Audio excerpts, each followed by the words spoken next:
This boy's name is Min Siwoo. For 100 years, he was trapped in the world of monsters. He suffered alone until he developed infinite regeneration. One day, he returned to the tutorial tower, but no one remembered him, because while he endured a century of suffering, only 10 years had passed on Earth. In this world, powerful hunters are revered. He simply annihilated the monsters in the tutorial, shocking the entire world. Now, with hundreds of years of experience, he can extract the abilities of other players, proving that the 100 years in hell did not destroy him. They only transformed him into a god among men. A voice echoes, speaking of the star that fell into the demon world 100 years ago. She tells the young man he will no longer play with that world using his bizarre power. The dragon then asks the mortal what his wish is, what brought him here. Almost breathless, the young man replies that he just wants to return to his world, to his home. The creature finds it a rather small wish for someone who risked their own life. He says that although the wish is useless, the young man's path has led him in the right direction. Then, the dragon reveals that the crystal to return home is actually in its heart. The protagonist then says he can't imagine the pain he went through just to find it. He fought in that horrible place for an entire century,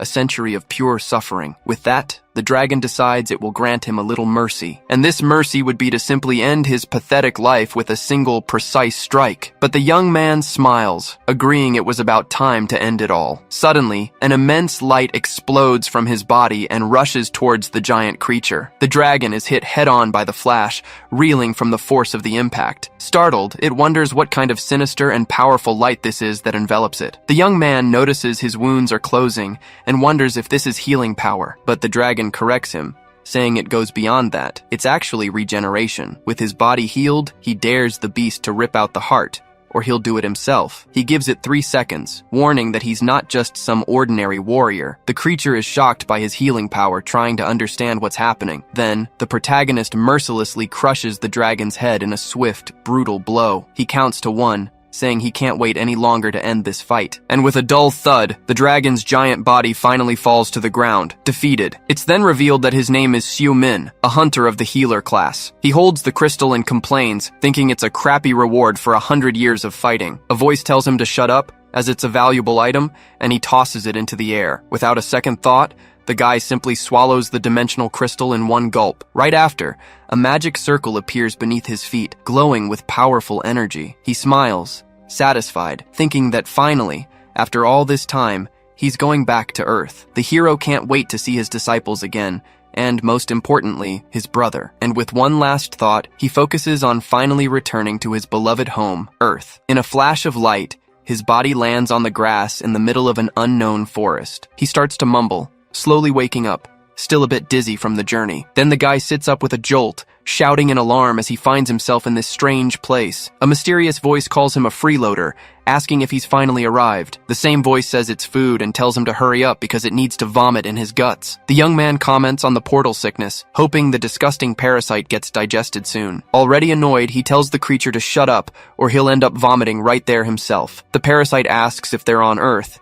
and the young man says yes, but he doesn't recognize the place. He notices a strange mana flow, very similar to what he used to feel inside portals. Suddenly, his mana starts to disappear, and the parasite questions if his power was fake. The hero despairs, shouting that he can't believe this is happening again. He explains it's a side effect of the journey, with his power dropping to about 20% of its total. The parasite gets annoyed by this, and the young man replies that it's not that simple. He recalls it took him decades to recover, which makes the parasite furious with him. The young man tries to say he still has a few tricks, but a scream suddenly cuts him off. We see a girl running breathlessly, lamenting that she got separated from her companions. Then, a giant orc chases her with an axe, leaving the young woman utterly terrified. She ends up tripping while calling for help, falling flat on the ground with no chance to escape. Despair fills her face as she starts to accept that her end has come. But suddenly our hero appears and stops the monster, asking if he can talk to her. He flashes a wide grin and excitedly asks if this place is really planet Earth. The young woman is completely confused by the question,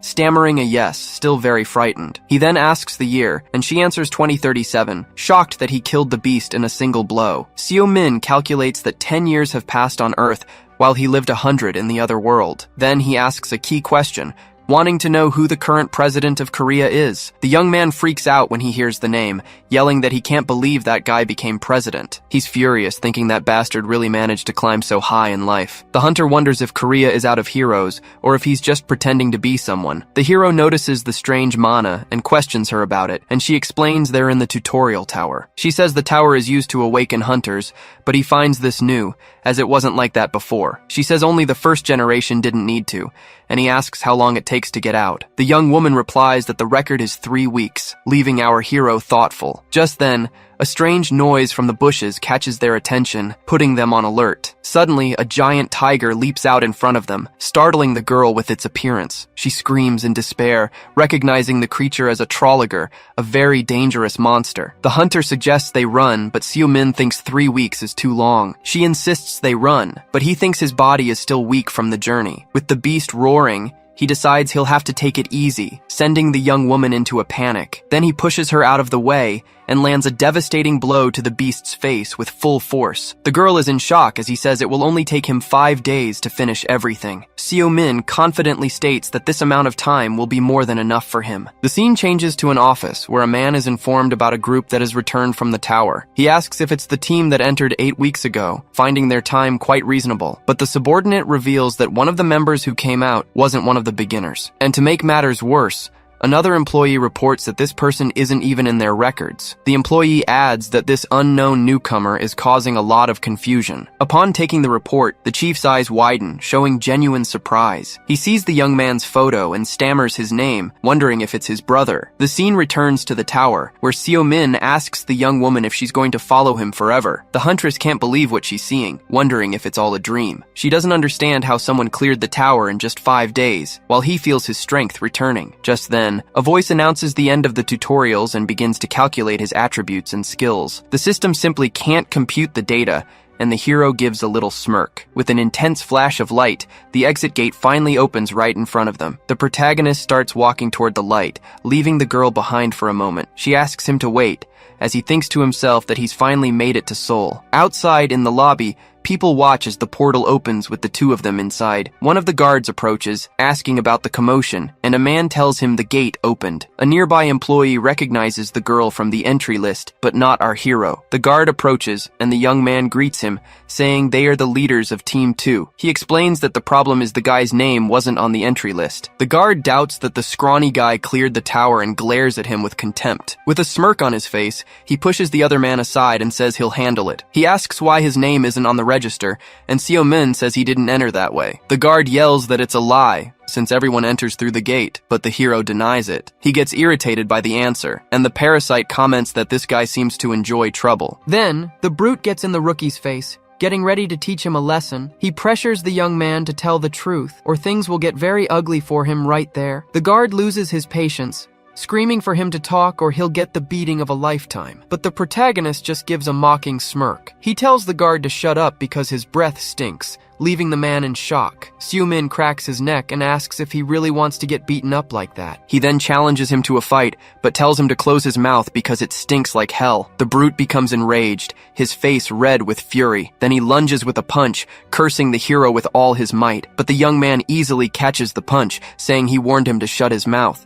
And to top it off, he calls him a mouth breather, a direct and heavy insult. The other employees nearby are left speechless, their jaws on the floor. The scene shows all the guards on the ground, and a pair of officials wonder what the hell just happened. An employee explains that the guy fought with security, and the boss asks where he is now. The guild leader, Sejun Min, asks if the security cameras recorded anything. They confirm they did and show the recording of the incident, with the hero facing the guards. In the footage, the security guards are thrown aside effortlessly, as if they were dolls. The man says he defeated 5 hunters and suspects an invisibility skill was used, but the other one corrects him, saying that wasn't it. He just moved too fast. Sejun Min looks at the report on his tablet, thinking of his brother's name, Siu. He sees the photo and confirms it's him, looking the same as he did 10 years ago. Without hesitation, he gives his subordinates a clear and direct order. He orders them to put a bounty on his head, and for all guild members to find him. Alone, he wonders where his brother has been, whether he was kidnapped or just ran away. He keeps thinking, trying to guess his lost brother's next move. The scene changes, and we see Sejun talking with the huntress who left the tower with the hero. He asks if she completed the tower, and she confirms,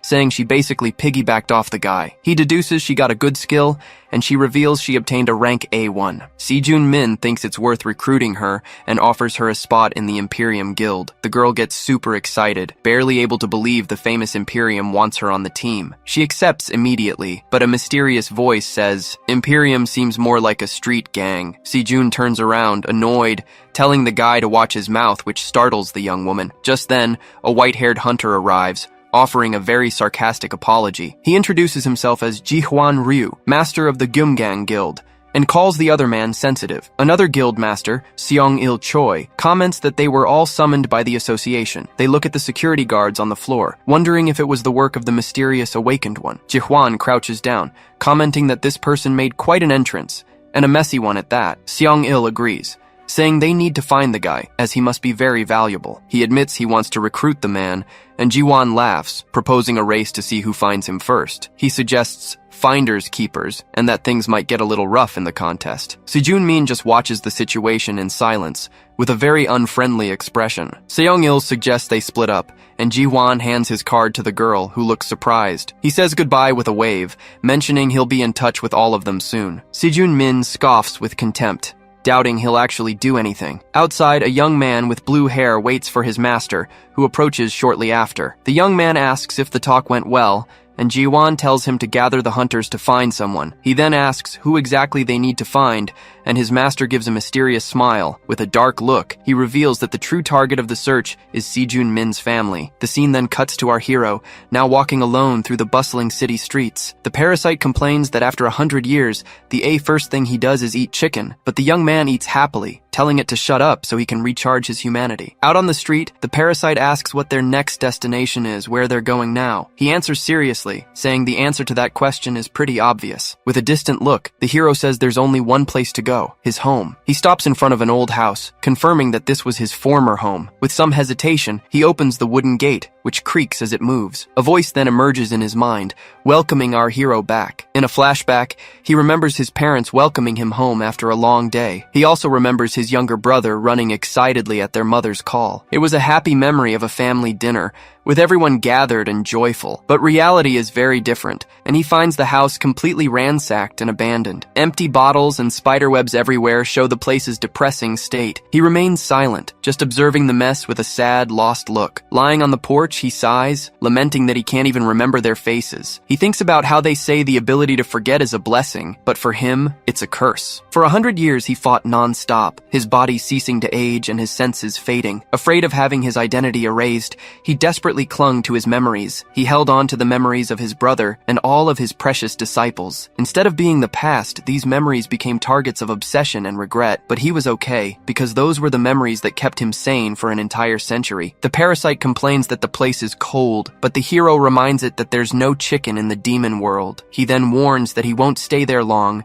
and that it's time for them to go. The young man decides the next step is to visit his disciples and see what they've done in the last decade. He also hopes his brother, Sejun, is okay, but suddenly someone yells that they've found him. A group of hunters appears, and the hero says it's about time. Their leader introduces himself and asks if he's the one who started a fight at the tower's exit. Another guy approaches mockingly, asking if he wants a medal for it. They get annoyed and say they're from Gumgang, but the young man says he doesn't care about the name. The hunter threatens him, but he replies that the guy should walk on all fours, not crawl. He continues the taunt, saying that since the guy looks like a gorilla, he should move like one. The hunter gets angry, saying that's enough and that he's going to teach him a little lesson. With a green glow, he lunges forward with a powerful strike, aiming right for the hero's face, but the attack hits the wall, as the protagonist dodges with impressive speed. The aggressor then turns and yells, asking who the hell he's calling a gorilla. His friends laugh, commenting that the guy got knocked out with his hands still in his pockets.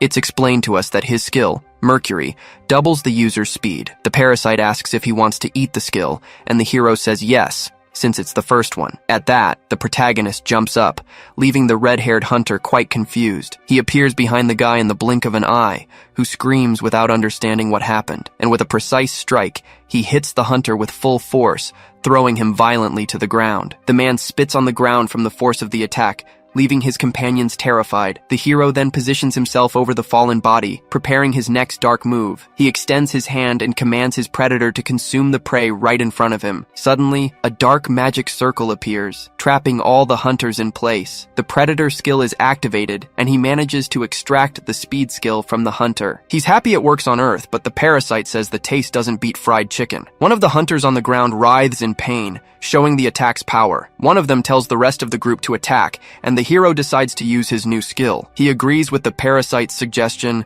preparing to test his newly acquired power. With the Mercury skill, he moves like a blur and defeats several hunters at once. One of the guys gets angry and charges at him with a knife, using a dash skill, but the hero stops him with one blow, knocking the enemy out with a precise strike to the chin. He complains about the guy's dull blade and extracts his weak point strike skill. Another hunter takes advantage of the distraction to attack, but the young man says he's going to take that skill too. Suddenly, a desperate voice screams his name, causing him to stop his attack. The scene shows the hero holding one of the guys hostage, while the rest are on the ground. He faces his enemy with a serious gaze, the knife held close to the man's neck. Just then, his brother Sejun arrives, panting, as a memory from the past surfaces. He smiles in relief upon seeing his brother, who stares back at him with surprise and confusion. The protagonist recognizes him and asks what Sejun, his brother, is doing in a place like this. A flashback begins, taking us back 20 years, to when a gate appeared on Earth. Monsters poured out from within, spreading chaos and destruction across the planet. But the gate also awakened powers,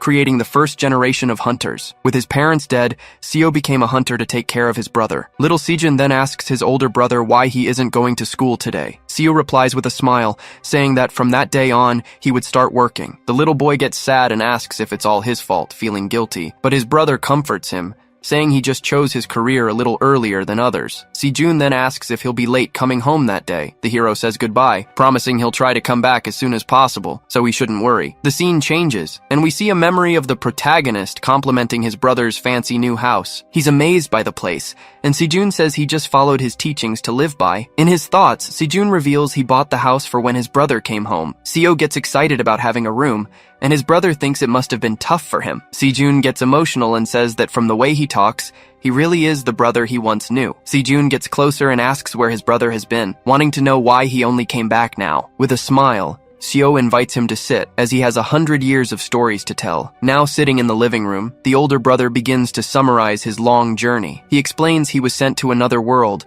where he found a parasite that extracts skills. With its help, he defeated the dragon and used the crystal to finally return home. He finishes the story while eating, and says that this pred now lives inside his body. Sejun gets scared, asking if he's possessed, but his brother says it's just a parasite. He tries to calm the younger one down, saying it sounds crazy, but he's completely sane. At this, Sejun says he trusts him and that, for now, he's just happy he's back. But then he gets serious and asks how that bastard Dae-soo Choi became president. His brother explains that the guy stole all the credit and used it to rise to power. Seo grinds his teeth in anger while Sejun wonders what their rival will do now. He then asks if the guys who attacked him were henchmen of that one-eyed rat. But his brother denies it, revealing that their guild is a different one and that there are 7 major guilds. It's shown that their guild, Imperium, is also part of this elite group. Sejun says Gyeomgang is one of those guilds, and the hero notices how irritated his brother is. He then takes the opportunity to ask how his former disciples were doing. His brother replies that they went their separate ways,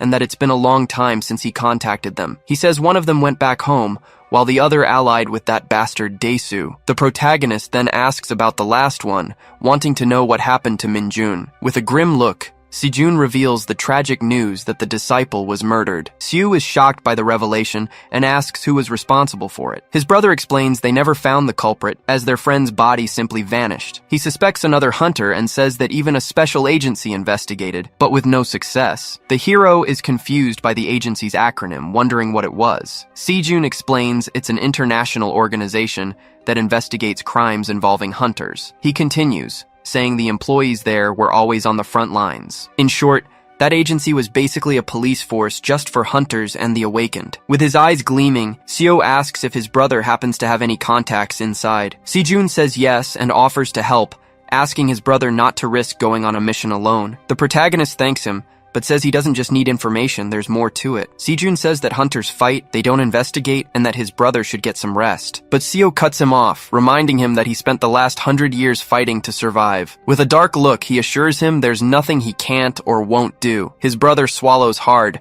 having forgotten what people used to call him. Seeing his determination, Sejun gives in and says he'll contact an administrator at the agency. He thinks his brother's aura is different, and Seo recognizes a face on the computer. Sejun identifies him, but the hero says that guy's real name is something else. The scene changes to 2 days later, with a man storming into the room, furious with the rookies. He complains that the bosses sent a new recruit without even doing an evaluation first. The guy starts grumbling, saying that back in his day, a hunter's life was much harder. The rookie has heard the story about 700 times, but the boss insists on telling it again. He brags, saying his team was devastated just thinking about losing their ace. But just then, a healer with incredible power appeared to save the day. He was remembering how the guy healed him, but he's interrupted by someone calling his name. The hero approaches and asks why the guy changed his name, which leaves him confused. With a smirk on his face, he asks if the man remembers him, his savior. The team leader stammers the name Siu Min, and shouts the nickname Mad Dog in shock. An image from the past appears,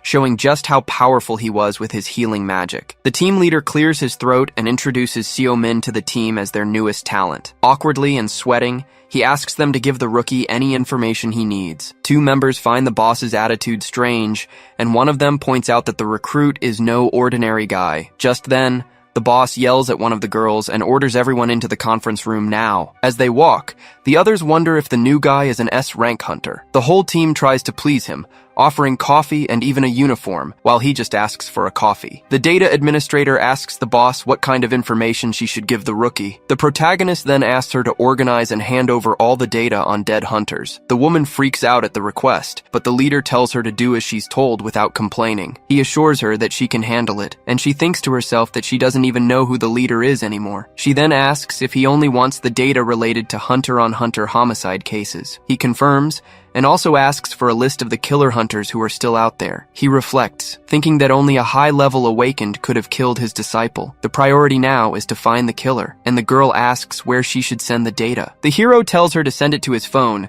and just then, someone knocks on the conference room door. A guy comes in, announcing that the police have requested backup for a gang war. The leader thinks they're just a bunch of nobodies, but the guy clarifies that one of the gangs is Cerberus. He sighs, already fed up, while our hero asks what the hell Cerberus is. The woman explains that it's a notorious gang, even involved in hunter trafficking. Hearing this, the protagonist tells the leader to take him along on the mission to investigate the case. The boss agrees immediately and rushes out, with the hero dragging him along and confirming he understood. He puts on his jacket, saying that as a recruit, he needs to keep an eye on his superior. The scene shifts to a wrecked bar with a man bragging about his easy victory. He is Gangho, the second in command, calling himself the invincible shield of Cerberus. Just then, another member named Jikin, the third in command, asks for some credit too. Gangho says he needs to beat him to be recognized, and the other promises he will. He brags again, and his subordinate asks if they can start marking their territory. The boss yells that from this day on, this place was the new territory of Cerberus. But suddenly, a massive explosion interrupts the celebration, hitting one of them. Jikin gets up, shocked, asking who is there, as he thought they had already defeated everyone. The hero tries to remember the agency's acronym, and the parasite corrects him, saying it's HMCS. He introduces himself as the Hunter Police and orders everyone to surrender immediately. Jikin panics, wondering how they got there so fast without anyone noticing. The gang leader calls the man a filthy pig, showing his utter contempt. With a cry of "Die!" he mercilessly crushes the head of one of his henchmen. Jikin is terrified by the scene, asking what the boss just did to the guy. He yells that if the man dies, things will get complicated, but the boss doesn't care. Suddenly, the protagonist appears, cracking his neck, surprising the gang leader. With an evil grin, he challenges him to show more of his power, his eyes glowing. The gang members comment that they've never seen the guy, and Jikin notices the strange look in his eyes. The boss doesn't understand how he survived, but decides he's going to finish him off anyway. With a furious roar, he activates an armor skill and promises to kill him for real this time. They all charge at our hero, ready to finish him off for good. Suddenly, the man finds himself in a dark place, seeing an old man on the other side of a river. He calls out to the old man, who waves strangely, and he screams in despair. The fallen gang leader starts hallucinating about his grandfather grandfather as the hero finishes him off. He then unceremoniously grabs him by the hair, telling the guy to get up now. With everyone else on the ground, he informs the last one standing that he's the only one left at the party. The parasite says the guy's skill looks tasty and tells the predator to consume it. The man yells that they're just henchmen and asks why the hero is doing this. But the protagonist scoffs, saying he knows, because they just look like a bunch of incompetents. The man doesn't understand the reason for the attack and asks why he did all of this. He explains that he just wanted to test the criminals and pull out the weeds of the city. Just then, the team leader comes running and asks if he's okay, looking very worried. He panics when he sees the scene, and the hero complains that it took them long enough. He explains that he left one alive, but has already sent the rest of the gang to the afterlife. The boss is terrified, wondering how he can be so calm after everything. The young man remembers he forgot his body cam and that he's on a probationary period. He then asks the boss to clean up the mess, and the man agrees, scared to death. The hero mentions the blood on his clothes, and the boss, hiding, agrees with everything. Someone reports over the phone that Cerberus has been wiped out, and that Jiken also died. On the other end of the line, a hunter from Hong Kong asks who it was that died. At the international airport, the hunter Gert from Hong Kong arrives with his team, heading to the agreed-upon location. An agent from the Korean Association offers his condolences, but Gert just wants to know where his brother is. The agent then explains that the forensics team has the remains of Jiken, one of the suspects in the case. Gert gives a mocking smile, amused by the word they used to describe his brother. He questions if an HMCS agent killed his brother, but the man refuses to comment. Irritated, Gert asks if he can at least leave his lodging whenever he wants, but the agent denies his request,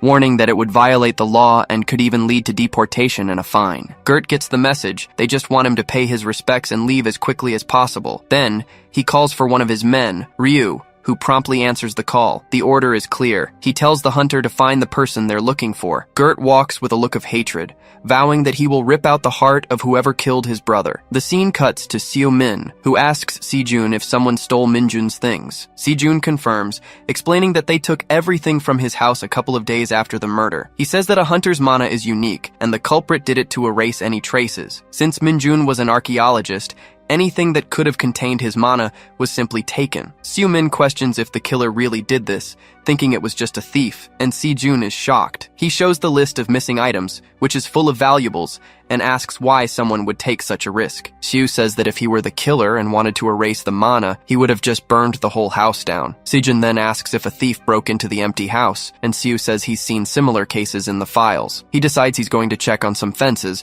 but his brother thinks it's impossible since the case is old. With a confident smile, Seo says he'll only know if he checks, and that he'll be back at night. But right after, he gets embarrassed, realizing he spoke with a little too much confidence. Then, Predator complains about the lack of results, saying he's taking control from now on. The entity yells at Seo Min, sarcastically thanking him for leading them to a dead end. Nearby, a henchman hears the noise and asks his boss if he heard it too. Seo Min quickly hides behind a post to listen to the two men's conversation. They mention that those bastards from the HMCS are raiding the fences and caught one yesterday. The henchman explains that they don't need a warrant, and can even kill awakened criminals on the spot. He suggests they hide the merchandise, since the main target is goods stolen from hunters. Just then, Seo Min suddenly appears, shouting that he's the one who's going to confiscate everything. The henchman panics, warning that he's the bastard from the HMCS who's been raiding the fences. Seo Min demands an answer, but the boss orders his man to attack, who replies that his skill isn't for combat. Suddenly, more henchmen come running,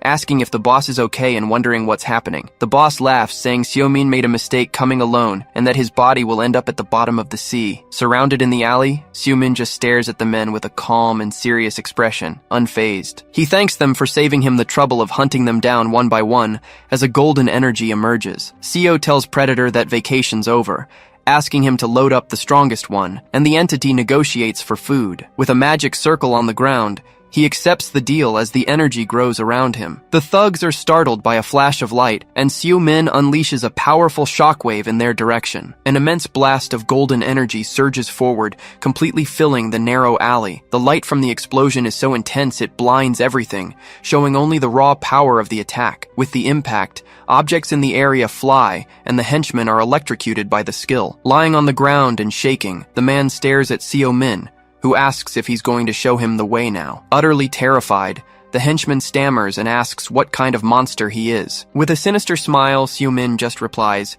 asking if he's talking about him. With a confident smile and an intimidating look, he introduces himself as the Mad Dog. Predator brags that good things happen under his leadership, but Sue says it was a coincidence. The entity senses the mana on the object, and Sue Min confirms he's finally found Minjun's things. He finds the research notes, but the lock is magically sealed, requiring the owner's mana. Predator gets frustrated that they can't read it, and Seo says he just wanted the mana from inside the book. Without wasting time, he takes out his phone and makes a quick call to Jonggu. Seo-min informs him that he has a bunch of tied-up criminals for him to pick up, and to bring the car. After hanging up, he says he has a place to visit and simply vanishes into thin air. The scene takes us to a secret place where forbidden techniques and skills are freely traded. It's a neutral ground known to all as the Eclipse Sanctuary, a very busy place. Inside, a mysterious woman shuffles her cards and suddenly senses a presence. The great shaman Wu Ming smiles, feeling that a very welcome face is approaching her. Seo-min notices the place hasn't changed in a decade, but Predator is already itching for a fight, eager to consume them all. Everyone in the courtyard stares as he arrives,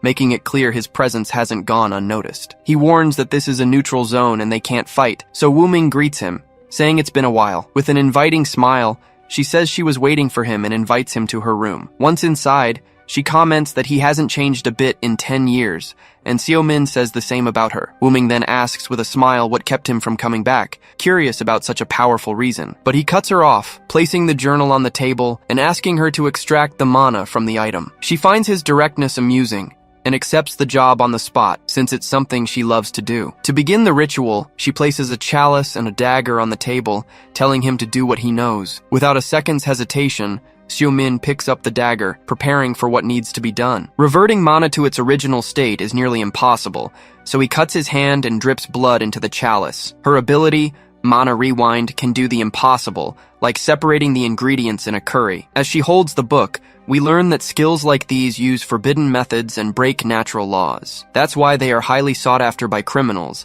and must be kept under constant surveillance. Wu Ming finishes the job, complimenting his blood, but Predator finds the woman sinister and terrifying. He thanks her for the compliment and leaves her a tip, creating a golden light in his hand. Wu Ming asks if he's leaving already, but Seo says he's busy and that he'll be back. She lets out a little laugh, thinking he's still such a mysterious man. In the car, Predator says he's never going back there, and Seo asks why he's so angry today. Seo finds it ridiculous since all they did was take a bit of his blood. That's it. Seo-min announces they're heading to the Ancient History Research Center right now. He then reveals that's the place where Minjun was murdered some time ago. Predator complains about trespassing, but Seo-min informs him the place is Imperium property. With a serious look, he thinks about how Minjun's death impacted everyone at the time, and he adds that its impact still affects him to this day. Determined, he says he's going to find out exactly what happened on that fateful day. Predator asks if he's really going to use that, and Seo-min confirms without hesitation. He then activates Mana Recall, a skill that materializes emotions from a target's mana. The mana he got from Wu Ming flows out of the vial, spreading throughout the area. With that, images of the past begin to form right before his eyes. Predator complains that there's not enough mana and the image is blurry,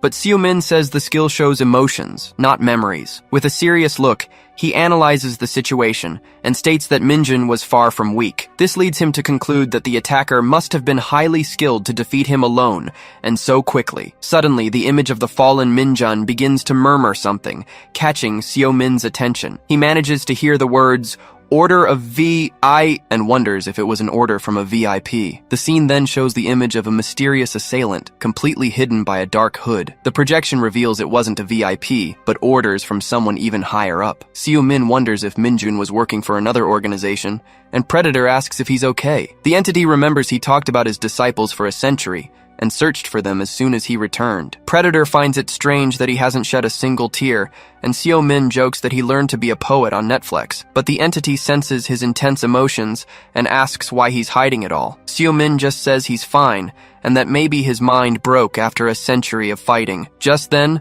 the door opens and a masked man calls out to him, confirming his identity. The man says it was hard to find him and that someone is very eager to see him now. Seo-min crosses his arms, thinking the guy is pretty confident for only bringing 6 henchmen. The masked man is startled for a moment, surprised by Seo-min's sharp perception. He composes himself and says he'll get straight to the point, stating the hunter has only 2 choices. The first is to let them tie him up peacefully, and the second is to fight, lose an arm, and be dragged away. Seo-min then says he'd rather keep his arms, raising his fists as if to surrender. The leader takes the gesture as a surrender and orders one of his henchmen to tie him up. The subordinate promptly obeys, walking towards Seo Min to carry out the order. But suddenly, a dark shadow attacks the henchman by surprise, who screams in pain from the blow. Seo Min smiles, revealing he's going to use his arms to finish them off, and Predator warns that they've fallen into his trap. The other henchmen become furious and charge forward to attack, yelling that Seo Min is done for. Just then,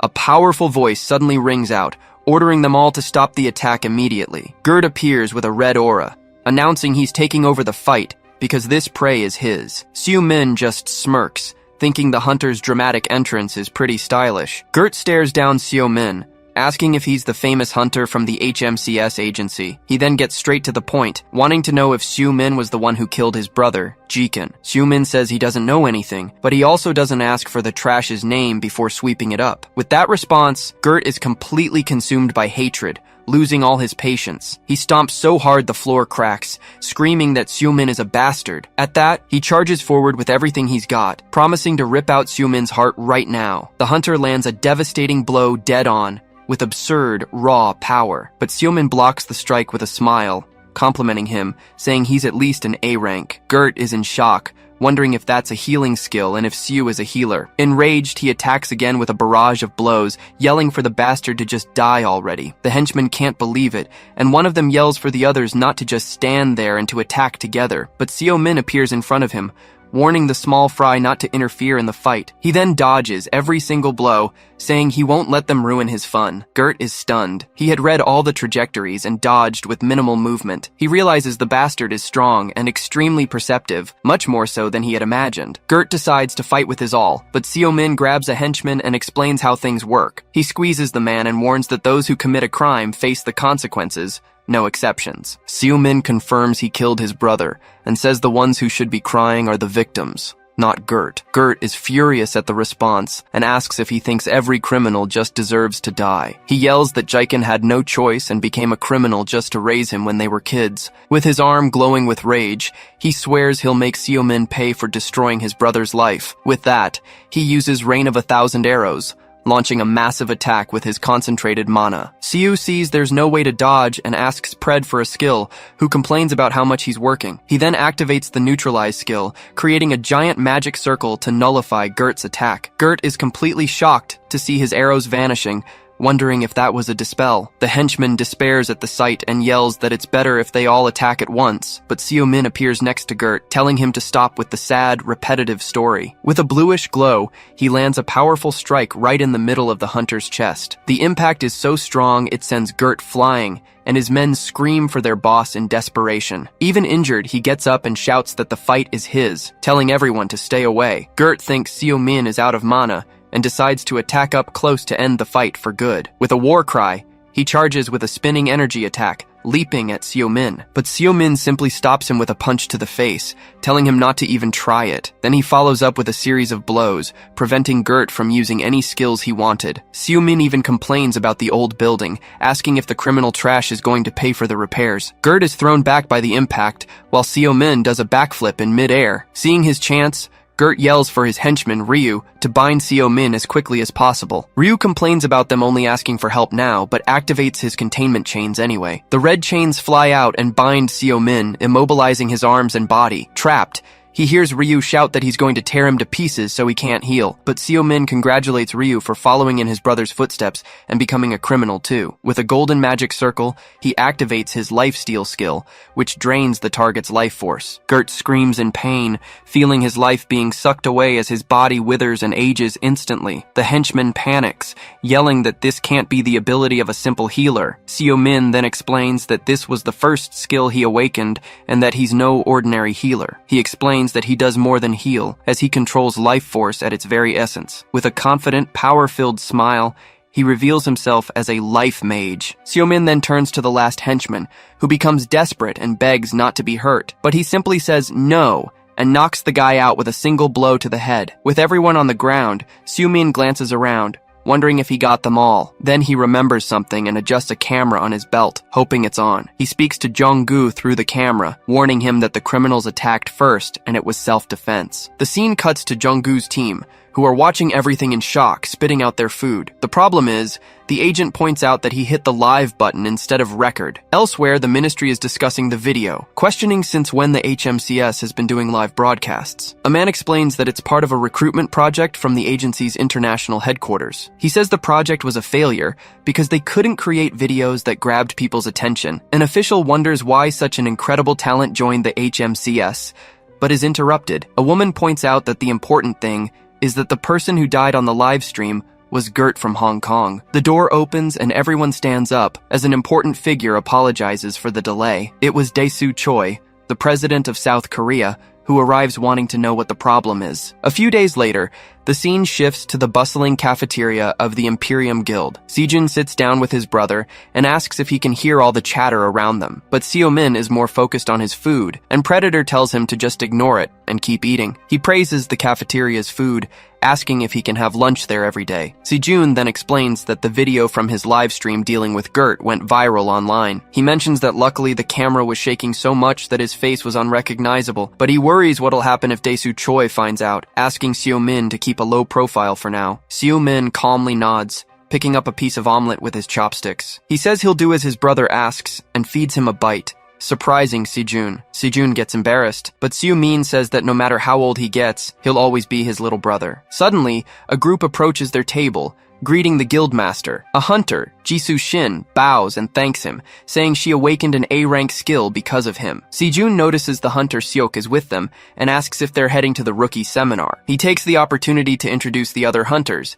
Hamin Chu of the White Lion and Yamato of the Frost Soul. Finally, Taiji Seok introduces himself, saying it's a pleasure to meet the famous Seo-min. Seok says he's heard about his achievements at the HMCS, and Seo-min replies that the pleasure is all his. But Hamin Chu interrupts, asking if he's the big-shot rookie everyone's been talking about. He questions if Seo was the one who killed his rival Gert in the video, but says he highly doubts it. With a mocking smile, he points and says that Seo-min looks weak as hell. The other hunters are shocked by his attitude, and Sejun scolds him by name. Sejun finds it disrespectful for him to just show up and treat someone so rudely. Hamin defends himself, saying he just asked a question, but Seok tells him to watch his mouth. Sejun gets furious and threatens to tell his master, Seong-il Choi, what happened. But Hamin isn't fazed, saying he's a direct apprentice of Xiaolong, the leader of the Black Lotus. Hearing that name, Seo-min immediately stops eating, his gaze fixed. He remembers his former disciple, Xiaolong, one of the young men he trained in the past. Hamin was about to keep bragging, but Sejun claps his hands and says, "That's enough of this scene." Seo-min then challenges him, saying that if his master didn't teach him manners, maybe he taught him how to fight. Hamin becomes enraged, furious that he dared to mock his master right in front of him. In a fit of rage, he stands up and kicks the table hard, startling the others. With a dark look, Hamin threatens Seo-min, telling the kid to watch his back at night. Seok panics, apologizing for Hamin's behavior, but Sejun tells him not to worry about it. Sejun tells his brother to ignore the idiot, and Seo-min takes the chance to say he behaved himself. With a smile, he thinks that since the guy is his disciple's apprentice, he'll let it slide this time. The scene changes to an office, where a man confirms he will register the case as closed. The director of the HMCS, Gyeonho Baek, asks what brings the visitor here, since they could have handled it over email. The man was Seong-il Choi, master of the White Lion, who came to apologize for the incident in person. He apologizes for his members' disrespect, but Gyeonho Baek cuts him off before he can continue. The director smiles and says a formal apology isn't necessary, since there was no fight and no one got hurt. But he tests the waters,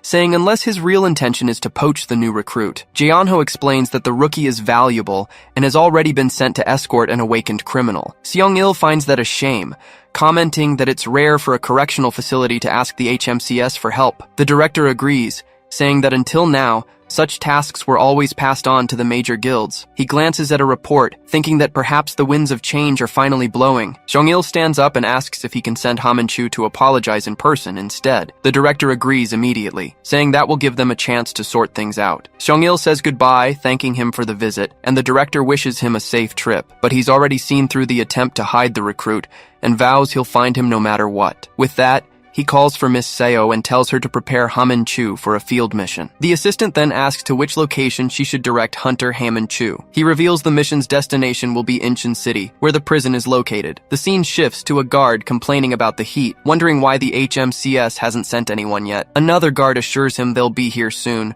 and the first one complains about a new prisoner. He's furious because instead of behaving, the guy is just making more work for them. The prisoner's name is Sari Volka. He arrived quietly but then freaked out and took down 5 men at once. Inside the cell, the prisoner Kari Volka stares at his handcuffs, thinking about his situation. Suddenly, a rat approaches him, saying it has a message from the Bestia organization. The rat explains that his escape has already been arranged, as a task awaits him outside. But without a second thought, Sari simply steps on the rat, crushing the creature on the floor. The voice says the only thing he needs to do is simply cause total chaos. Outside the prison, Seo-min arrives in a light rain, observing the place. He then confirms if this is indeed his destination, the Incheon Correctional Center. Hamin Chu arrives at the prison furious, shouting that they just left with the prisoner. He complains about the sloppy transport and wonders why Xiang-il even sent him there. Just then, he spots the bus in the distance and asks if that's the one. The guard immediately confirms it. Frustrated, he gets in his car, grumbling that at this rate he'll end up in another province. He floors it, yelling that Xiang-il is going to have to pay him double for overtime. The scene shifts to the bus, where Seo-min is having a drink and calls out to the prisoner. The prisoner, Cherry Volke, tells him to drink quietly, but Seo-min simply says no. Cherry calls him an arrogant brat and asks if he's going to be his guard at the next facility. Calmly, Seo-min just says no again, continuing to sip his drink. The prisoner then figures he's a rookie and doubts the kid can handle him alone. But Seo-min gives him a bored look and asks if he should care who he is. Seri is surprised, letting out a wow at the kid's audacity and lack of fear. He can't believe Seo-min showed up without knowing who he was or why he was being transported. Seo-min just replies that the only thing he knows is that he talks too much, enraging the man. Then Seri brags, saying he took down 5 awakened prisoners before he left. He continues, saying he did all that even with a super heavy restraint device on, but Seo-min asks why they would send a rookie to escort such a strong criminal alone. He then finishes his drink and reveals the answer. They sent him there to die. Just then, a massive explosion erupts on the road, engulfing the bus in a fireball. The impact sends the vehicle flying off the road, flipping over and crashing onto the grass. Outside, a young man observes the wreckage and asks his master if the explosion killed him. Suddenly, Seri kicks through the bus's metal frame, yelling at the wretched old man who was there. He emerges from the wreckage, furious, and confronts the two, asking if they were trying to kill him too. The old man scoffs, calling the gray wolf a little dog, and Seri tells him to shut up. The young man confirms he took care of the guard, saying his brain must be drowning in coffee and blood. The camera focuses on Seo-min's hand, limp and motionless next to his spilled cup on the floor. The boy starts to unlock the cuffs, warning him to stay still, as they are Manatech products. With a click, the cuffs finally break open, freeing the prisoner from his bonds. Seri celebrates his relief, but suddenly a voice yells for the criminals to freeze. Hamin Chu arrives and takes in the whole scene, realizing the bus took the most suspicious route. Hamin scoffs at the rookie, saying Sung-il bet on the wrong person this time. He then cracks his knuckles, demanding to know which organization the criminals work for. The young man recognizes his face, the A+ rank hunter, Hamin Chu, from the White Lion Guild. His master notes that he doesn't sense anyone else nearby, and Seri sees this as a great warm-up. Hamin charges forward, annoyed, but Seri glares back, asking why they should answer him. Then, Seri uses his skill and transforms into a giant, furious white werewolf. Hamin is surprised by the transformation, but says it doesn't matter if he's human or beast. He activates his relentless assault, covering his body in red mana armor. With the skill active, he rushes the werewolf with a sequence of brutal blows. The werewolf withstands the blows, thinking the fight would be much harder if he were alone. But Hamin doesn't understand. His hits are landing clean and dealing damage to the enemy. Even so, the creature remains on its feet, taking every attack without falling. He even mocks him, asking if this is a massage to celebrate his freedom. The old man realizes they can't waste time and tells the young man to end the fight now. The boy obeys, conjuring a pink energy to trap Hamin with the 10-headed serpent. Hamin scoffs, wondering what he's going to do with that toy snake. The serpent lunges forward, coiling around the hunter's body as he complains about the skill. With him trapped, the werewolf lands a powerful blow, saying he expected more. He yells that in the underworld, pampered hunters like him are nothing but worm food. But Haman retorts that he talks big for someone who needed help to beat him. Sari kicks him, saying it's called being smart and that he should have waited for backup. The old man warns that there's no time, telling Volka to kill the hunter at once. The werewolf prepares an energy attack and asks if he has any last words, but doesn't really care. Haman grinds his teeth, wondering if this is where he's going to die, helpless. Suddenly, a golden explosion erupts from the ground, throwing everyone back with the impact. The young man from Bestia cries out in pain, feeling the earth tremble from the force of the attack. Xiu Min appears, asking if it was Xiao Long who taught him to give up so easily. Haman is shocked, wondering how he survived that bus explosion. Xiu Min complains about the camera, and Predator tells him to get a magnifying glass if he's already going blind. Sari can't believe he's alive, and the old man realizes his skill is extraordinary. Haman yells desperately,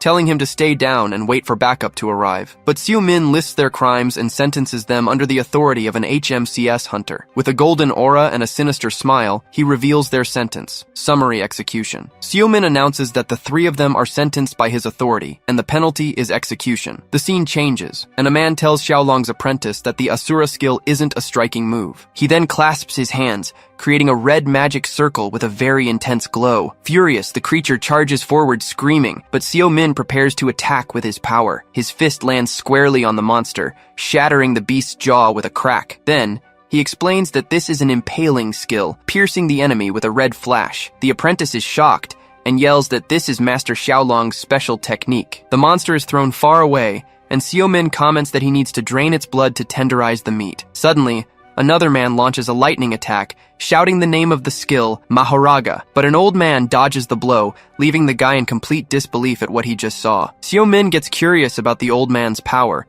and Fred immediately asks if he can eat that. He then explains that it's just a magic scroll, and Fred complains that it's like frozen food. Outraged, the apprentice yells at Xiu Min, asking how he's using his master's skill. With no patience for talk, Xiu Min grabs his face, making the guy scream in pain. Just then, the old man appears with a sinister aura and warns the young man not to move a single muscle. The old man threatens to crush the apprentice's soul with his gravity field, putting him in a bind. But Xiu Min just smirks and asks if that's supposed to be a threat to him. So the old man proposes a deal, asking them to leave in exchange for the hostage's freedom. He tries to convince the young man, saying it would be good for both of them if he just left. Xiu Min cleans his ear and calls it nonsense, as he wants what this mission offers. He says the apprentice can escape on his own, but the boy shouts that he can't get out of there. The old man gets confused and asks if they aren't on the same side, but Xiu Min denies it. Hearing that, the old man's eyes go wide, realizing something is very wrong. Xiu Min walks toward him and asks which assassin organization he belongs to. The man tenses up and asks who Xiu Min is and what he wants, already preparing an attack. With a cold gaze, Xiu Min tells him not to make him repeat the question about his group. Desperate, the old man unleashes his electric power and yells for him to get no closer, but Xiu Min remains calm and prepares a shockwave with his own blue energy. His attack is so strong it swallows the old man's power, who can't understand how he did it. Fred says the food got tastier, and Xiu Min notices he's recovered 40% of his mana. Xiu Min scoffs at the old man, telling him to throw in the towel and enjoy the little time he has left. But the man refuses, shouting that they'll never rat out the organization, so he can forget it. Then, the apprentice explains that they made a silence pact linked to their mana. Suddenly, the werewolf Volka appears, all wounded, and the old man curses him for taking so long. Xiu Min lets out a slight chuckle and asks if that's all they've got, if they're afraid of dying. Shrouded in a green aura, he tells them not to worry, as you get used to it after a few times. The old man then yells for Volka to do something, but the beast tells the old man to shut up. Enraged, the werewolf warns that he doesn't care about dying because he's going to rip him to shreds. But the apprentice steps in front and blocks the attack, saying he won't let him pass. With a smile on his face, he comments that the fight has just gotten a little more fair. He yells that the monster should have stayed dead, but the creature replies that it's just getting started. With his face covered in shadows, Xiu Min whispers the name of his technique, Boreal Gale, and then a giant ice storm hits the beast and throws everyone far away. He grabs the old man's neck and asks in a cold tone what it feels like, and then he answers his own question, saying it feels like dying slowly. The old man screams in pain, being slowly suffocated by our ruthless protagonist's hand. With a sinister look, Seo Min asks how many deaths it will take for him to finally tell the truth. The apprentice despairs and asks what kind of monster he is to do something like that. Seo Min then breaks the boy's arm and says that apparently one death wasn't enough. In shock, the apprentice realizes that he heals his targets just to torture them again and again. He then moves on to the third attempt and asks once more which group they belong to. The apprentice can't take it anymore and begs the old man to talk, who finally whispers the name Bestia. With a satisfied smile, Seo Min confirms he heard the name of the organization he was looking for. Just then, the old man remembers why that skill seemed familiar, having a great revelation. He shouts that Seo Min is the Mad Dog, one of the 3 supreme masters who vanished long ago. Having gotten what he wanted, Seo Min crouches beside the body and says he'll get straight to the point. He then creates a manosphere and asks if the apprentice knows the scoundrel he's looking for. We learn that Bestia is an assassin's league, specializing in hunting and killing hunters. They are the most influential organization in the underworld, known for their skills and absolute success. The old man says that as a first-generation hunter, he had no choice but to accept their offer. He then talks about the Pact of Silence, a tradition to protect the secrets of their comrades. This is an unspoken rule that forces members to be loyal until the end of their lives. For 15 years, he served Bestia faithfully and thought he would die before betraying them. But the constant deaths at Seo Min's hands forced him to finally break his silence and give in. At that moment, the apprentice reveals that their target's codename is Black Mamba, making everything clearer. To make matters worse, he confirms that this person is also a member of their organization. Seo Min finds the name ridiculous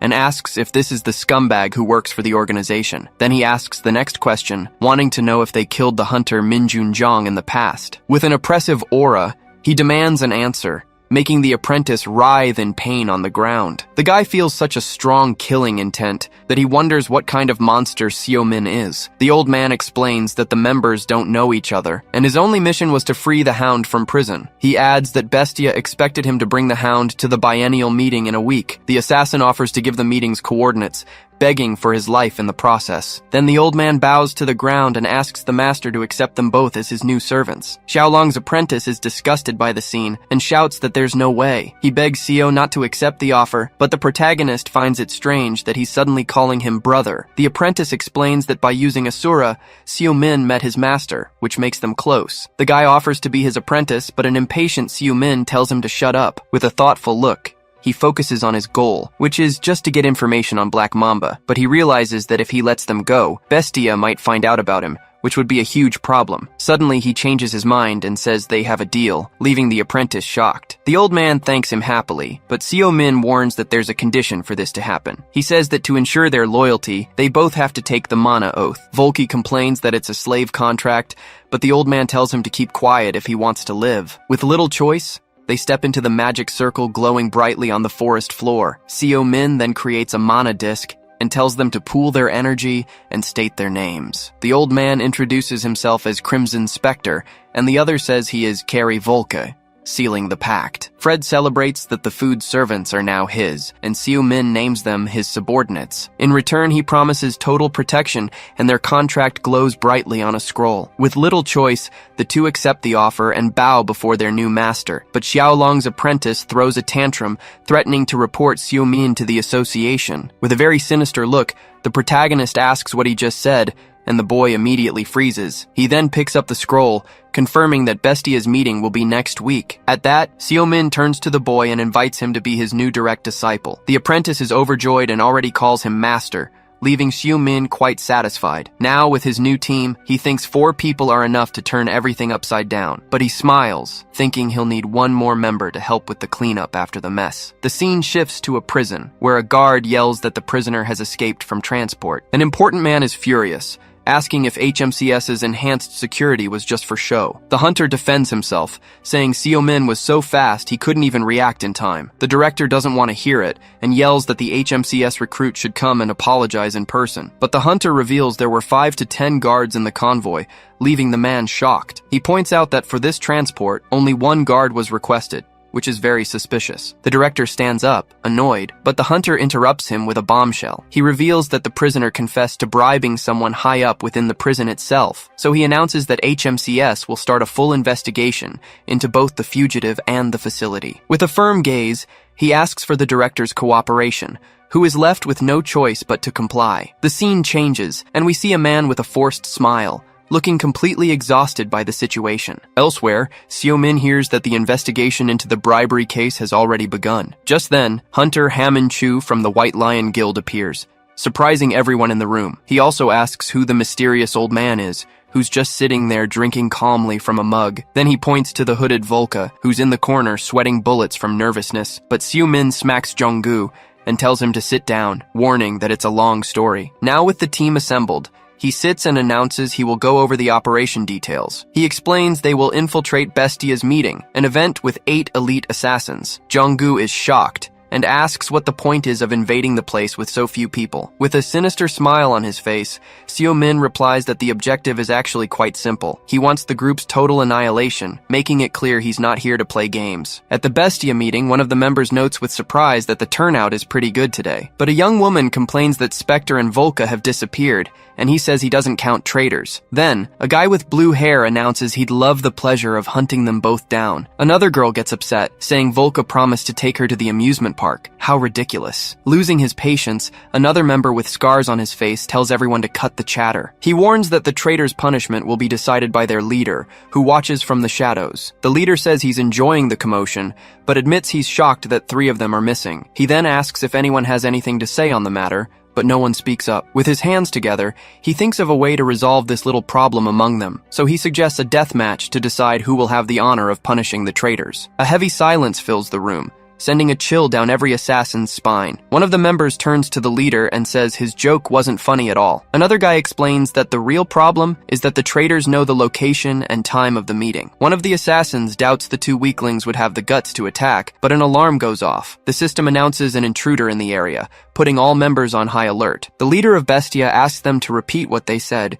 not quite believing the intruder story. A member then warns that they have company and tells everyone to take one of the 5 routes to investigate. The group splits up, but one of them finds it strange that Porcupine and Black Mamba are staying behind. At that, Porcupine says he takes no pleasure in killing the weak and will just stay here and play a game. The leader laments that he forgot to ask for the heads intact, so he could identify them later. The scene cuts back to Jong-gu, who's complaining about life, having won the worst kind of lottery. 30 minutes earlier, Seo-min's team arrives at the meeting spot, finding the place well hidden. Spectre explains that there are 5 entrances with sensors, and the internal structure is always shifting, but he guarantees they all lead to the main hall, though the time it takes varies. Seo-min then decides they'll each take an entrance to surround the target from all sides. He asks Jong-gu if he brought the walkie-talkie, and the guy confirms he has it right here. Seo-min tells them to stay sharp, and if they find someone too strong, to call for him, and he emphasizes that they should be extra careful if the enemy is Black Mamba, their target. But back in the present, Jong-gu thinks about how everything was going well until it all went south. He explains that he hit a dead end and had to climb into a ventilation duct. He's shocked to see the duct lead straight to the hall with no security nearby. He gets worried since there'll be a fight at each entrance and it'll take time for everyone to group up. With no time to waste,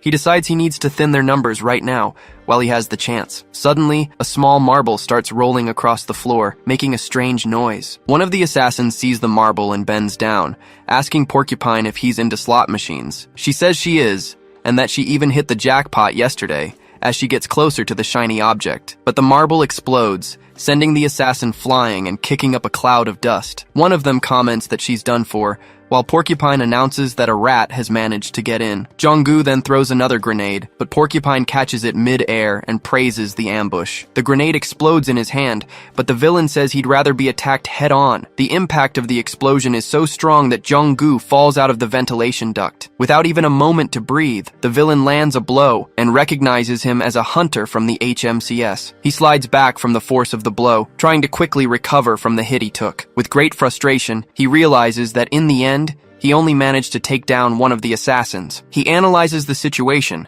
and wonders how the leader, who doesn't even seem to be using any skills, is still standing. Porcupine asks if it was the traitors who told him their location. Jong-gu replies defiantly, asking, what if they did? The villain understands they betrayed the organization, even knowing it would cost them their lives, and he scoffs, saying they allied themselves with a bunch of second-rate awakeners. Enraged, one of the hunters charges at him, but Porcupine defends himself with his claws. He then counterattacks with bone daggers, which fly swiftly toward the enemy. The leader of Bestia watches the scene and says the hunter's ability isn't half bad. At that moment, Porcupine realizes this is his opponent's signature skill, telekinesis. Jung-gu curses the monster for his tough skin, which heals too quickly, using only mana. But the villain announces that the warm-up is over, and charges at him with everything he's got. And with a single blow, he smashes the hunter against the wall, breaking everything in his path. He then asks the leader for permission to finish him off, and she tells him to go ahead. Badly injured, Jung-gu tries to grab his radio to report that he's found the target in the hall, but the villain strikes him in the face, stopping him from calling for backup. Lying on the ground, he hears Porcupine say that it's too late to call for help now. The villain gets curious and asks who's going to show up next to try their luck. He wonders if it'll be the director, Spectre, the pup, or maybe someone else. Or maybe the entire team has come for him all at once. The hedgehog prepares for combat, facing the team that invaded the main hall, but an explosion goes off, and he's surprised, not expecting them all to arrive. He's shocked to see that the Bestia assassins were defeated so easily. The leader complains that she was sure she chose the best, but they dropped like flies, huh? But the hedgehog finds it all very strange, since their wounds indicate there was a fight. The team holds their ground, showing they didn't escape the fights on the other routes unscathed. He then says it's hard to believe they defeated the tiger and the grizzly so quickly. With a powerful stomp, he cracks the floor and creates a blast of rocks to intimidate them. But Ha-Man-Chu gets annoyed with all the talk and tells the bastard to shut his mouth right now. Surrounded by his red aura, he charges forward and attacks the villain with a furious blow. The hedgehog blocks the attack and recognizes him as the hunter from the White Lion Guild. He then slides back and asks why he's here, since he's not from the HMCS. As he does, he bumps into someone and apologizes, saying it was his bad. Lying on the ground, the Spectre coughs and remarks that this whole situation makes no sense at all. The villain says their teamwork is terrible, and their stats are too different for a team. The hedgehog wants to know who the leader is, the person who gathered this group for the attack. Then, we see Seo Min holding one of the assassins by the hair, showing his dominance. The scene changes, and Ha-Man-Chu wonders how Seo Min got there so fast. But it's explained that the master appeared mid-fight and told him to run to the center. He figures the same thing happened with Volca and the old man, and now they need to hold the target. Volca complains that facing an A+ awakened without killing them is nearly impossible, especially that snake. The Spectre agrees, talking about the Black Mamba, a shapeshifter with brutal speed and strength. He suspects they've set a trap, or that the leader, the crow, is just watching from a distance. With that, he slams his staff into the ground, creating a luminous mark to track the mysterious leader. He then tells Volca to focus on capturing the snake, and the werewolf complains about the hard work. Ha-Man-Chu leaps to attack, but the hedgehog slams him to the ground with a quick, powerful stomp. But the Spectre traps him with his magic, warning him that he's not going anywhere until the master arrives. He then activates his skill, the Binding Zone, to trap all remaining enemies. Ha-Man-Chu tries to cut the mana chains, but they're too resilient and won't break, and the leader, the crow, is also caught, trapped by the Crimson Spectre's magical chains. The Spectre warns that even if she's strong, the crow won't escape his legendary Binding Zone. With a smile, she says his new master sure knows how to show off, but reminds him that he's a traitor. Suddenly, the Black Mamba breaks free from the chains, surprising the old man with his absurd strength, and then he charges toward the Spectre, leaping at him without a shred of mercy. Just then, the assassin who had been blown up reappears, leaving Jung-gu in total shock. The hedgehog tells them not to waste any more time and shatters the chains holding him. He says they need to prepare for reinforcements and erase their tracks from this place. With his draconian skill, he transforms into a lizard man and tells them to just die already. Jung-gu warns that Ha-Man-Chu's ribs are broken and that normal weapons won't work. With few options left, he yells that their best choice is to run as fast as they can. Ha-Man-Chu realizes the monster's mana is incredibly high and it uses the ground as its territory. He understands he's the tank now and that he can only try to buy time because there's no way to win. To make matters worse, Volca is busy fighting the other assassin, so he can't help. He feels an enormous weight on his shoulders and admits this fight is going to be tough, isn't it? He manages to land a stab on the monster, which releases a green smoke and seems to feel the damage. Jung-gu is shocked to see the snake using elemental corrosion magic, filling the air with swords. Then, The villain spins and shatters the entire floor, launching pieces of rock toward the hunters. Ha-Man-Chu then yells at Jong-gu, warning him that a giant rock is about to fall right on top of him. The monster tells Ha-Man-Chu that if he were him, he wouldn't turn his back in the middle of a fight. And with a direct hit, the creature attacks and slams the hunter into the ground, creating a crater. He turns to Jong-gu and says, "There's one thing official hunters never understand." The monster chokes him and asks if he really thought their headquarters wouldn't have defenses against intruders. Across the room, the assassin relentlessly attacks Folka, screaming for him to just die. It's explained to us that the hall floor is filled with magical self-destruct and tracking traps. The villain then says their fate was sealed the moment they stepped into the serpent's den. Losing his patience, he tells the hunter to stop resisting and just die in silence, once and for all. But suddenly, the creature senses imminent danger, and its survival instincts flare. He instantly leaps backward, escaping a blast of ice that appears out of nowhere. And the one who arrives is Seo-min, who charges toward the monster, leaving Jong-gu shocked, With a brutal direct hit, he slams into the villain, showing him who's boss. With a wicked smile, he announces that he's finally found his target, that slithering piece of trash. Suddenly, Yowa attacks with her blade, yelling and demanding to know who the intruder is. But she's caught in a lightning trap, falling to the ground, unable to move. Seeing this, the leader of Bestia is shocked, as he has undone all the magic in the hall. Seo-min focuses his power, while Fred scoffs, saying their magic was way too easy. The leader is impressed, since he effortlessly nullified millions of magical traps. Just then, the porcupine appears and says that their noisy entrance caught him by surprise. He stares down Seo-min and says that now, everything finally makes sense to him. He then accuses him of being the villain who put together a team and defeated his assassins. Seo-min is outraged, saying it's incredibly bold to hear that from an assassin like him. The leader asks the Black Mamba if he messed with the wrong people, but he denies everything. But the monster quickly understands the reason, stating that this is definitely about revenge. Seo-min admits it's impressive that he was tracked, since he never leaves any clues. He confirms it's for revenge, but warns that first, the assassin needs to answer a question. With that, he attacks with immense power, sending the porcupine flying with the impact. The leader of Bestia lunges at him,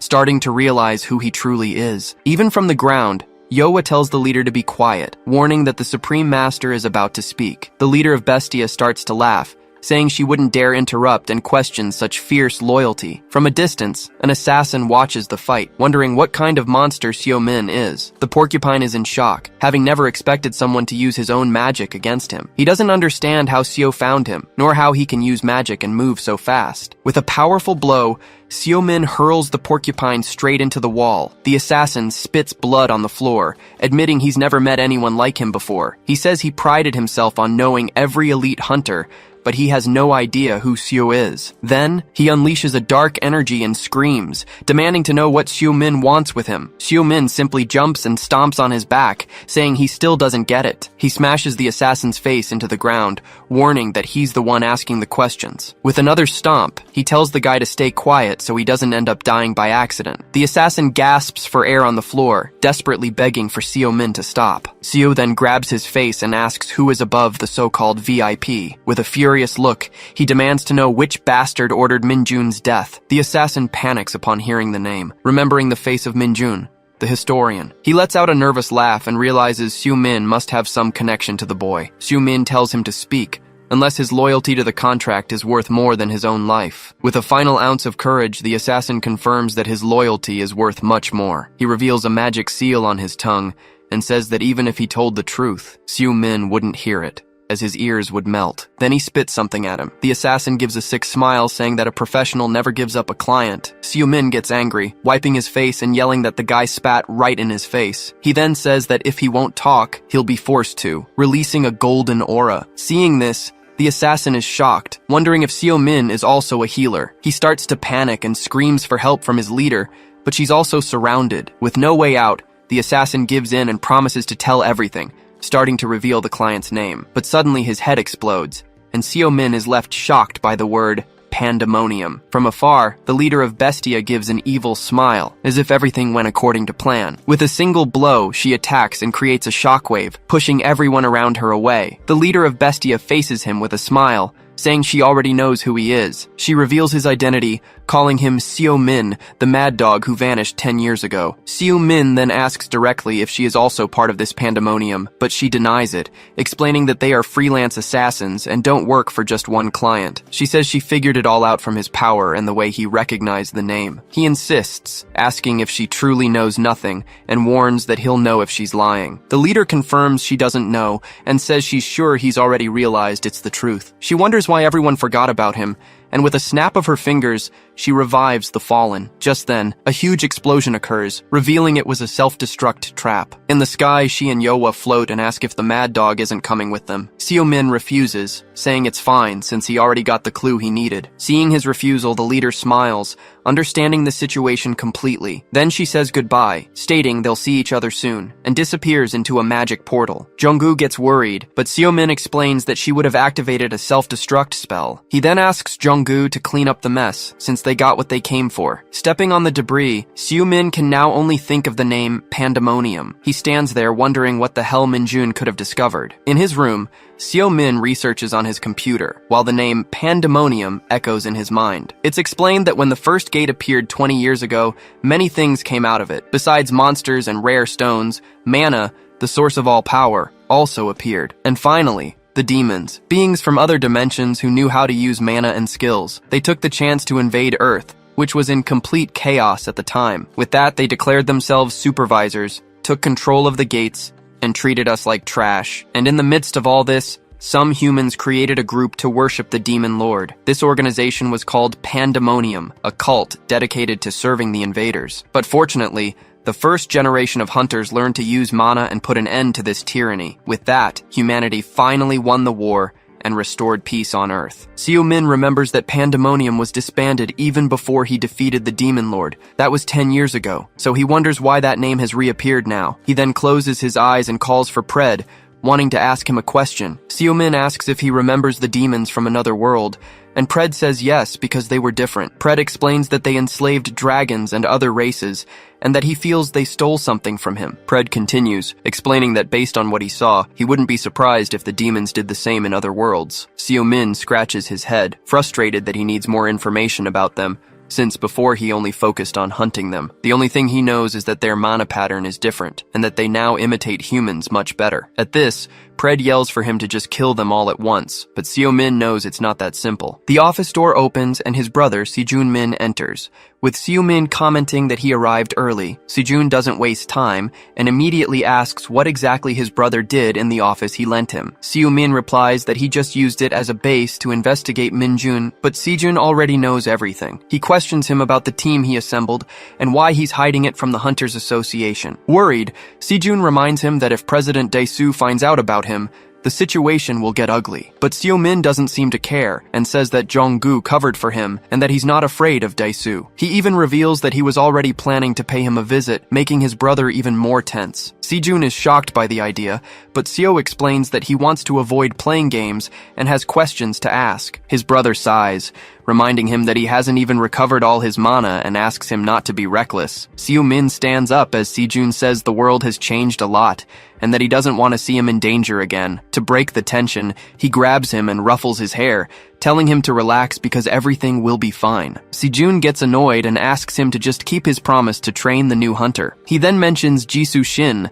explaining that her ability is very complicated to use. Seo Min cleans his ear and reluctantly agrees, saying he'll give her a few tips. Just then, his stomach growls and he asks his brother to get something to eat, who is shocked by his appetite. Suddenly, the phone rings, while Pred also complains of hunger and demands fried chicken. On the other end of the line, Jonggu shouts, asking why he took his name off the case. Seo Min gets annoyed with the lecture, but Jonggu informs him that their operation has leaked to the press. The news spreads, revealing that the HMCS took down a group of assassins all by itself. At the agency, chaos erupts as everyone tries to calm down the media and the curious onlookers. Jonggu explains that Director Bayek is now keeping an eye on him. Since Seo Min isn't involved, he panics, because he doesn't know how he's going to explain that he defeated everyone by himself. Seo Min then suggests he ask Haman for help, but the other man is already desperate on the phone. He begs Seo Min for help, but the protagonist hangs up, saying he needs to have dinner first. Soo-min then walks away,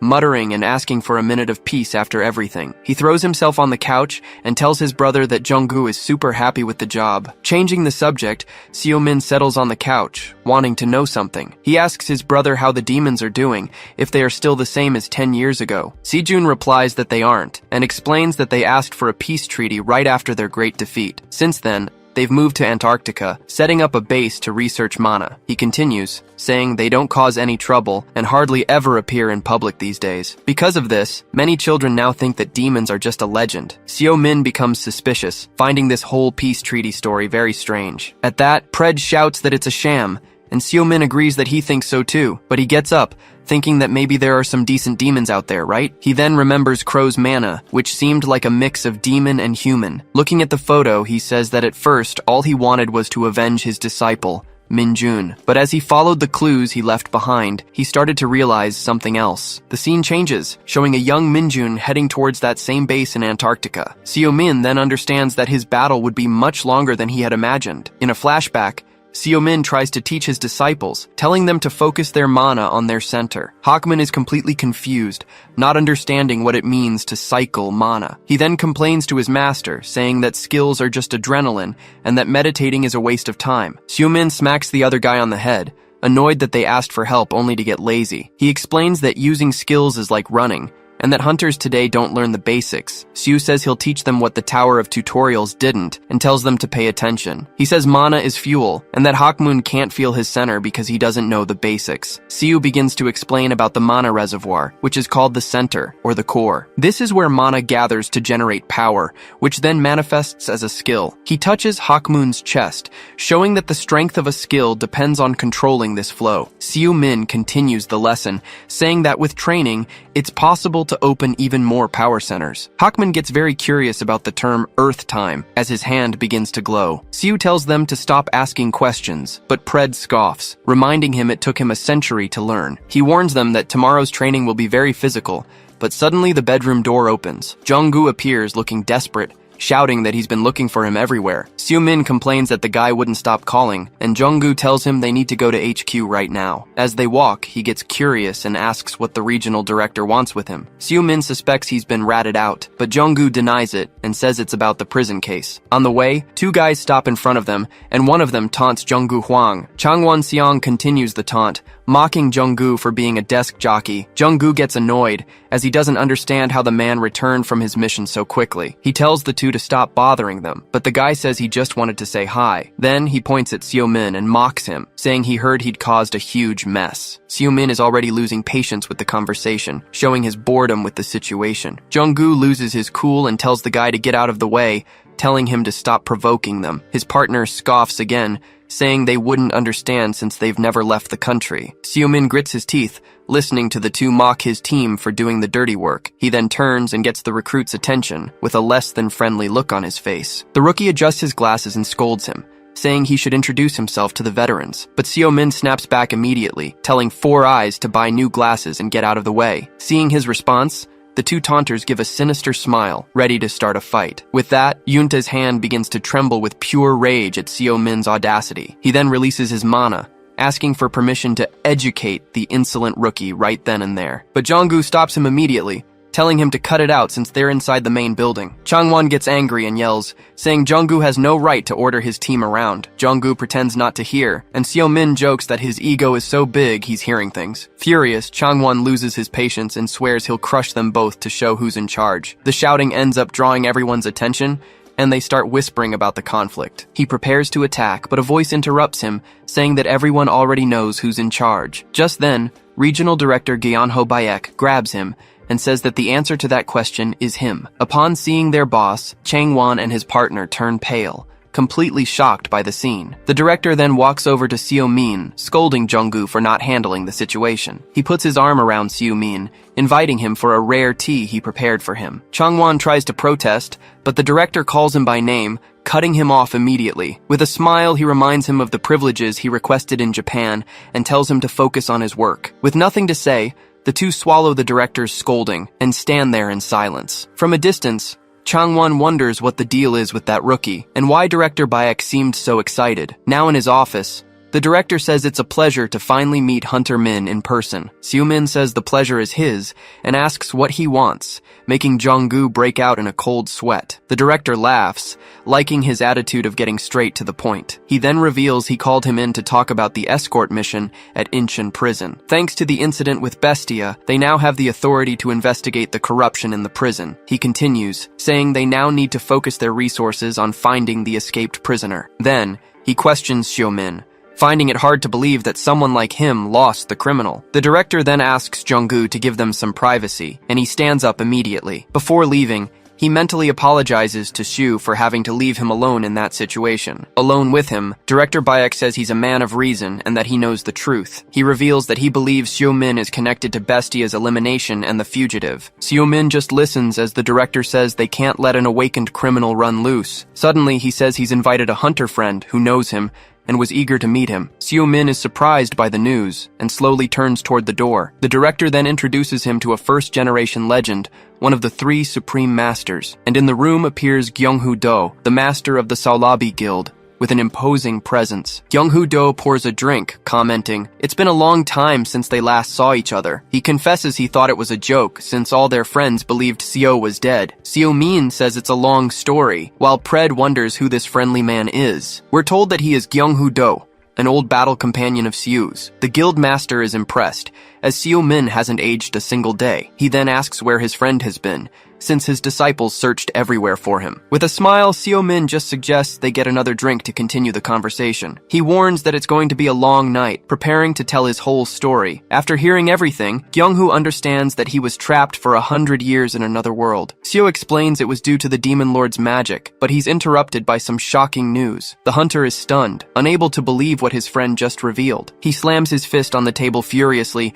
questioning how they made a peace treaty with the monster still alive. The master tells him to calm down, explaining that the Demon Lord is like a living corpse. He says the demons proposed the treaty, blaming only the former lord for the war. Seo-min says they were just scared, but Gyeong-hoo reminds him that humanity couldn't take any more fighting. He recalls how the world was in ruins after the first gate and the monster attacks. On top of that, there was the war against the demons, so everyone was exhausted. Surprisingly, they offered to help rebuild the world and teach them how to close the gates. In return, they only wanted to retrieve their demon lord's remains and stay in Antarctica. Back then, people just wanted peace and to quickly adapt to the new power of mana. That's why the nations accepted the treaty, and Dae-soo Choi was the one who represented Korea. Since then, the demons have kept to themselves, only coming out to help. But some first-generation hunters didn't like the treaty and simply disappeared. Gyeong-hoo admits he didn't care anymore either, but now something feels very wrong. He then reveals why, saying that Seo-min's name and title have vanished from history. All records of him from the last decade were erased, and rumors point to Dae-soo Choi. It was done so well that even he only managed to remember Seo's face today. To him, it's very strange that a war hero like Seo could be forgotten like that. Seo-min then asks if he thinks the demons and Dae-soo made some kind of deal. Gyeong-hoo confirms, saying Dae-soo always did everything to surpass him, and that hasn't changed. Pred is disgusted by the betrayal, while Seo-min processes the idea of Dae-soo Choi working with the demons. He wonders why that bastard would ally with them just to erase his existence. Seo-min questions what the demons would gain from this, besides avenging their former leader. But Gyeong-hoo says it's just a theory, and ultimately, they need more information. Seo-min gets angry, remembering that the demons started the war in the first place. At this, Gyeong-hoo suggests he look for his old disciples, as they might know something. Seo-min hesitates, explaining it's not that easy, since they've all gone their separate ways. His friend then reminds him that Yeohwa is in Korea, and she's become an S-rank hunter. The scene shows how the young Yeohwa grew into a strong woman and the leader of Azure Bloom. Seo remembers she used to be attached at his hip, and finds it strange that she now works for Dae-soo. He takes a sip, saying that people change and she must have her reasons. Suddenly, he complains about the drink's taste, and Gyeong-hoo teases him, saying he needs to grow up. The guildmaster regrets not calling Sejun, but Seo says it's better this way. Without them noticing, someone snaps a photo of Seo-min, a suspicious smile on their face. The scene cuts to a man who informs his boss over the phone about Seo-min's meeting. On the phone, a mysterious woman praises his good work and tells her agent to return. Suddenly, Yeohwa's phone gets a notification, leaving her with a dark expression. She looks at the screen and is shocked, confirming to herself that it's him. The photo reveals Seo-min's face, and she can't believe he's still alive. With this, she finally understands why so many strange things have been happening in the tutorial tower. Her legs give out, and she slides down the wall, stammering that her master has really returned, and she starts crying right there, completely overwhelmed by emotion. We're told that she always suspected something, as Sejun had been hiding things from her from the very beginning. Yeohwa recalls that she never gave up looking for him, even when everyone else had lost faith. She looks at the photo again with a smile, realizing he hasn't changed at all. Determined, she jumps to her feet,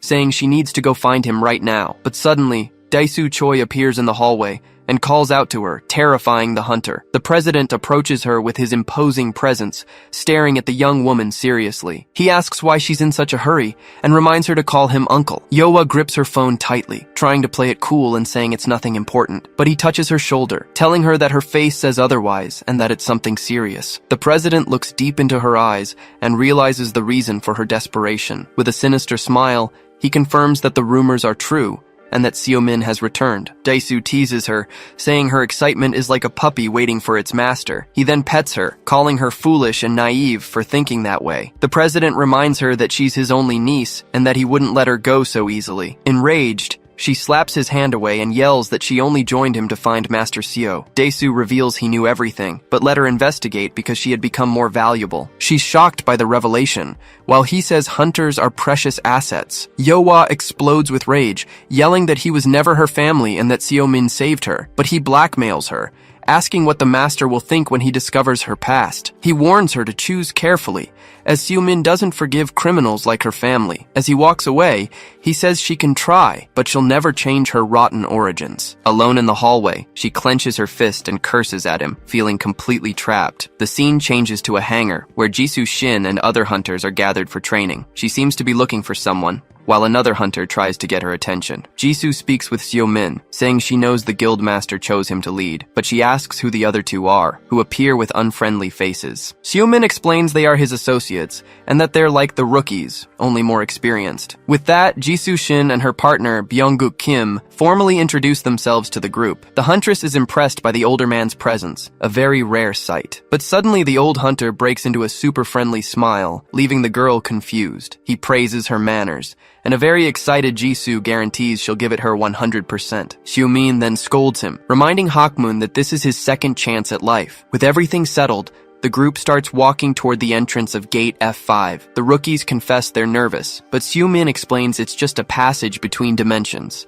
The hunter worries about rumors of people disappearing, but Seo says they just got trapped. The older hunter agrees, saying the gates are now property of the guilds. He continues, saying the portals have become a lucrative business, full of valuable resources. As they cross through the portal, they arrive in a beautiful forest, leaving Jisoo in awe. The rookie feels nauseous from the gate, and the guy comments on the lack of immediate monsters. Hakmun complains about the rookie's attitude, and Seo-min explains that there are now academies for them. It's explained to us that now, after the tower, guilds recruit and train the newly awakened. Seo-min thinks this training method is awful, and complains that's why there are so many bad hunters nowadays. He then calls the rookies over and asks them to show their skills before they move on. The guy wonders why they're being trained by someone from outside their guild. On top of that, he complains about being paired with someone who can't even use her skill. But suddenly, she manages it and unleashes a flash of light that accidentally hits her partner. The fallen huntress apologizes, but Seo-min tells her to save it for when she needs it. With that,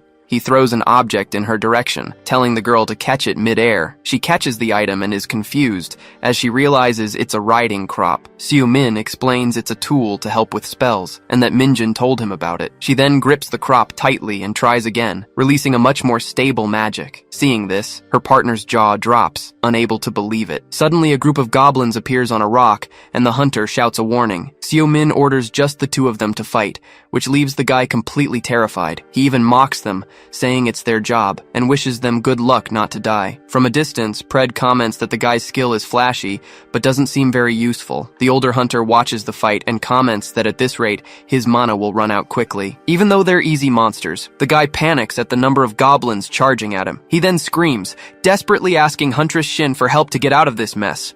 But it's too late, and with his mana depleted, he's hit and falls to the ground defenseless. Seeing the danger, Jisoo focuses and yells the name of her skill, preparing to use it. The Beast Tamer skill activates, stopping the goblin that was about to attack her partner in mid-air. With this power, she manages to control the monster, which now stands by her side, ready to obey. She then points to her fallen partner and orders the creature to get away from him immediately. The goblin obeys instantly, and begins to walk slowly away from the hunter. Super proud, Jisoo turns and asks the others how she did with her new skill. The two mentors comment that it's a rare domination skill and that she has a bright future. Pred goes crazy wanting to devour the skill, but Seo-min just says it wasn't bad, however. He warns that she'll need to control more than one as several goblins appear. With her partner unconscious and surrounded, the rookie panics and yells for Golpero. At the end of the day, Jisoo thanks him for all the help, saying she's finally got the hang of her skill. Hakmun worries about how pale she looks, but Seo-min tells her she can find another mentor if she wants. With a smile, she thanks him and admits she was being arrogant, thinking she was special. Nearby, her partner is so exhausted that he ends up falling asleep on Hakmun. Jisoo says the skill is just a tool,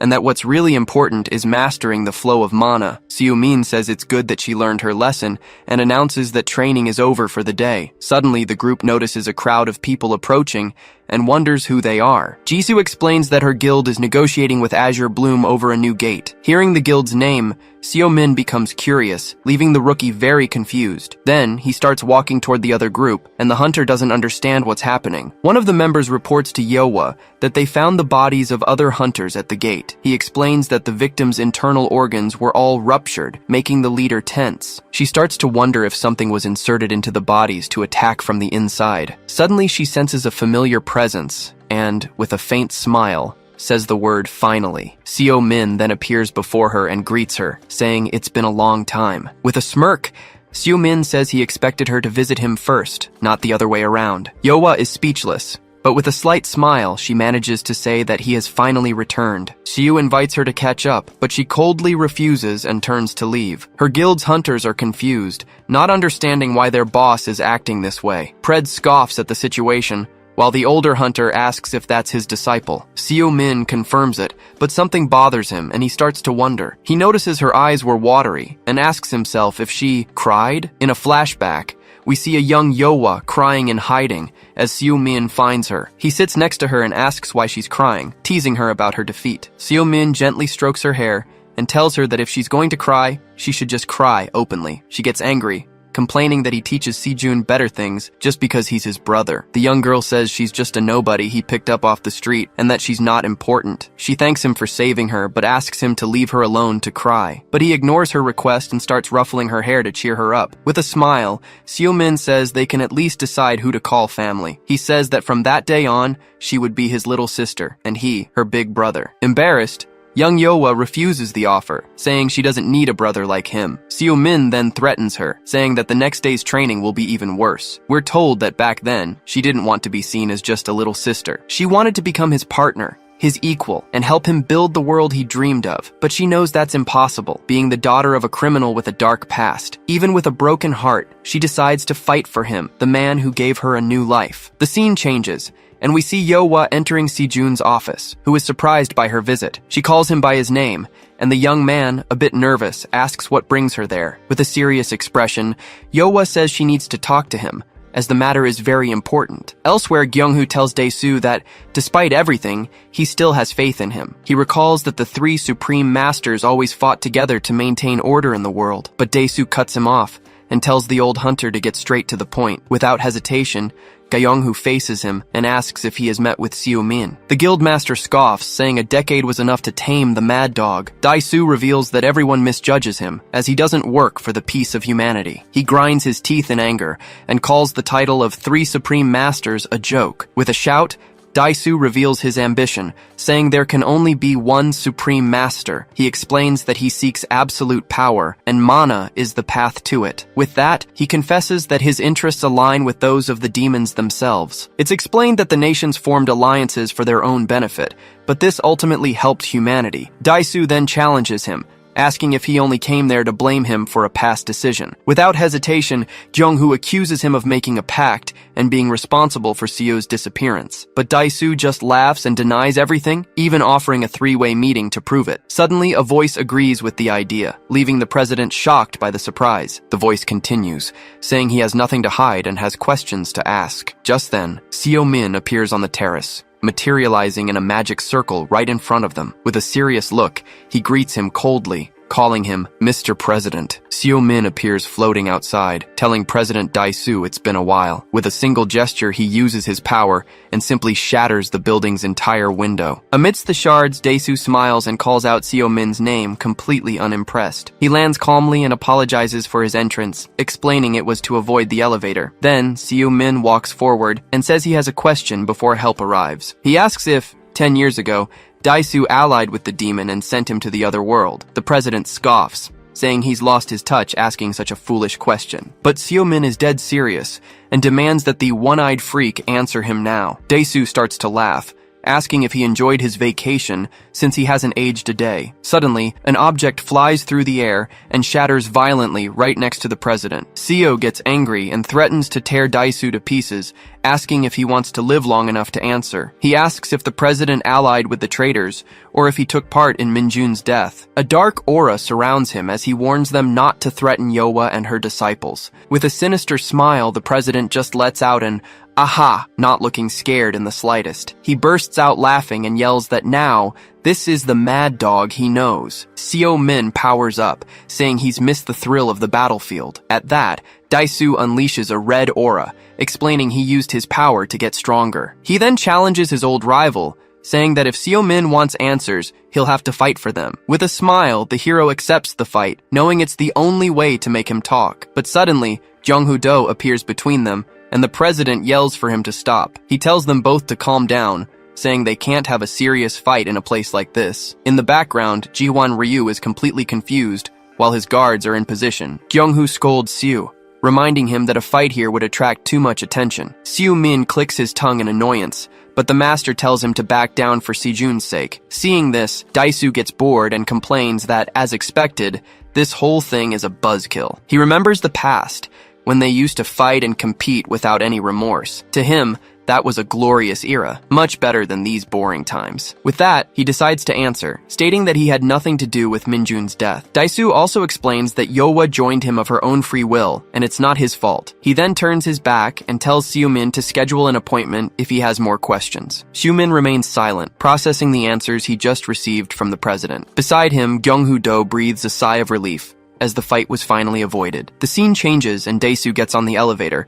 telling his assistant to shut up and mind his own business. The young man cringes in fear and stammers an apology to his boss. Then, the president orders him to prepare an A-rank gate and to bring Yowa to him. The scene cuts to a full moon night, in a flashback from 7 hours earlier. We're shown that Yowa went to Sejun and questioned him about the IZ Guild. She says the hunters found at the gate had all their internal organs disintegrated. Yowa explains that it was either a unique skill or they all ate the same thing. She reveals they were all connected to a mysterious guild called EZ, which no one had ever heard of. Sejun listens intently, then shares a rumor he discovered about the place. He reveals, shocked, that he heard this guild is led by a demon master. Sejun asks where she heard that, and Yowa says he's free to use the information. She turns to leave, saying she'll continue to investigate and will keep him informed. But before she goes, she asks him not to look for her, because Daisu is watching him, and she's worried. She asks Sejun not to tell the master she was there, as she doesn't intend to go back to him. Sejun then confirms he was right. Yowa joined Daisu to track Seo, but he's confused, as he sees no reason for her to stay with him now that Seo is back. He remembers that Seo trusted his disciples blindly, but to him they always seemed full of secrets. Worried, he sighs, and wonders what Yowa and Xiaolong are really up to.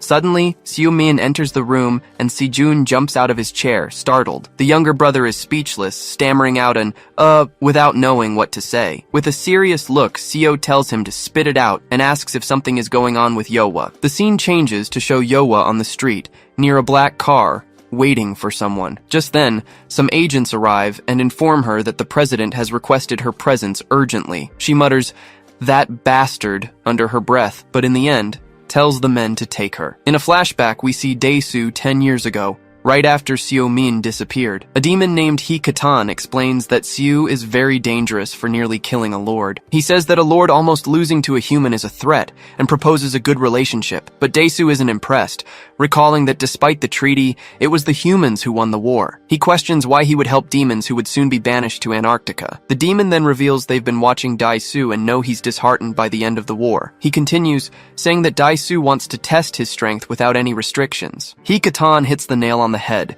saying the hunter's only desire is to fight stronger enemies. With that, he offers to help Dae-soo reach his maximum power and completely master mana. Dae-soo clutches his stomach, realizing the demon wants more than just to erase history. He asks if the demon has considered that by becoming stronger, he would become a threat. But Hikatan explains that the demons only want to unravel the mysteries of mana and the portals. He turns and leaves, saying he will eagerly await Dae-soo's answer. It becomes clear that there, South Korea's strongest hunter made a crucial decision. The scene returns to the present, with Dae-soo at an F-rank gate, a completely empty and desolate place. An assistant appears through a portal and informs Dae-soo that they've prepared the gate as he commanded. He explains that the location is now his guild's property and that no one alive is there. Dae-soo praises their good work, then asks if the invitation he requested was sent. The young man confirms, but reminds the chairman that the summit is happening tomorrow. He cuts him off, says he already knows, and tells everyone to get out of there. The assistants withdraw, and one of them sighs at being dismissed so coldly. Just then, Yohwa emerges from the portal and asks why he summoned her to this place. Dae-soo reprimands her and tells her to watch her tone as people are listening to their conversation. But she's unfazed and tells him to get straight to the point, no messing around. He then reveals he knows she suspects he played a part in Seo-min's disappearance. He says that 10 years ago he didn't accept the demon's proposal, nor did he cooperate with them. But Dae-soo admits he let Siu's records be erased because he didn't care about his legacy. Yohwa is outraged by his coldness, saying he has to be kidding her. He continues, explaining that he felt a sense of unease, but it wasn't guilt for becoming the chairman. The real uncertainty was never knowing who was stronger, him or the so-called mad dog. Furious, Yohwa calls him a bastard and unleashes her powerful aura at him. She charges forward, screaming that he really was involved with the demons all this time. Enraged, she realizes he knew everything that was happening from the very beginning. Then, she leaps to attack, shouting about her master's disappearance and the destruction of his legacy. But Dae-soo stops her attack with a single hand, showing he's much stronger. He says she's just like her mother, reckless and slow, and throws her back with one blow. The impact is so powerful it kicks up dust and carves a crater in the ground. As she lies fallen, she hears that she's just a tool to make the mad dog even more filled with hatred. He then confesses that a feeling of inferiority has always haunted him like a ghost. And now that Seo-min is back, it's time for him to finally clear away this remnant of the past. Even wounded, she laughs and doubts her master would fall for his little game for someone like her. With one step, he replies that he will, because he believes Seo will do exactly that. He steps on her and says that he never believed in the master's little family act. But the look in Seo-min's eyes that night proved he was wrong about his feelings, so now he's using her as bait, as she's the only card he has to ignite the fight. Dae-soo materializes a glowing magic chain, preparing to bind his hostage. The chains then wrap around Yohwa's body, and she cries out in pain, unable to react. He explains the item is so strong that not even an S-rank hunter could escape it. With a smile, he tells her to stay alive until her rescue arrives, as that is her mission. She struggles and screams that none of this changes the fact that he's still a piece of trash. Suddenly, a massive noise startles her, coming from somewhere very close by. From the sky, Seo-min descends like a meteor, hitting the ground with a violent impact. The collision causes a massive explosion, sending dust and rocks flying everywhere. But Dae-soo shouts excitedly that today, history will finally be set right. He boasts that everyone will witness the death of a relic and hail him as the strongest. With a dark smile, Seo-min appears and says that this is all a bunch of nonsense. He then attacks with all his might, shattering the ground and rushing the chairman with full force. Dae-soo manages to defend himself and laughs, but the force of the blow pushes him back. He calls Seo mediocre, saying that the 10-year absence has created a power gap between them. The predator warns they can't fight like this, but Seo-min simply replies that he doesn't care. With his power at its peak, he tells the predator that they're going all out for this fight. Seo tells Pred they're going all out, but he warns that Dae-soo is a monster. The parasite continues, warning that if he goes past his limit, there will be nasty side effects. But Seo-min calculates that 50% of his strength is enough to win. Then, Dae-soo scoffs and asks if the once confident Seo-min is already scared, so the two of them charge at full speed, preparing for the first major clash of the fight. He tells the president he won't even need his full power against a piece of trash. Their collision creates a massive explosion, and Yohwa realizes this is a fight between awakened beings. She's shocked, as their speed is so great she can't even follow them with her eyes. Suddenly, Dae-soo materializes a giant red spear and laughs, feeling the adrenaline. He says this is the feeling of being unleashed, of breaking all his power limits. With a huge grin, He says he's going to dive headfirst into the essence of mana right now, but Seo-min taunts him, saying he still enjoys collecting those old toys. With a magic circle, he summons a giant earth barrier to defend against the attack. Daisu's spear shatters everything, and Pred shouts in fear, questioning if he's even human. Seo-min just watches, remarking that Daisu has always been reckless and strong as a bull. Seo-min summons a weapon and comments that Daisu seems more like an animal than a human. With a laugh, he floats and gets ready as the president charges forward with his red power. Daisu throws several swords, but Seo-min calmly prepares to counter the attack. Then, the president yells that he's going all in, launching a wave of energy at him. The blow hits an energy shield and Daisu scoffs, saying the defense is too weak. The barrier begins to crack and he taunts, asking if this is the best Seo can do. Then, Daisu summons a giant hammer, wanting to see how many hits the shield can take. He strikes with all his might, and the hammer blow makes the shield start to shatter completely. Seeing this, Seo-min prepares a counterattack and shouts, summoning several ice spears. A shower of ice flies toward the president, who doesn't even have time to dodge the power. The spears converge and explode right in his face, creating a large blue energy ball. The hammer falls to the ground, and Daisu admits that the mad dog still has a pretty strong punch. Slightly tired, Seo-min tells him to shut up and release the hostage, if he doesn't want to die. He says he knows Yowa was a bait and that her job here is done. But the president smiles and says that's not good enough, as he knows he can do better. Daisu warns that Yowa still has her uses,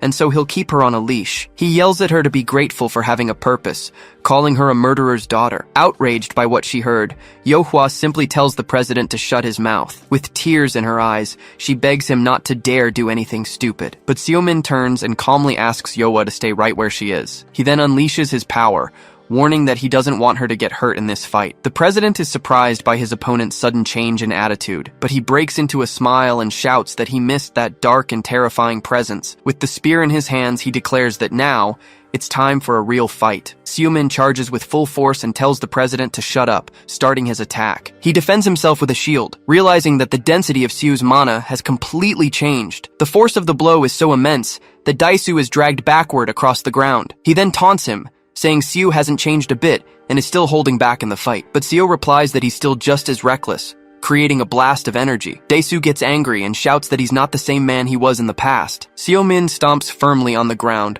planting a sword and saying he's learned a lot over time. But Daisu raises his weapon, warning that their last clash made one thing very clear. Suddenly, a red energy surrounds Seo-min, catching him completely by surprise. The president then charges with an energy sword, shouting that Seo is no longer... He completes the sentence with hatred, screaming that the hero is no longer a match for him. With that, the blow lands a direct hit, causing a gigantic red explosion on the scene. Seeing the scene from a distance, Yowa desperately screams her master's name. She keeps watching apprehensively, not knowing what happened in the middle of all that smoke. Then a voice thanks Daisu for saving him the trouble of saying that. It's Seo-min, holding back the blow and warning that the president doesn't stand a chance. The president is shocked. His legendary sword, capable of slicing through buildings, was stopped so easily. He can't believe Seo-min blocked the attack with just one arm, but Seo mocks him, saying that fighting against weaklings for 10 years was no big deal. Then, he pulls Daisu in close and reveals he survived in hell for over 100 years. The president takes a full-force blow,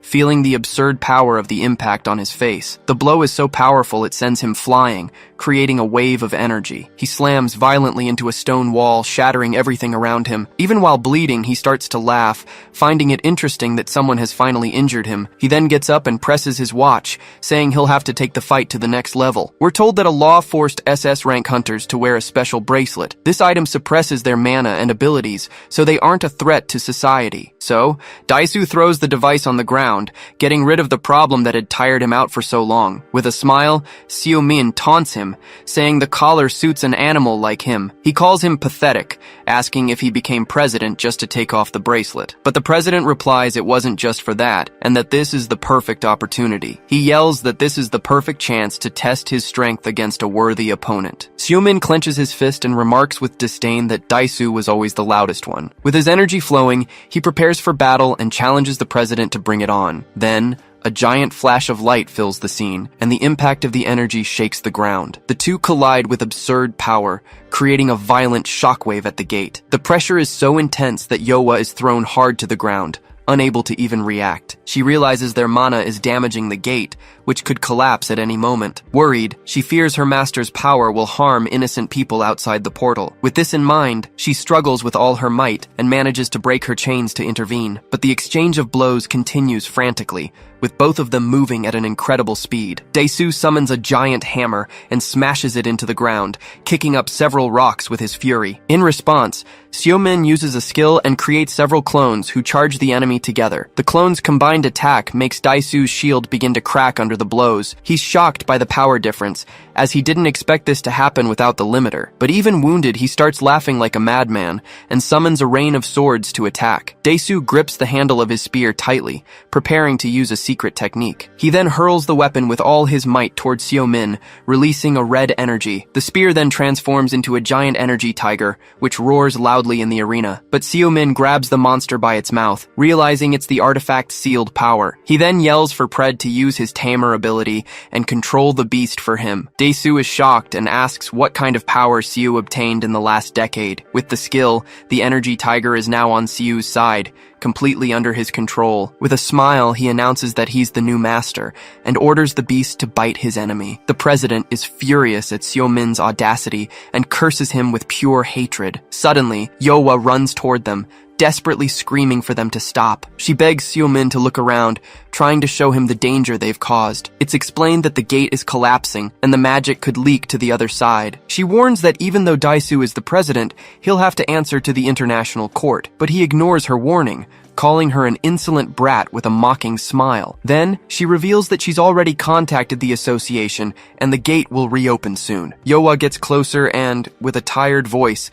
begs him to please stop this fight. Seo-min falls silent for a moment, just staring at his former disciple. Suddenly, the bracelet on the ground starts beeping, and Dae-soo answers, asking who it is. On the other end of the line, a man introduces himself as Edward, from the HMCS main headquarters. He says he's calling about an urgent matter, and that they need to talk right away. The president mutters, "Damn it," but ends up agreeing to handle the situation. Then he turns to Yohwa, saying he shouldn't have taken in an ungrateful person like her. Dae-soo leaves, announcing he's lost interest in the duel, and tells Seo-min to get lost. With his departure, the dust settles, and the fight finally seems to be over. Yohwa falls to her knees, devastated that her master has discovered her darkest secret. She wonders what she'll say if she should admit that she's the daughter of a criminal. But Seo-min approaches and gently strokes her head, asking if she's okay. Surprised by the gesture, she looks up and realizes her master is just as kind as she remembered, even after everything that happened. At that, she hugs him tightly and cries, while he jokes that she still has some energy left. On the call, Dae-soo lies, saying the hunter's information is completely false. He blames Yohwa, stating he'll take responsibility for her false alarm. He scoffs, claiming it was just a training session inside a closed gate, and that they're overreacting. But on the other end of the line, HMCS Vice President Edward Blackwood doesn't seem convinced. He counters that this was before the president released his power limiter. It's explained that SS rank hunters are forbidden from fighting under private circumstances. If a fight is unavoidable, they must contact the association to prevent bigger problems. Edward reminds him that, given his position, he could even face a court trial. Even if his nation allows it, the international regulatory body could hold him accountable. With a smile, he says there's no reason to escalate the issue and disturb the peace. He then asks Dae-soo to resolve the incident internally and appropriately, and the president agrees. Edward warns that they'll let it slide, but they still need to interview the person he fought. With a coffee in hand, he says he's looking forward to speaking with the insignificant hunter. Dae-soo hangs up, realizing the vice president's true target is Seo-min. The scene ends with the promise that the two will meet again in South Korea. Gritting his teeth, Dae-soo reflects on his shameful defeat, as he never expected that level of power. In a flashback, he remembers being certain he would surpass Seo-min, but reality proved otherwise. His frustration grows as he thinks about how Seo-min is so strong, he doesn't even seem human anymore. He wonders what his secret is, finding it unfair that all his effort was so easily overcome. But then he suddenly smiles, realizing he missed the thrill of a life-or-death battle. He clenches his fist tightly, aware that he needs more power, something beyond his limit. Now he has a purpose, an opponent to conquer, and he welcomes the rabid dog. The scene shifts to 1 week later, at the Azure Bloom Guild headquarters at night. There, a man asks Yohwa if she stayed away out of shame. She says yes, and that just knowing her master was back was enough. Seo-min sighs and asks if she's being serious, not quite believing her. Yoa then asks him to tell her he at least managed to investigate Minjin's death. He confirms he did, but only discovered that the person who ordered the hit is from outside of Korea. Seo-min thinks that Daisu only used her for his own benefit, not to sabotage his disciples. Nervously, Yoa tries to explain it's not about blood ties, but Seo cuts her off, saying he knows. He gently pats her,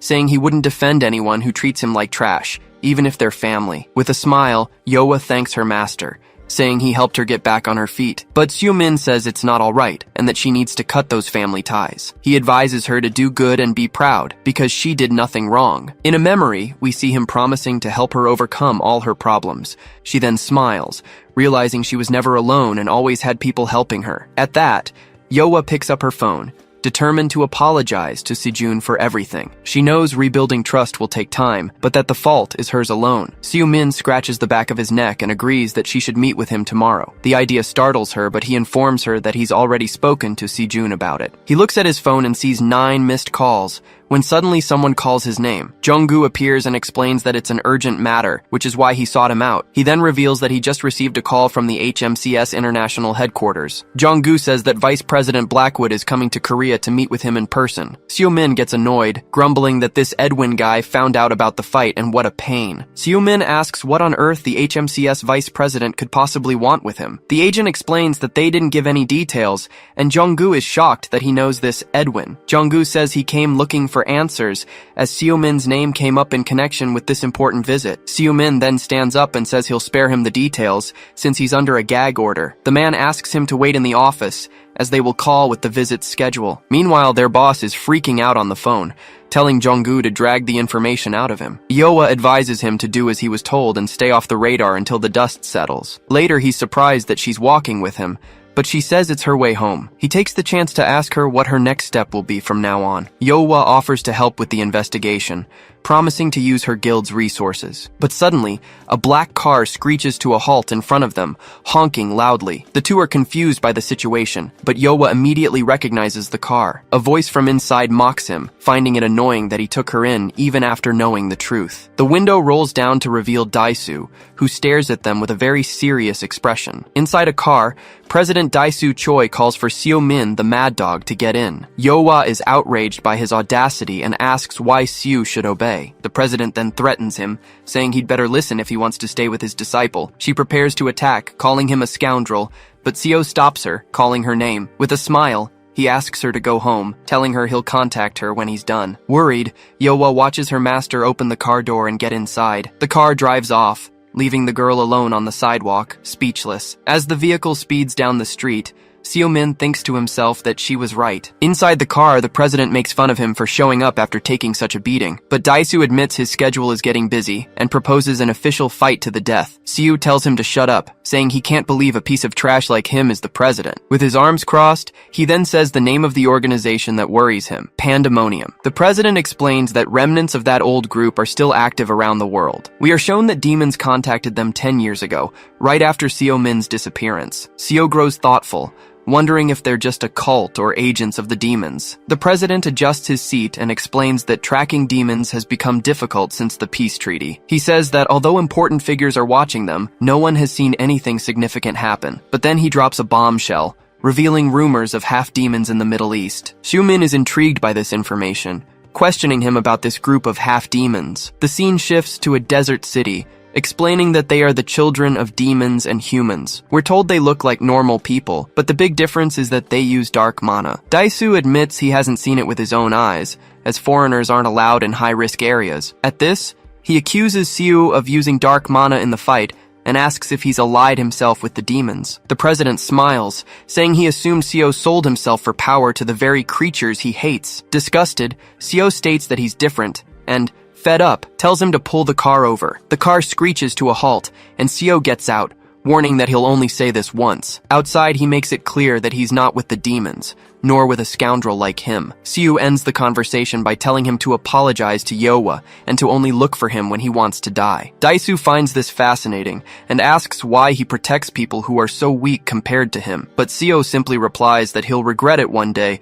and tells him to mind his own business. The car drives away, leaving Seo Min alone on the sidewalk, lost in thought about their conversation. The image of a half-demon with a sinister smile comes to his mind. The scene shifts to the HMCS headquarters, where employees are surprised by a visit from the international head office. The staff starts gossiping, commenting that they're here to inspect the branch and that there's something new every day. At the door of Director Gaeonho Bayek's office, he welcomes a Mr. Blackwood. The director then introduces Seo Min, explaining that he is the branch's new hunter. The blonde man, seated, formally greets the newly arrived hunter, but Seo Min gets straight to the point, asking the director what Edwin is plotting. With a smirk, Edwin politely asks Director Bayek to leave them alone. The director is very curious about the situation, but he knows he needs to please the executive, so he leaves the room saying he'll wait outside in case they need anything. As soon as the door closes, a huge shout echoes, making Seo cover his ears. In an instant, Edwin grabs him by the collar, demanding to know where he's been for the last 10 years, and without waiting for an answer, he punches Seo in the chest, calling him a bastard. After calming down, he says it's good to see him in one piece and asks him to tell him what he's been up to. Sighing, Seo Min seems to have expected this, and asks his old friend to sit down. After hearing the story, Edwin understands that he survived in a dimension where time flows differently. He laments that many have forgotten the hero and confesses that even he was starting to forget. But Edwin gets worked up, remembering that Seo was his savior, pulling him from the brink of death multiple times. Seo Min finds it disgusting to be called a savior and changes the subject, asking about Yowa. Edwin then explains that the agency's head office is collaborating with several guilds on a case. Her guild, the Azure Bloom, is one of the partners, and he got her contact information from them. Seizing the opportunity, he invites Seo to the head office, since he's at the Korean branch. The answer is a blunt no, leaving Edwin shocked and confused. He insists that Seo is a big fish in a small pond and that he needs a partner. He also argues that with the head office's authority, Seo's investigation would be easier. Seo says he'll think about it and then asks about the huge case involving the guilds. Edwin reveals they found a portal in the desert, with several hunters dead from poisoning. The autopsy concluded that the drugs they took were illegal enhancers. Seo Min questions the existence of illegal enhancers for the awakened, clearly surprised. Edwin confirms, but says headquarters has been investigating deaths around the world for over a year. He reveals that the forensics team discovered the victims' organs ruptured at a cellular level. That's why they didn't go public, since the victims were criminals and they couldn't find any traces of the substance. But fortunately, a witness from a similar case in China came forward to help with the investigation. She testified that the awakened inhaled a black powder, went insane, and self-destructed. Seo Min then connects the dots, realizing the black powder is related to the bodies in the desert. Edwin says related is an understatement, as they've designated the area as Ground Zero for the case. But Seo finds it strange, since the portal was just found, and the cases are over 6 months old. That's when he explains that the Master of Azure Bloom found the original form of the powder at the site. She also saw a vehicle from a mysterious guild called Eyes, which seems very suspicious. Hearing this, Seo throws himself into his chair, lamenting what his disciple has gotten herself into. Edwin smirks, revealing he knew all along that Yowa was his disciple, and now that she's involved as the first one to find the substance, there's no way out for her. He finishes by saying that Seo can help with the case, and in doing so, make her life much easier. Edwin pressures him, asking if he's really going to ignore the mess his apprentice is in. With a grim face, Seo Min's reputation as the mad dog seems to speak for itself. He sighs, admitting to himself that this was, without a doubt, checkmate. So he agrees to help, saying he had business in the Middle East anyway. Clapping his hands, Edwin celebrates and offers to handle the dispute with Chairman Choi. But Seo leans back and says that Scoundrel is just a power-hungry addict and nothing more. Despite all his anger, he concludes that, in the end, the chairman is still only human. The scene changes and Sejun finds his brother packing, asking about the new case from headquarters. Seo confirms it is, revealing it was a specific request from Edwin himself. Sejun is surprised and wants to know how the two of them suddenly started talking. His phone rings, and Seo says some things went down and that Yohwa will explain everything. With the phone in hand, his brother answers the call with a very serious expression. As he walks away, he asks Yohwa how she got his cell phone number. Already preparing for the trip, Fred asks where they're going, and the answer is the European headquarters. But the entity gets serious and asks if he'll have to use his mana to the limit again. Seo-min jokes with Fred, but the entity reveals its concern is for its own body. The hunter is intrigued by this revelation and asks what kind of change it would be. Since returning to Earth, Fred says he's adapted, but is slowly losing control. He's also suffering the effects of the journey and suspects the last fight was the trigger. The pact between them prevents him from attacking Seo, but he feels the situation is going to get worse. He has a premonition that things will get worse as his host recovers more mana. This could mean his power won't be available at the most crucial moment in battle. Seo-min falls silent for a moment, processing the gravity of this information, but he quickly recovers and says it won't be a problem, as he's now self-sufficient. He explains that he'll need his power against demons, but that's not the case right now. Stretching, Seo admits that, as annoying as it was, the fight with Daisu helped him. He then thinks about the enhancers, and the name sounds familiar in a very bad way. The scene cuts, and 2 days later,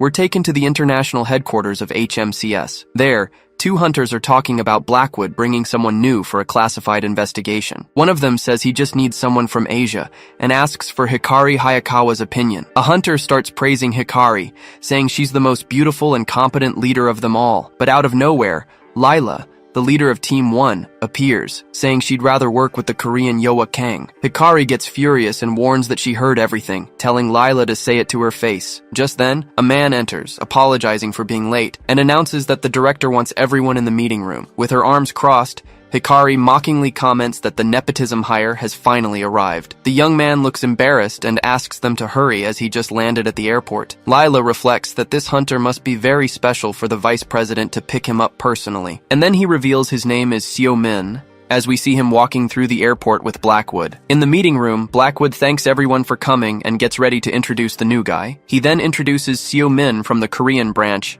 announcing he'll be joining the team starting today. The camera focuses on Lila and Stefan, the representatives from the European division at the table. On the other side are Hikari and her subordinate Kumo, both representing the Asian division. Without wasting any time, Blackwood says the case is urgent and skips the formalities. He then asks Lila to bring the unexpected recruit up to speed, and she promptly stands up to comply. But as he's talking, an assistant arrives to let him know it's time to leave. With a smile, he says his goodbyes and leaves the case in the hands of Investigation Team 1. With his departure, an awkward silence hangs in the meeting room for a moment. Lila breaks the ice by clearing her throat, preparing to finally begin the case presentation. The projector turns on and she starts talking about the use of illegal enhancers among the awakened. The team was sent to a location where a rank A portal was found with 6 bodies nearby. The autopsy revealed the same internal damage as in the other cases, and enhancers were found with the bodies. Signs of a battle were seen near the portal, but nothing has been detected inside so far. And to make things more suspicious, a vehicle from a guild called IZ was found nearby. Research on the IZ guild shows it's small and legitimate, with nothing of interest. Given this, Lila explains that the main plan is to explore the portal and investigate the area. She finishes the case presentation and then asks if anyone has any questions. But Seo-min interrupts her, saying his question isn't about the case itself. He then asks if they have any information on a group of half-demons. Lila is surprised and asks if he really believes demons are involved in this. Seo says he's not sure yet, but it would be a good idea to keep an eye on them. He argues that if humans had created the drug, they would have already found its original formula. That's why he's asking for any information they have, past or present. Hikari butts in, asking why he's looking for something unrelated to the case. He replies that he just shared what he heard, and questions how she can be so sure. The girl lets out a mocking laugh, finding his suggestion completely ridiculous. She asks if they should follow a lead based on what some random hunter heard, and she adds that if the half-demons were important, HQ would have already warned them. Hikari finishes her tirade by pointing out he's an unranked hunter, hired purely through nepotism. Hikari gets angry and reminds everyone of the peace treaty with the demons from 10 years ago. The argument heats up, but Lila stands up and puts an end to the fight at once. Stefan tries to calm things down, asking everyone to maintain their composure at the start of the investigation. Lila agrees, saying they are all the best and must work together to solve the case. She then asks Hunter Min to focus on the investigation, and he agrees, but only for now. With the fight over, She announces she will pass along the details of the environment where they are heading tomorrow. The meeting is adjourned and she says goodbye, telling everyone to get ready for the airport. Even after leaving the room, Hikari is still fuming, wondering who that man thinks he is. She doesn't understand how someone so rude and self-centered managed to get on the vice president's good side. Lila tells her to go easy on him, but Hikari accuses her of taking his side, but she denies it, saying that despite everything, you can tell he has a lot of experience. Back in the empty room, Seo-min yawns, looking completely bored with the whole situation. He thinks the trip is going to be more boring than he expected, but he just doesn't like beating around the bush. The door opens, and Edwin enters, commenting that he got quite a welcome from the team. With a smirk, Seo greets him sarcastically, calling him Mr. Vice President. Edwin sits down and vents, saying that running an international organization is not easy at all. But Seo stands up, reminding him that reality takes a while to sink in, and with great power comes great responsibility. Curious, Edwin asks him what he thought of the investigation team he just met. He replies that some of them are annoying, but it's fine as long as they stay out of his way. With a smile on his face, Edwin comments that this is the same old Seo-min who hasn't changed a bit. He then warns him not to cause any trouble, as he's carrying HQ's reputation on his shoulders. The scene changes, and the team arrives at the HMCS headquarters in the Middle East, where they are greeted. A man welcomes them, informing them that their rooms are ready for them to rest. He also mentions that a vehicle has been prepared for them to use at the site the next day. While Lila expresses her thanks, Fred complains to Seo about the unbearable heat of the place. Seo scans the area and sees no sign of demons, hoping that Dae-soo didn't mislead him. Just then, he approaches Hikari and says he's going to say what he couldn't before. She cuts him off and tells him to keep his guard up, unless he wants to die a stupid death. With his hand on his head, Seo already realizes that this girl is definitely going to be a pain in the ass. Alone with a local, Seo-min begins his private investigation by asking about the half-demons. The man says he's only heard of them, and that their village is deep in the desert. Another young man on his phone denies knowing of the Eyes Guild, or any other guild run by demons. A young woman explains that they look like humans, and only a mana analyzer can tell them apart. She continues, saying the hybrids born during the war 10 years ago weren't welcome anywhere. That's why she doesn't blame them for hiding, and thinks they could be disguised among everyone. Seo scratches his head. He hasn't found anything useful, and wonders if he should go deeper into the desert. Suddenly, Fred calls him food, and asks if he's being excluded by the rest of the group. The entity explains that everyone moves in a pack, and he's the only one acting like a lone wolf. He sits down and says it's his free time, and he has personal matters to investigate right now. Just then, a voice calls his name, unexpectedly interrupting his thoughts. It was Lila, who asks him why he's out here alone instead of enjoying the HMCS building. He explains he's using the time to investigate, and asks her the same question. She replies that Stefan went to get the licenses for the gate, as the government is still evaluating it. Lila then comments that if he's from the Korean branch, he must work for Director Baek. Seo-min replies that he joined the agency very recently, which surprises Lila. She says she thought he was a veteran, as he has the aura of an experienced hunter. To change the subject, he mentions that Blackwood said she made a name for herself. She laughs and says it's not true, that she's just an ordinary investigator from Northern Europe. Hearing this, he remembers a hunter from that region named Hans Schroeder. Her expression changes instantly, and she repeats the name Hans Schroeder in complete surprise. He then takes out his phone to show a picture, asking if she meant this man. The photo on the screen shows a man with a mustache and a very cheerful smile. She confirms it's him, saying she'd recognize that face anywhere, even older. At that, he asks if they're related, and she reveals that Hans is actually her uncle. She's surprised he looks so young, and Seo awkwardly says he's just aged well. With a sad look, she says her uncle would be happy to see him if he were conscious. And she reveals that Hans has been in a coma for 2 years because of the portal syndrome that got him. Seo-min grows thoughtful, a concerned look on his face upon hearing about portal syndrome. Mana and portals are still a mystery, as are the infections they cause. She explains that her uncle went deep into the portal to find a friend and stayed too long. The rescue team had a hard time finding him, but he was already unconscious when they did. Since then, she's been raiding high-level portals in her spare time, but hasn't found anything useful. Seo-min then asks if she's looking for rare items like elixirs inside the portals. She confirms she is, because even if it's foolish, her uncle is her only living relative. Just then, Stefan arrives, announcing that the authorization is complete and they can access the portal. Lila stands up and says she'll go get Hikari,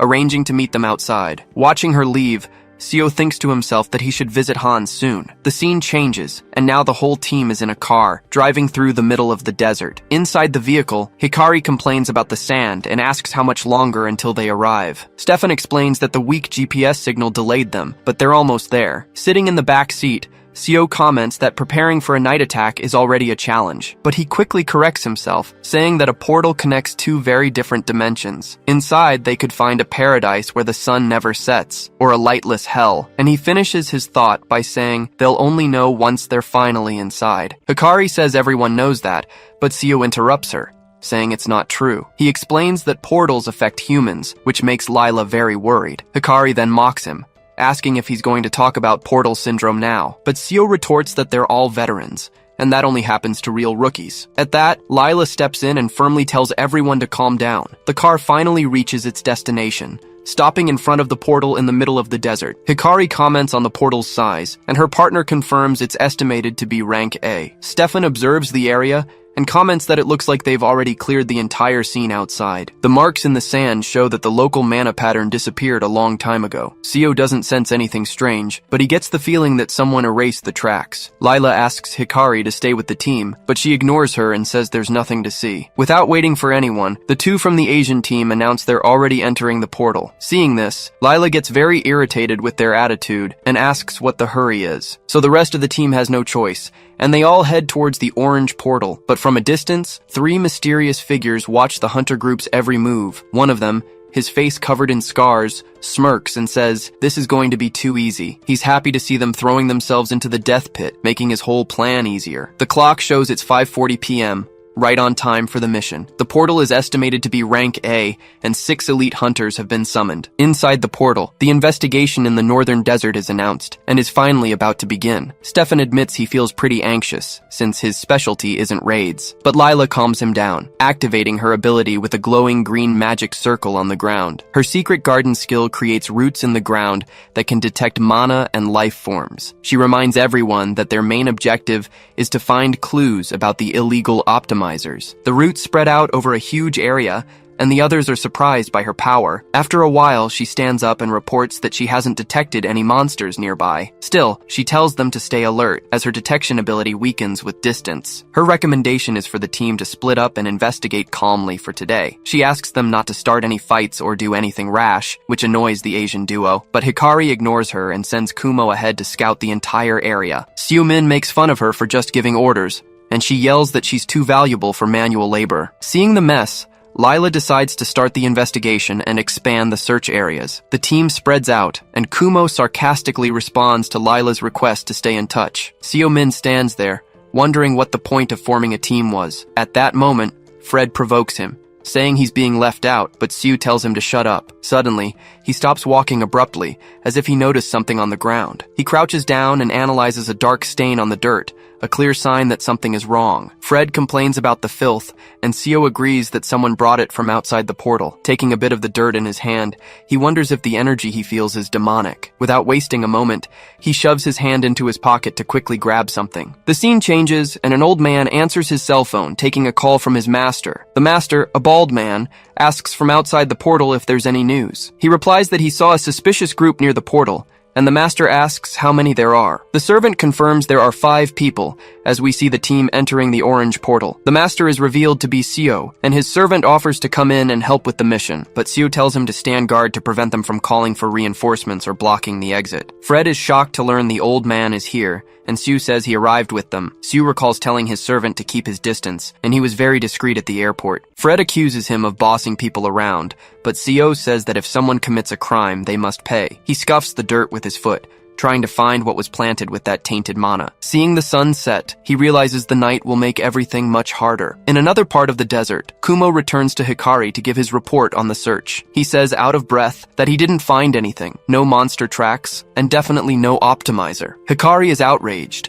unable to understand how an unexplored portal could be so empty, but her partner reminds her that the traces of the battle were found outside. He speculates that all the hunters involved in the fight out there ended up destroying each other, but she doesn't believe it, saying that even if that were the case, there should be some evidence. She recalls that the government cordoned off the area, and that if they had tried to get in, there would be tracks. Kumo says they must have been after something valuable, and that they need a rare item. Hikari feels the pressure from the regional director, and knows she can't go back empty-handed. Determined to find something, she summons Kagutsuchi, a giant purple energy serpent. With a war cry, she commands her summon to tear the earth apart to find what she's looking for. A massive explosion of purple light rips through the ground, shooting up into the sky with full force. Lila is surprised by the scene, as she hadn't received any reports of nearby threats. Worried, she shouts for Stefan, who is already running toward the noise to help. As he runs off, she complains that it feels like there's always an obstacle in the way. Suddenly, mysterious figures appear and surround her, one of them smiling at her. Elsewhere, Kumo is impressed, praising the power that devastated such a large area. Hikari gets ready to collect the magic stones, thinking her plan worked, but the explosion reveals several buried bodies, causing the hunter to scream in shock. Kumo runs over and corrects her, explaining that they are actually monsters, not human corpses. He explains that they are creations of darkness, and the creature's hands begin to move. In the blink of an eye, a horde of ghouls rises from the earth, ready to attack. Suddenly, a group of ghouls surrounds them. A hunter wonders how they were hidden there. Her partner notes that it's strange, as the undead don't usually travel together like that, but she decides to attack first, summoning her spirit Kagutsuchi to take care of the threat. At her command, a giant serpent made of purple energy appears. The creature charges forward, smashing the ground and sending the monsters flying with the impact. The serpent's electric attack hits dead on, frying the ghouls in its path. With a victorious smile, she says they got what they deserved for catching her by surprise. Her joy is short-lived, as more monsters begin to rise from the sand. Her partner panics, wondering if an entire army was buried there. He freezes for a second, unable to believe the number of enemies that keep appearing. Just then, the guy spots the danger and yells to warn her that she's being attacked from behind, but another hunter appears out of nowhere, using a lightning bolt to save her at the last second. The newcomer looks around, asking where so many monsters came from all at once. The girl blames him, questioning how his boss failed to detect a horde right under their noses. But her partner cuts the argument short, warning that now is not the time for them to fight. With that, he activates his skill, Kamaitachi, and charges forward, leaving a trail of blue energy. His attack slices the ghouls to pieces, but they keep moving anyway. He then yells that the monsters only stop if their heads are completely crushed. Annoyed, the girl orders Kagutsuchi to annihilate all the remaining enemies at once. The serpent attacks with a powerful spin, sweeping the horde of undead away with its tail. She explains that her skill doesn't last long against physical bodies, and the hunter says their leader probably already knows. Her partner understands they need to destroy the skulls, and he charges at a monster. But he complains that this is the worst kind of fight, since their skills are area of effect, not single target. He knows that at this rate,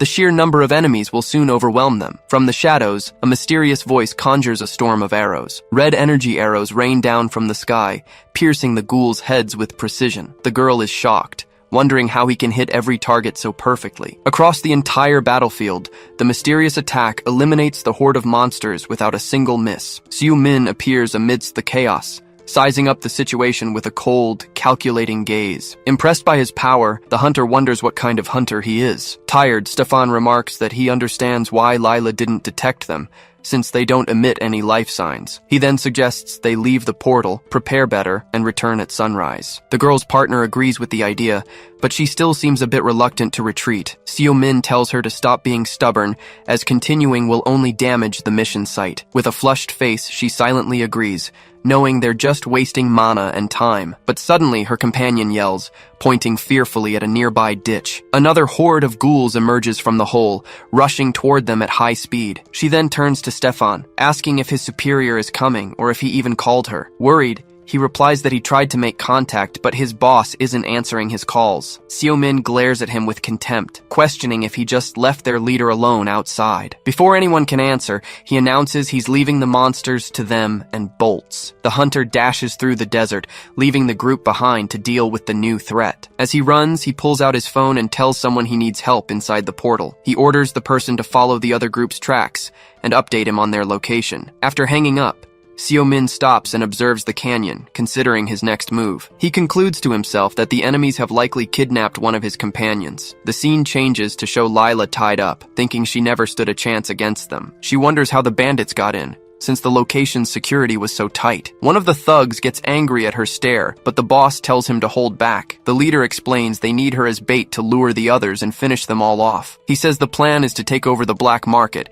and tells his man to focus on the bigger picture. But the thug complains about having to follow orders from a weakling like that guy. A dark voice then scolds him, telling him to be careful what he says about the master. The necromancer cuts his own arm, letting his dark blood drip onto the desert floor. The blood spreads, and suddenly a ghoul's hand violently bursts from the ground. The white-haired man readies himself as the undead rise around him. The voice finishes by saying he may seem weak, but he's actually a powerful necromancer. We're told that necromancy is an art that defies the natural laws of life and death. And even among these forbidden arts, the ability he uses is one of the worst. The group's leader thinks he's a despicable being, unlike anything he's ever seen before, but he admits he needs the necromancer's connections to rebuild Almacht, his father's legacy. Just then, a curious henchman asks to smell the drug, but the boss immediately shuts him down, asking if he's lost his mind. Another man explains that the vial's contents can amplify a weak skill to the level of an S-rank hunter. He continues, warning that the body becomes a ticking time bomb, destined to eventually implode. The leader then turns to the necromancer, asking where that mysterious substance came from. The white-haired man just gives a sinister smile, clearly amused by the whole situation. He then taunts him, asking how he dares to ask for anything after being so incompetent. The leader defends himself, saying it was beyond his control, and that unforeseen things happen. The prisoner, Lila, laughs in his face, saying she appreciates his shameless soul. The guy in sunglasses glares at him and says he can't leak details to an incompetent leader. The henchman gets angry and lunges at him, but the necromancer notices the commotion and turns around. A woman suddenly appears, telling him to calm down because dangerous investigators are nearby. The necromancer greets her, asking what Lady Crow is doing in this godforsaken place. Just then, the woman stops abruptly upon seeing the hostage and asks who that girl is. Lila just watches, thinking it looks like someone is in deep trouble. The necromancer explains he wasn't talking about her, and that they'll keep her alive for now. With a victorious smile, Crow reveals she was referring to him, Ivan. She says it's too late for him now,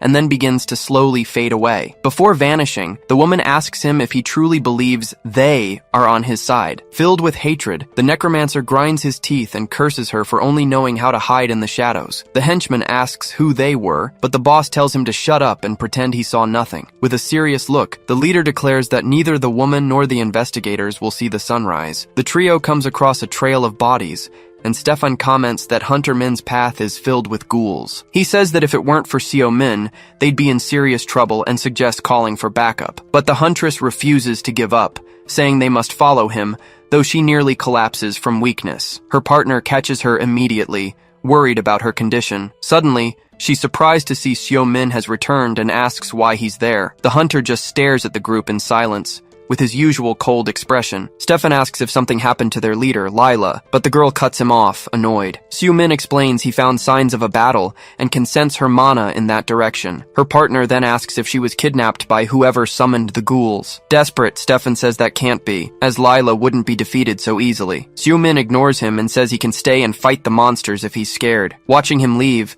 the group has no choice but to run after him, telling him to wait. As they run, Seo Min confirms that the kidnappers are with them inside the portal. The girl complains about a foul smell that she starts to notice in the air as they advance. Her partner asks if they're sure their leader was dragged this far. The group arrives at a cave, and a voice welcomes them, saying it's good they showed up. The villains thank them for saving them the trouble of searching, with ghouls surrounding them. Enraged, the huntress Hikari charges at them, calling the enemies bastards. Her partner Kumo also attacks, yelling that he wouldn't let his cousin do all the work. He hits the henchman with glasses, who complains that the country doesn't pay him to be violent. Kumo then begins to overpower the suspects, using a spinning attack to hit them all. Their leader gets annoyed by their audacity, calling the hunters reckless brats. He then activates his skill, Wolf Spear, preparing a golden energy attack. Seeing the blow coming, Seo Min just clicks his tongue, finding the thugs very annoying. But Kumo acts quickly, creating a magical barrier that successfully blocks the attack. Hikari realizes the cave is too tight to summon her spirit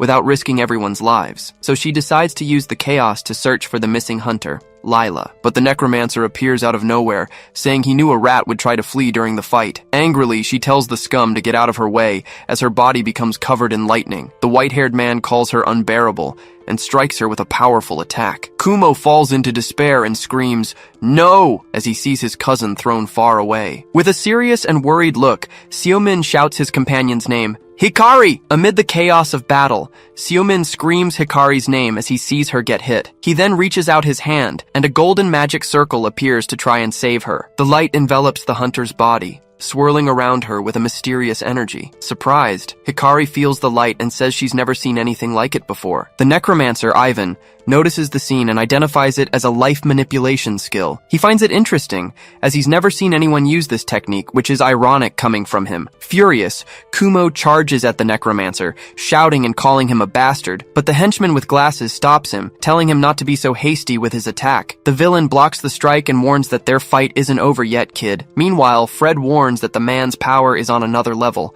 and that he's no ordinary human. Seo-min knows he has no idea what tricks the man is hiding, and that this fight will be tough. Seeing his stance, Ivan compliments him for being brave enough to still stand before him. He then orders the ghouls to attack, to see if the young man has what it takes to be good material. Seo-min retaliates with the Boreal Gale skill, slicing through the undead with blades of wind. Standing amidst his magic, the necromancer admits that he knows how to eliminate his children efficiently. Curious, Ivan asks what kind of work he does to be so skilled on this planet. He then lets out a laugh and questions if he's some kind of human-devouring monster. Seeing more ghouls rising, Fred is disgusted and shouts that the guy is creating an army. But Seo-min warns that it's time to level up and unleashes a powerful lightning bolt against the horde. The electric attack hits the undead head-on, frying them all with the discharge. With a smile, Ivan says he never thought he'd see a human master mana like that. Seo-min replies that he's impressed too, since he didn't think an addict could speak so well. The necromancer gets angry,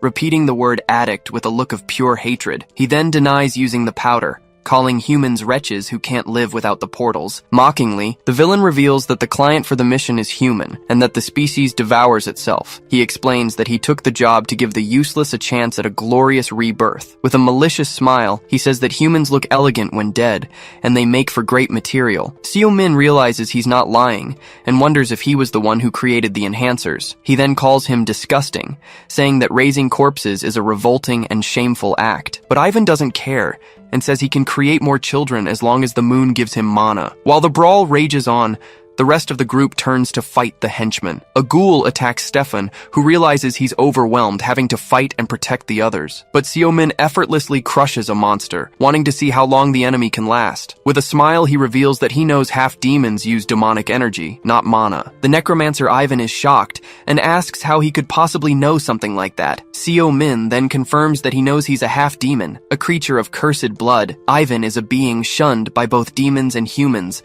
an outcast in both worlds. Our hero taunts him, saying he can feel his energy from a mile away, and asks who the mutt is now. Completely unhinged, the villain starts laughing nervously, his hands trembling with rage. Then, he unleashes his full power, calling Seo-min a despicable and disgusting human. Fred warns that his energy is very dense, but his attacks have now become more predictable. Seo-min decides to go all out, but Fred warns him, asking if he's going to overexert himself again. He says he just wants to use the skill with a bit more style, and tells Fred not to chicken out. The entity just screams no, and a wave of purple power erupts from the magic circle. With a smirk, Seo-min says this is the kind of fight that gets his blood boiling. Seo-min activates his skill, Tamer, and chains of purple energy emerge to bind the enemies. The chains pierce through the undead, paralyzing all of them instantly. Startled, Stefan celebrates that the ghouls' attack in front of him suddenly stopped. The villain's leader doesn't understand why the ghouls stopped, and notices Seo-min's action. Tired, Kumo deduces that he was somehow controlling the enemy's monsters, and just like that,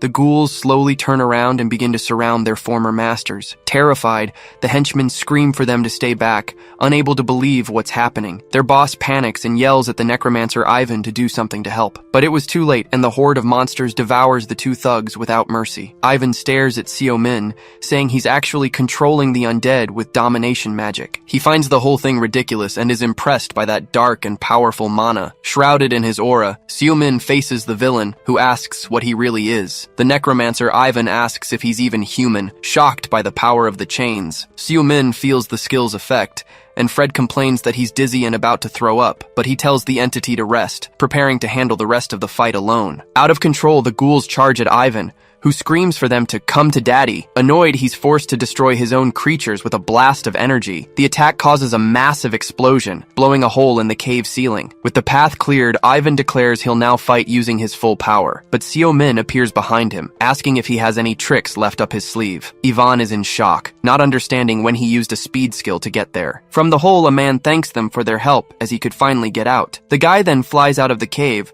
causing a second explosion of golden light. Suddenly, Crow appears with an unconscious Ivan, saying it's been a while. She faces Seo-min with a mysterious smile, keeping the villain protected in her barrier. Seo-min asks if he can't just kill the guy, since he thought she wouldn't interfere, but she tells him to let it go because the man is important, and she doesn't want to fight. Seo-min thinks Ivan is connected to the enhancers, and it would be best to finish him here. But he looks at his injured friends and decides he needs to sort out his priorities now. Besides, the hero knows Crow is much stronger than the necromancer, so he backs down. He then questions her, asking why the half-demons are doing this dirty work. With an air of mystery, she replies that he knows a lot, but has it all wrong. She explains that the moderate party is in charge, and Ivan acted on his own. With a smile, the woman adds she has no idea who his client is. Seo-min doesn't believe her, saying it's a lie since she was helping him the whole time. Flustered, she denies it, and says she only intervened because her group needs Ivan alive. The woman admits he has questions, but swears she doesn't know much. The hunter then turns his face away, trembling slightly from the exhaustion of the long battle. In the background, the rest of the group starts to get up,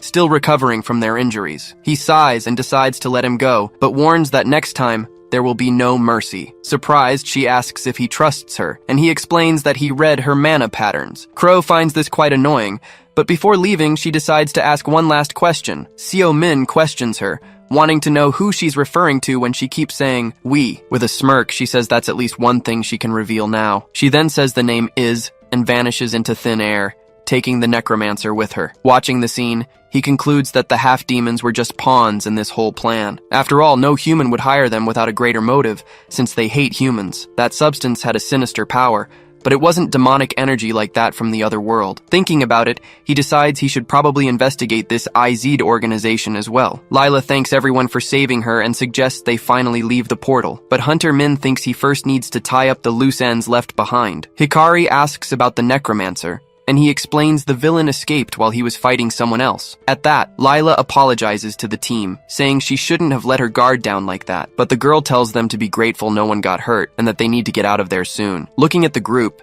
he thinks this is why he prefers to be alone, but that he never truly was. With a smile, he asks if that isn't right, referring to his partner, Pred. But when he calls out, our hero gets no answer and is left alone in the vastness. The scene changes to the HMCS headquarters 2 days later, and Edward C. Blackwood seems shocked by the news about the ghouls. He then asks about the necromancer, and Seo-min confirms that from the way he spoke, this was just the beginning. Regretfully, Edward blames himself for being careless, and apologizes for putting everyone in that situation. But Seo-min says it's fine, since no one expected it, and the important thing is that everyone made it out okay. Edward thanks him, saying that because of him, the team can get back to work, especially Hikari. With a smile, he says the mad dog is still active, but Seo-min is already turning to leave. He cuts off Edward's farewell, saying he's busy and is heading back to Korea. Outside, he stops on the street when called by a familiar voice waiting for him. It was Hikari, who came to thank him for healing her, and admits her performance was terrible. She then promises that next time, he'll be able to count on her for real. Not paying her much mind, he just says, sure, and continues on his way, leaving her behind. He thinks about how Pred has been silent since the fight, but his skills still work normally. Looking up at the sky, he wonders when his little partner will finally wake up again. At the HMCS headquarters, an agent reports that the Middle East division has discovered Almacht. She explains they weren't the ones creating the drug, and the network was dismantled after its leader's death. Vice President Edward then asks about the gate's condition after the fight. The agent informs him that it's badly damaged and will be closed, which leaves them vulnerable. Tired, he sighs. But the woman warns him that the former president's people have taken over the headquarters. She says that Inspector Juan Cargill has a lot of power and is eyeing his position. Just then, the door opens and a man walks in without knocking, saying he forgot. It was Juan Cargill himself, greeting Vice President Blackwood with a mocking tone. He immediately asks if things with the enhancer case aren't going so well. Cargill then says he's heard rumors about some random hunter from Asia being involved in the investigation. He even taunts him, saying the team came back empty-handed and left the place in ruins. Angrily, Edward corrects him, explaining that the team was attacked and had no other choice. But the inspector says that doesn't change the fact they failed to find the drug's creator. He concludes that, at this rate, no one can deny the investigation has stalled. With a sinister smile, Cargill then proposes they make the case public. Edward scoffs at the idea, finding Inspector Cargill's proposal completely absurd. He explains that if the case leaks, civilians will find out about the drug, and demand will skyrocket. But Cargill doesn't care, saying they just need to track the supplier and shut them down. He adds that with the investigation dragging on, everyone will find out eventually. With a victorious air, he announces he'll consult the others, but he already knows whose side they'll take. Alone in the room, Edward is left thoughtful and worried about the blackmail he just endured. The scene shifts to Seo Min, who says on the phone that the case might go public soon. He admits he wanted to solve it alone, but the root of the problem was deeper than he thought. Elsewhere, an old master asks a young man if he really saw an awakened necromancer. Back on the phone, Seo Min hears that the search for Pandemonium and IZ has yielded no results. The person on the line then says there's more important information about that gate. It was Edward, who explains they ran another evaluation and the portal has become useless. Seo Min deduces the portal was misclassified because of the number of bodies at the site. He explains that empty portals have usually been cleared, but it was strange not to find a single monster. Edward then asks for his opinion, and the image of the villains flashes in our hero's mind. Seo Min thinks about the portals, wondering if the villains anticipated an empty portal to use as a base, but he gets a new idea and raises the hypothesis that the portal might not even be real. He then theorizes it could be an illusion, created just to distribute the enhancers. On the other end of the line, Edward laughs, finding the idea completely impossible, but he promises to investigate and asks Seo Min to keep helping with the case, and he agrees. With a sigh, our hero hangs up the phone after the long, tiring conversation. A hunter then invites him to train, suggesting a 3-on-1 fight, but Seo Min accepts the challenge, saying he could really use a good warm-up. Meanwhile, the old master pulls another young man aside, saying that without him, they would all be doomed. He then stretches, hoping a good workout will help Pred finally wake up. The scene changes to night, in front of a fancy club with a large crowd outside. Inside, the party is in full swing, with loud music and many people dancing at the bar. We see a man with a neck tattoo, who seems to be the center of attention. He stops in front of the VIP area, telling the security guards he has business inside. One of the guards then gives the password, saying that shadows carry no color, and the man completes the phrase, replying that their blood is red all the same. With the password confirmed,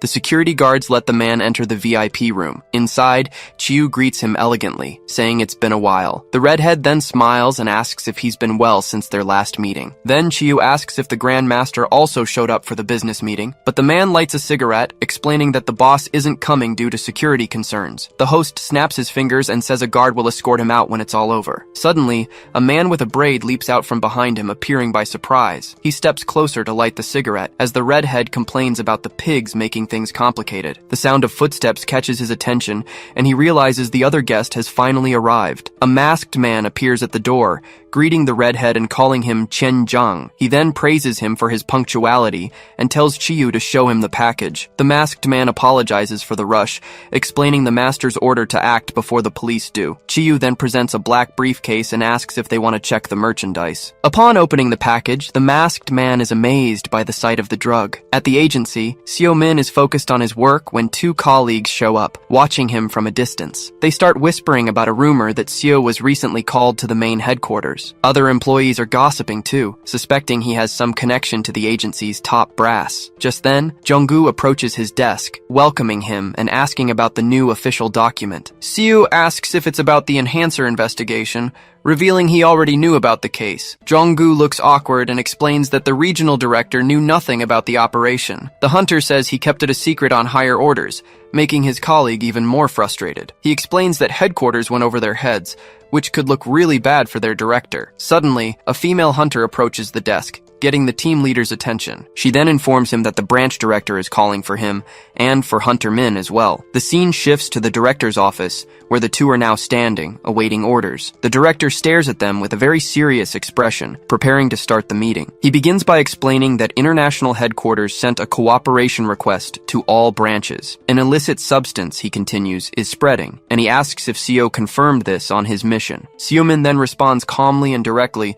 confirming the information is correct. The director then gets straight to the point and asks what the hell happened on his mission. Suddenly, he freaks out, yelling and demanding to know why headquarters expects so much from the Korean branch. Seo-min and Jong-gu are completely confused, not understanding their boss's over-the-top reaction at all. Jong-gu points at Seo-min, accusing him of screwing something up on the mission. The boss despairs, saying their country has almost no drugs to investigate. And to make matters worse, the order came from a rival faction, ruining his chance for a promotion. Seo-min scratches his face and asks point blank if he wants him to quit, but the director immediately refuses and tells him to never forget he was part of the Korean branch. He calms down and gets back on topic, warning that the branch needs to score points in this investigation. With that, he renames Jung-gu's team as a task force, leaving the leader shocked by the news. The director gives a sinister smile, reminding them that all their reputations are now on the line. Seo then pats his colleague on the back, saying this could be his chance for a promotion. But Jung-gu is still worried,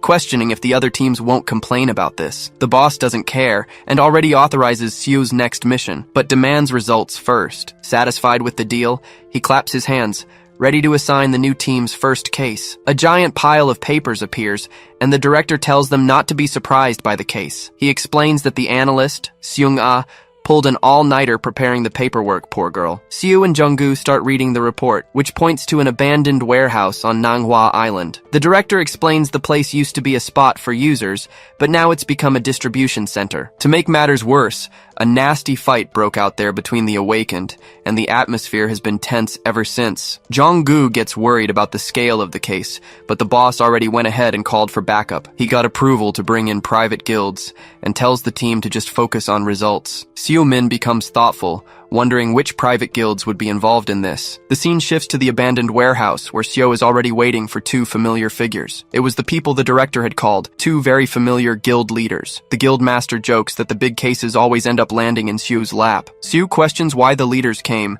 and they reply that his work is a priority. The master then looks around and asks where the rest of Seo's team is. It's shown that the team is on lookout in the car, to ensure a clean entry and catch any runners. The female guild master agrees, since half the people there are probably just civilians looking for stimulants. Seo-min explains the fight was likely between awakened dealers, not the addicts. He shrugs, saying it wouldn't hurt to teach them a lesson, and points to the main warehouse. But the guild master suggests an infiltration plan, while the other prefers a quick, direct assault. Seo turns to them, interrupting the argument with a comment about this so-called special merchandise. Just then, he signals for silence, telling them to listen to a nearby conversation. The trio hides to listen, and Seo seems very disappointed with what he hears from the dealers. One of them complains that the world has turned upside down, with the Awakened selling exclusive drugs. Squeezed in, Seo gets annoyed at the lack of ethics in the business, finding it all very wrong. The conversation continues, and one of the guys mentions hearing rumors that Chen Jiang is in Korea. The other dealer asks who this Chen Jiang guy is,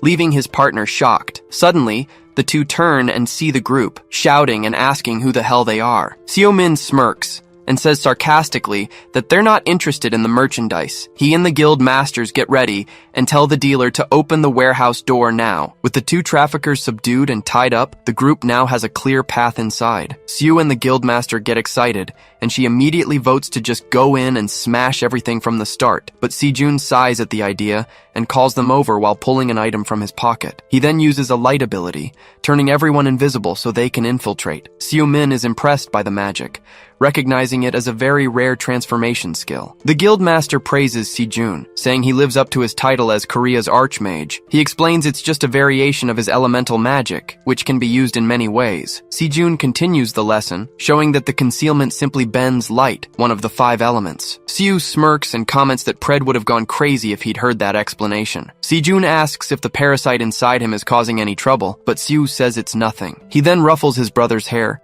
telling him he's grown up so much, which surprises their partner. Sejun gets all flustered, and Seo ignores them both, announcing it's time to go in. The invisible trio walks past the traffickers, with Seo saying he wants to get this over with and leave. Inside, they witness a negotiation, with a guy asking for a discount on a large quantity, but the seller won't budge, saying he's not running a charity, leaving the buyer very frustrated. The situation inside is tense, with one man passed out on the floor and another in despair. The guildmaster notes that most of them aren't awakened, but they're still criminals. So, Sejun suggests the best tactic is to listen in and find where the awakened make their trades. He warns that the place is big, and just arresting the pawns won't do any good. The organization would just continue. Meanwhile, Seo-min keeps watching the deal, completely focused on his main target. Suddenly, the two guildmasters are startled by a noise coming from the back of the warehouse. An addict comes running out of a room, screaming in terror that he saw something in there. The guy flies past them, leaving Sejun and the guildmaster clueless about what's going on. The traffickers think it was just a hallucination and complain about the addicts using the basement, but one of them finds it strange that it only happens to people down there, and Seo gets a bad feeling. The guildmaster agrees, saying the place gives her the creeps and feels like a nest of pure evil. Seo-min then stops in front of a door and tells the other two to stand guard outside. Sejun wants to go with him, but Seo cuts him off, telling him not to make him repeat the order. He reinforces the command with a serious look, making it clear they are to stay and wait. With that, he walks away, leaving them behind with no choice but to obey. Seo-min enters the basement, which looks more like a sewer, and wonders if it's an escape route. He keeps walking through the dark place and starts to feel a mysterious energy in the air. Suddenly, a bizarre figure with long hair appears, and he notices the energy isn't mana. The feeling is similar to that of a summoned creature, something that is definitely not alive. The creepy thing appears right behind him, and Seo wonders if it could be a heroic spirit. He prepares a mana attack, but realizes that if it were a spirit, it would have already taken damage. With that, the apparition transforms into a much friendlier and less scary little ghost. Seo understands that it's unaffected by mana and doesn't seem hostile. It can only be one thing. Just then, a little girl appears out of nowhere,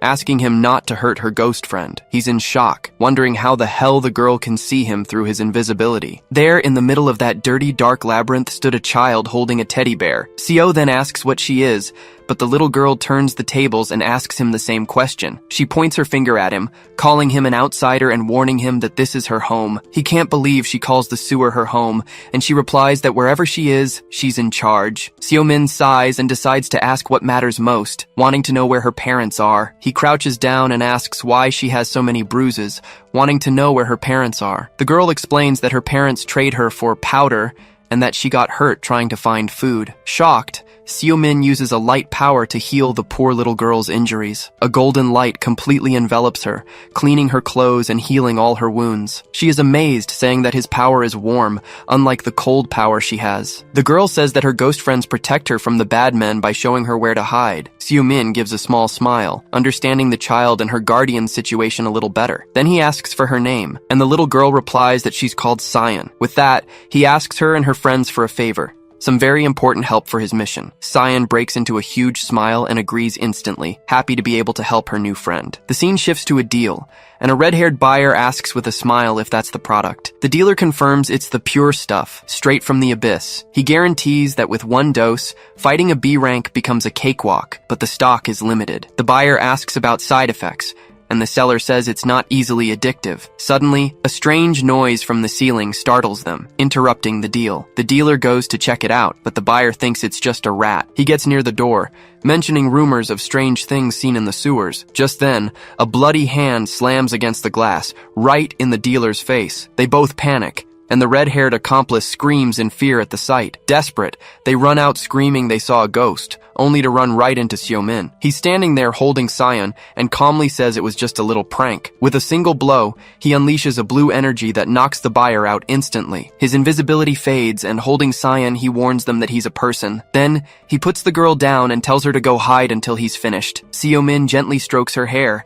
thanking her for finding the dealers for him. With the dealers on the ground, Seo-min wants to see what's so special about their product. He nudges the guy with his foot, telling the drug dealer to wake up and talk, but it seems they're out for good, and Seo even wonders if he went too far. As he picks up the drug, he remembers this stuff has been in Korea for a while. Suddenly, a mysterious blonde man appears, crashing violently to the ground. The scene cuts to a new enemy, a man with a stitched face who is wary of the intruder. He doesn't understand how he was found, and wonders if the rumor about the product has already leaked, but he quickly dismisses the idea, concluding there must be a traitor among them. So, he orders a henchman to get rid of Seo's body, thinking the fight is already over. But Seo, lying on the ground, whispers the name of a technique, preparing a surprise counterattack. Just then, a purple magic circle explodes beneath him, catching everyone off guard. Several energy beams shoot out in all directions, hitting the boss's henchmen head-on. The stitched-faced leader barely dodges, shocked by the hunter's power. Seo gets up and faces the trio, commenting that they're much faster than they seemed. He notes they're tough and used to fighting, even after a surprise attack like that. Seo-min gives a slight smirk and bluntly asks who sent them. The stitched-faced leader senses the danger, seeing the hunter healed his damage and used a powerful skill. He accuses Seo of playing dead, but gets the reply that hiding in the ceiling is what's truly dishonorable. One of the henchmen then shouts, demanding to know which guild our hero works for, but Seo just gives a mocking smile, not caring about the question at all. He activates a containment spell, saying he asked first and now he wants an answer. The ability instantly traps the henchman, who starts screaming in pain as it tightens. The leader tries to de-escalate, but is already preparing a blue energy skill in his hand. He then unleashes Lion's Roar, creating an energy barrier to protect his team. With the shield active, the henchmen retreat behind the barrier, trying to protect themselves. The boss asks if they're okay, while Seo stares them down from the other side of the shield. Seo-min chuckles and says this defensive skill will be a good warm-up. The henchmen are wrecked, and one of them complains that Seo broke 3 of his ribs. Suddenly, a whip of fire pierces the barrier, shattering the leader's defense. Seeing the situation, one of the henchmen desperately crawls over and grabs the drug from the floor. With no choice left, the henchmen take the drug, warning him that he'll regret this. The substance takes effect instantly, and their muscles begin to swell with power. The two get up, panting, and with psychotic smiles they yell that they're going to demolish Seo-min. One of them lunges forward, launching an energy attack and screaming for him to die. Seo-min easily dodges, noticing their power has definitely increased significantly. The other henchman doesn't waste time, launching a cross-shaped attack at the hunter, but he dodges again, and notes that the attack's potency is also much stronger. From the air, Seo taunts them, asking if they'll quit drugs after this. He prepares an imprisonment skill, joining his hands to trap them both at once, but suddenly, the hunter finds himself trapped inside a blue energy cage. With a small smile, he realizes his mistake, remembering there was one more enemy. The stitched-faced leader lets out a crazy laugh and orders his henchmen to finish the intruder. Suddenly, a female voice is heard as she prepares a fire arrow to save the day. With that, a perfect shot hits the leader right in the head, who never saw it coming. The guildmaster appears through the smoke, complaining that Seo always rushes ahead. She and Sejun arrive as backup, announcing that this time they'll help their master. Sejun adjusts his suit and remarks that the henchmen actually fought pretty well in the end. The guildmaster stretches, saying the power from that substance is completely unnatural. But even with the extra power, she says, they were no match for S-rank hunters. Seo-min then turns to them and asks how they knew where to find him. Sejun starts to say that his partner came running down, but she denies it, embarrassed. She changes the subject, explaining that the little girl guided them through the sewers. Just then, Sion appears at the door, commenting that a 3-on-1 fight wasn't fair. Seo pats her head, thanking her for making the fight more balanced in his favor. Sejun and the guildmaster grow concerned, remarking that this is no place for a child. The hunter looks at the ground and sees the illegal enhancer has really made it to Korea. His partner analyzes the bodies, explaining that the drug is addictive and slowly kills its users. Sejun asks about the demon hunters, and Seo suspects they're connected to the drug's manufacturer. The scene shows the 3 henchmen, now unconscious and tied up, ready to be taken away. With this, Sejun wonders if demons might be behind this as well. Seo-min agrees with the suspicion, as his gut tells him this isn't just the work of humans. The scene focuses on the warehouse, and the suspicion hangs in the air that someone from the underworld is working with demons. Sejun notes that Seo's name vanished for 10 years,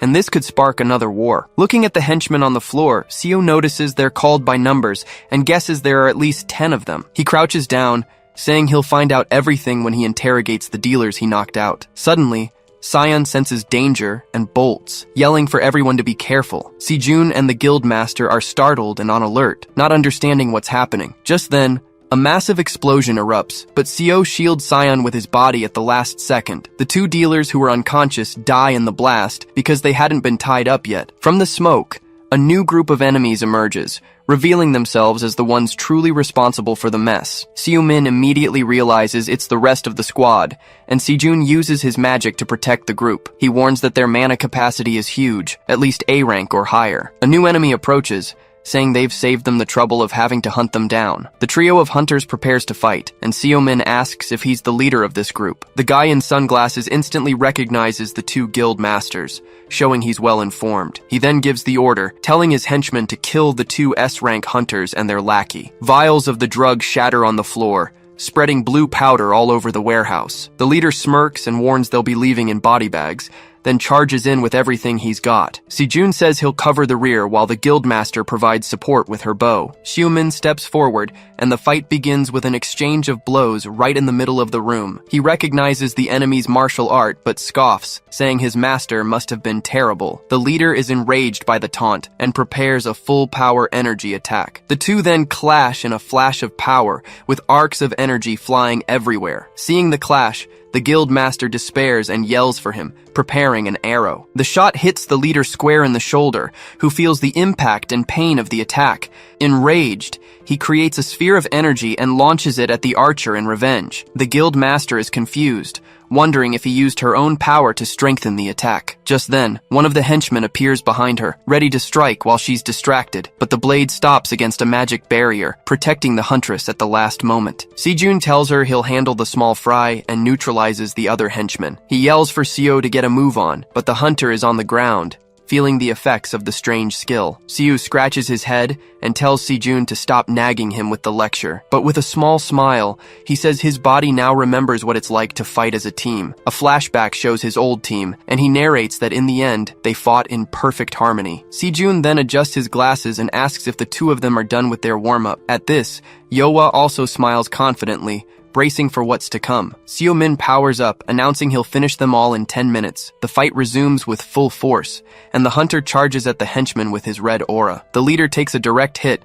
and ends up spitting blood from the force of the blow. Seo-min glares at him, saying he knows he was trying to force him to use a greater power. He then moves forward, deducing that the enemy's main ability is in his right hand. The leader becomes furious and screams for him to shut up, releasing an intense blue energy. Seo explains that his skill is a counterattack that gathers energy from the blows he receives, but with a touch to the ground, he sends all the energy back, shattering the guy's technique. The leader is shocked by the counterattack and curses in anger for being tricked. With a victorious smile, Seo-min declares that it seems the enemy is now disarmed. Seo-min unleashes a flurry of powerful strikes, shattering the ground with the force of his attacks. The leader gasps for air, wondering how a piece of trash like him reached the level of an Asura. With his red aura flaring, Seo charges the enemy without hesitation. He then braces for the next blow, asking again how he achieved such a feat. The answer comes as a punch to the face, because Seo himself created this technique. The impact is so strong, the leader is sent flying back with no chance to defend himself, but he still tries to fight back, preparing a red energy attack with his hand. Seo explains that Asura is the name he gave to the ways he manifests his mana. Seeing he's about to lose the fight, the leader realizes he needs to find a way to escape. He tries to escape through a hole in the wall, but Seo-min yells for him to get back here now. Just then, the hunter appears right in front of him and asks if he's getting distracted. A barrage of attacks begins, hitting the enemy in midair from all sides. With a final blow, the leader is slammed against the wall, cracking it completely. The fight is over, and Seo-min bends down to pick up one of the drug vials from the floor. He glares at his enemy, complaining that he answered the question, and this is how he gets treated. Seo-min approaches the fallen enemy, warning him that if he doesn't cooperate, he'll be the one asking the questions now, and he's going to have to answer for every one of his comrades who died in the battle. Sejun and Yoa are shocked, and the guildmaster can't believe what he's seeing. But Seo ignores the question and forcefully grabs the leader's face to intimidate him. He then scoffs, asking why he chickened out after forcing his henchmen to use the drug. Seo knows he didn't use it because he knew the risks, and demands to know who the manufacturer is. But the leader calls him a pig, saying he's wasting his time and it won't change anything. He explains that this is the law of the jungle, and only the power of the awakened matters. That's why people will do anything to get stronger, and attacking dealers is useless. He yells that the drug is a gift to the weak, letting them shine for a moment. Seo-min loses his patience with the nonsense and grabs him forcefully by the neck. With a sinister mask, he says that to the master, the leader is nothing but a weakling. The leader starts spitting up a black goo, feeling the hunter's dark power. Seo-min gives him one last chance, telling him to answer before he's eaten alive. He asks who made the drug, and a scream of pain echoes through the darkness of the warehouse. The dust settles, and Sejun watches from a distance as Yohwa holds little Sion in her lap. He gets his partner's attention, who seems deep in thought with the little girl in her arms. Sejun asks if she doesn't think Seo has changed a lot since he disappeared 10 years ago. Yohwa agrees, saying he's definitely gotten stronger and much more ruthless than before. She explains that Seo spent the equivalent of 100 years in another world, all alone, but Sejun feels he's lost something along the way, and sometimes doubts if he's still human. Yohwa assures him that deep down he's still the same, and that he'll find himself again in time. Just then, Seo-min appears out of nowhere and asks if they think he's lost or something. Sejun plays it cool and asks what he found out, but Seo rubs his face and says it wasn't much. He says the distribution started simultaneously, and that the Asian hub is in the neighboring country. But the thug exploded before he could say more, probably because of a mana contract or something like that. They then decide to take Sion with them, to try and find her parents or a safe place for her. The group knows they need to act fast, as the warehouse was likely just bait for them. Seo-min deduces that if the Asian hub is in the neighboring country, there must be a local base here. The scene then shifts to a chic and bustling nightclub, a private club called the Abyss. Inside the club, a shocked Chen Zhang gets the news and asks if the factory really fell. His henchman confirms the attack by the HMCS and reports that they've lost contact with the team there. Seeing the police surrounding the warehouse, he gets worried and asks what happened to Chio. It's explained that he's shaken by his brother's disappearance, but is still firmly following the master's orders. Chen Zhang is pissed off by this setback, since his return flight was already booked. Suddenly, his phone starts vibrating on the table, startling him even more. He answers the phone awkwardly, stammering as he speaks to the Grand Master on the line. On the other end, the boss calmly says his men reported a small problem in Korea. Chien confirms that he followed orders, and that the simultaneous operations drew attention. But the master reveals with a smile that they were the ones who leaked the information to the hunters. He explains to a shocked Chen Zhang that the factory was just a decoy to distract the HMCS. The boss then orders the clown to handle the distribution and to ignore the risks. Chien is still worried about the agency's advance and the loss of contact with the team, but the master assures him they won't talk and that the strong hunters are already dead. He ends the call with a confident smile, saying they just need to protect the Abyss. A superior reports that Seo-min rounded up a bunch of dealers and addicts in an abandoned factory. He dismantled their entire distribution center. In theory, he should even be praised for it. The problem is, he killed every single person involved in selling the illegal enhancers. The scene changes to the office of the HMCS branch director, where Seo-min is trying to explain himself. A colleague defends him, saying they obtained vital samples and information about the product's origin. Outraged, Jung-gu asks what else they could have done, since the situation got out of control. The director then turns to the others and asks if their team found anything useful. They reply that they didn't find any concrete leads, and they even lost the suspects they were tailing. The director explodes in anger at their incompetence and yells at them to do their jobs properly. Jong-gu then asks if the situation is really that serious, as they're already swamped with work. The director becomes furious and shouts that headquarters isn't lying, and that even Japan is on alert. He complains that the samples and information they gathered are useless without real proof. Whispering, the other agents comment that the boss only cares about getting a promotion from headquarters. Suddenly, Jung-gu notices someone is missing and asks where Hunter Min is. It's then revealed that Seo-min simply took the day off to take care of some personal business. Si-jun shows Seo-min the new house and asks if he likes the gift. He gets a bit flustered and says he likes it, but he doesn't know if he can accept something like this. Yohwa then says he deserves it because now he has a lot more people to take care of. At this, Si-jun recalls that he took in 2 men, Hamin Chu, and also the little girl, Sion. Seo explains that he looked for a place for her, but since she awakened without any abilities, it would be hard for her to adapt. Yohwa is charmed by her rare talent, and the girl says she likes the lady with the red hair. With that, Si-jun announces that he split the costs and he'll treat the place as his second home. Yohwa calls Sion to explore the place, and Seo-min smiles, understanding their real plan. Suddenly, more people arrive in the yard, and Ham and Chu gets excited about the new hideout. Once inside, they're impressed by the luxury and doubt their master has the money for this. Xiaolong is a bit suspicious and asks why they need to live so close to each other. But Xiao places a hand on his head and says he wants everyone nearby so he can protect them. He then gives a determined smile, saying his promise is to keep his family safe at all costs. Yohua tells Xiaolong to stop complaining, but he retorts that Xiao isn't their father. Seeing everyone gathered, Xiao Min reflects that for 100 years,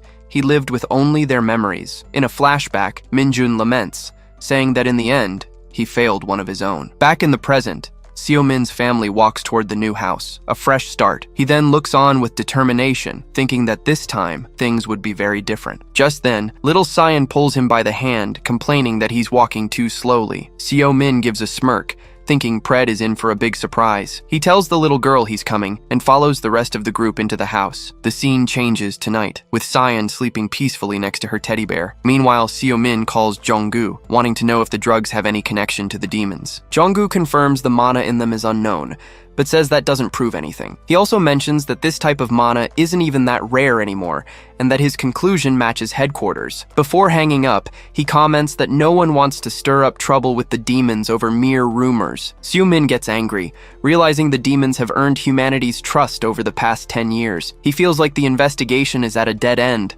with all the leads going nowhere. With that, he picks up an old journal and wonders if Minjin ever researched demonic energy. He then sits down in front of his laptop, determined to find some clue in the old files. He starts searching on the computer, looking for demonic energy and Minjin's name. He then finds an old blog with a post that seems to be exactly what he was looking for. But to his surprise, access to the blog is completely blocked and set to private. He gets very annoyed, remembering Minjin was always a pain about digital security. Just then, he notices a strange detail in the link and wonders what EZs means. The question hangs in the air. Was it just a coincidence, or was there something more to it? Suddenly, little Cyan appears at the door and asks what he's still doing awake. He's startled and says he didn't see her there, but the girl tells him she knocked. He tells her to go to sleep, but she replies that the ghosts told her about his call earlier. Xiao Min stumbles, asking if he's going to get any privacy, but she says it's always been this way. The girl then reveals that the ghosts told her what the bad uncles said before he arrived. With a smile, Xiao Min becomes genuinely interested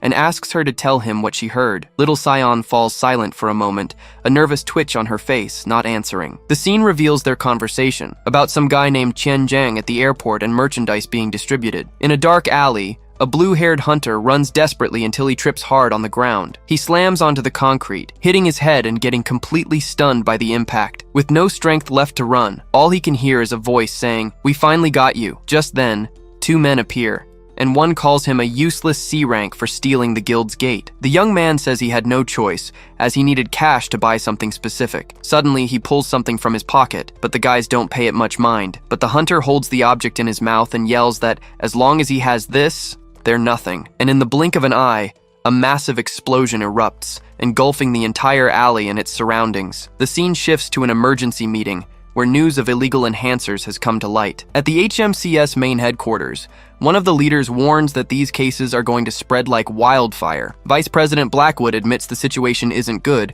and asks if anyone has made any progress. One of the attendees then mentions the factory case in Korea, making the director from there shrink in his seat. He continues, saying the reports show no progress, and questions the appointment of the hunter involved. Juan Cargill scoffs at the situation and criticizes Blackwood for putting a rookie on such an important case, but another leader cuts him off, saying that's a bold thing to say coming from someone who only thinks about money. One of the directors asks everyone to calm down, stating that the vice president surely has a plan. He then suggests appointing the new hunter as the lead investigator for the Korea case, as he might be full of surprises. With a smile on his face, he turns and asks for the opinion of the branch director, Gyeonho Baek. The director gets all flustered, stammering, unsure of what to say in such a complicated situation. 2 days later, at the Korean headquarters, Jonggu is shocked to learn that Seo has become the lead investigator. Seo Min explains that the case has gone public, and they're using him as a scapegoat if everything goes wrong. But he says he can use this to his advantage and hands over a paper requesting an investigation. Jonggu looks at the document, a bit confused, and asks what the hell abyss means. He then explains that it's from the factory girl's testimony, and that abyss seems to be the keyword. Jonggu is skeptical, pointing out that the case isn't over and abyss could be anything. But Seo is very confident, saying it won't take long to find the location with the jurisdiction they have. At this, Jung-gu freaks out because a nationwide search is a huge deal and Abyss could just be a password. Seo-min thinks for a moment, hand on his chin, and quickly comes up with a new idea. He then suggests asking for the cooperation of the 7 heptagram guilds, leaving Jung-gu speechless. Jung-gu complains that the investigation is secret, but Seo says the priority is to stop the distribution. Jung-gu freaks out, saying the prideful guilds will never cooperate, but Seo doesn't care. He then reveals that Yoa and Sejun have already agreed, and there are only 5 more guilds to convince. Slamming his hand on the table, he tells Jung-gu to stop whining and contact them now. He warns that if they don't, all the hunters in Korea will end up addicted to these drugs. The scene shifts to the Blue House, where Gillian, the master of the Infinitum Guild, arrives at the president's office. She gives a respectful bow, showing her decorum before the most powerful man in the country. President Dae-soo Choi questions her, wanting to know if the matter is related to her guild. She then presents a document, explaining that the HMCS has requested the cooperation of all heptagram guilds. He's intrigued by the request, and asks what kind of case would require so many people. Gillian explains that the details are confidential, but they need help investigating several locations. The president finds it absurd that they're asking for help without offering anything in return for cooperating with the investigation. He quickly realizes this is the Mad Dog's influence, and notes that he's back in full force. Even so, he tells her to do as she pleases, since the guild is now under her command. Gillian remains silent, simply jotting something down on her clipboard without giving a reply. Back at the office, Jung-gu is outraged, unable to believe they sent their rejection in writing. An agent informs Jung-gu that the Infinitum and Frost Soul guilds have refused the request for help. He's relieved, as he had expected nearly all the guilds to deny the requested cooperation. Just then, Seo-min arrives, and the woman hands him the list of guilds that accepted. He glances at the paper, and takes the opportunity to ask if it's rare for a hunter to join the HMCS. The agent replies that it's not that rare, and in fact, it happens quite often. She explains that even though it pays less, the agency offers stability and attracts people with a strong sense of justice. Seo-min then reads the names, noticing that the Gunggang, White Lion, and Salabi guilds have agreed. With that, he tells the 2 of them to keep an eye on the hunters from those guilds, as there might be a spy. Jung-gu is confused and questions what one thing has to do with the other right now. Seo explains that the operation is massive, and a major guild is likely behind it all. He continues, saying the request they sent offered no advantages to those who helped. Therefore, he concludes that they agreed because they saw an opportunity to make some money. Jung-gu is lost in thought, but suddenly Seung-a Kim comes running in, shouting for her boss. She appears out of breath and tells everyone that she finally found what she was looking for. And then she reveals that she has discovered the location of the place she suspects is the so-called Abyss. The scene then shifts to a dark, empty street where a man is walking alone on the sidewalk. Elsewhere, a henchman informs his boss, Chen Zhang, that the HMCS has found the Abyss. He's furious, as he thought the Korean branch was useless and wouldn't uncover a thing. So, Chien orders the henchmen to find out what they're planning and when they'll make their move. He pressures the man, telling him to do the job right or go back to his life of misery. The henchman then reveals a rumor that the investigators from the factory case have joined the team. He also mentions that one of the members is a rookie with direct connections to the vice president. Chen tells him to keep an eye on them and says he'll transfer the money to continue the service. The scene cuts to the henchman, who now goes to speak with Chiyu, a man in a blue robe and glasses. Qian Zhang then hands over the list he had requested, with all the investigators' names. He tells Chiyu not to do anything stupid and holds on to the paper, preventing him from taking it. Chiyu gets suspicious and asks what he meant by "for now" and not "forever." He explains that he knows about his thirst for revenge, but something big is about to happen. It's then revealed that the HMCS has discovered the Abyss, and that there might be a traitor among them. Chiyu asks if the Grand Master already knows, but Qian tells him to go deliver the news himself. As Chiyu walks away, Qian Zhang takes out his phone to make an important call. He calls his contact and tells them they have a serious problem on their hands. The scene then shifts to outside of Korea, where a voice says that the beginning was not good at all. Inside a car, the masked man, the clown, asks what's going on, but his smile vanishes when he hears the news that their hideout, the Abyss, has been found. Qian explains that the HMCS is on their tail and asks if the clown can lend a hand. The clown scoffs, saying it's a big risk with no guarantee, and that Qian has a lot to lose. To this, Qian retorts that the clown has more to lose, since the Abyss is their best spot. The clown then makes a proposal, demanding the next shipments at half price at the Abyss. He hangs up the phone and gets out of the car, telling Qian not to even worry about the boss. With an air of superiority, he announces he'll ask the Grand Master about the deal in person. He enters a luxurious room and greets the Grand Master, complimenting his appearance. The long-haired man just watches the city through the window in complete and utter silence. The clown then reports that the abyss has been discovered and that the Korean HMCS is quite competent, but the Grand Master cuts him off immediately and, in a firm voice, tells him to shut up. The Grand Master scolds the clown, saying he already knew everything that was going on. He then reveals that the clown is part of the same group that asked to distribute the illegal drugs. The Master states he doesn't care about his objectives,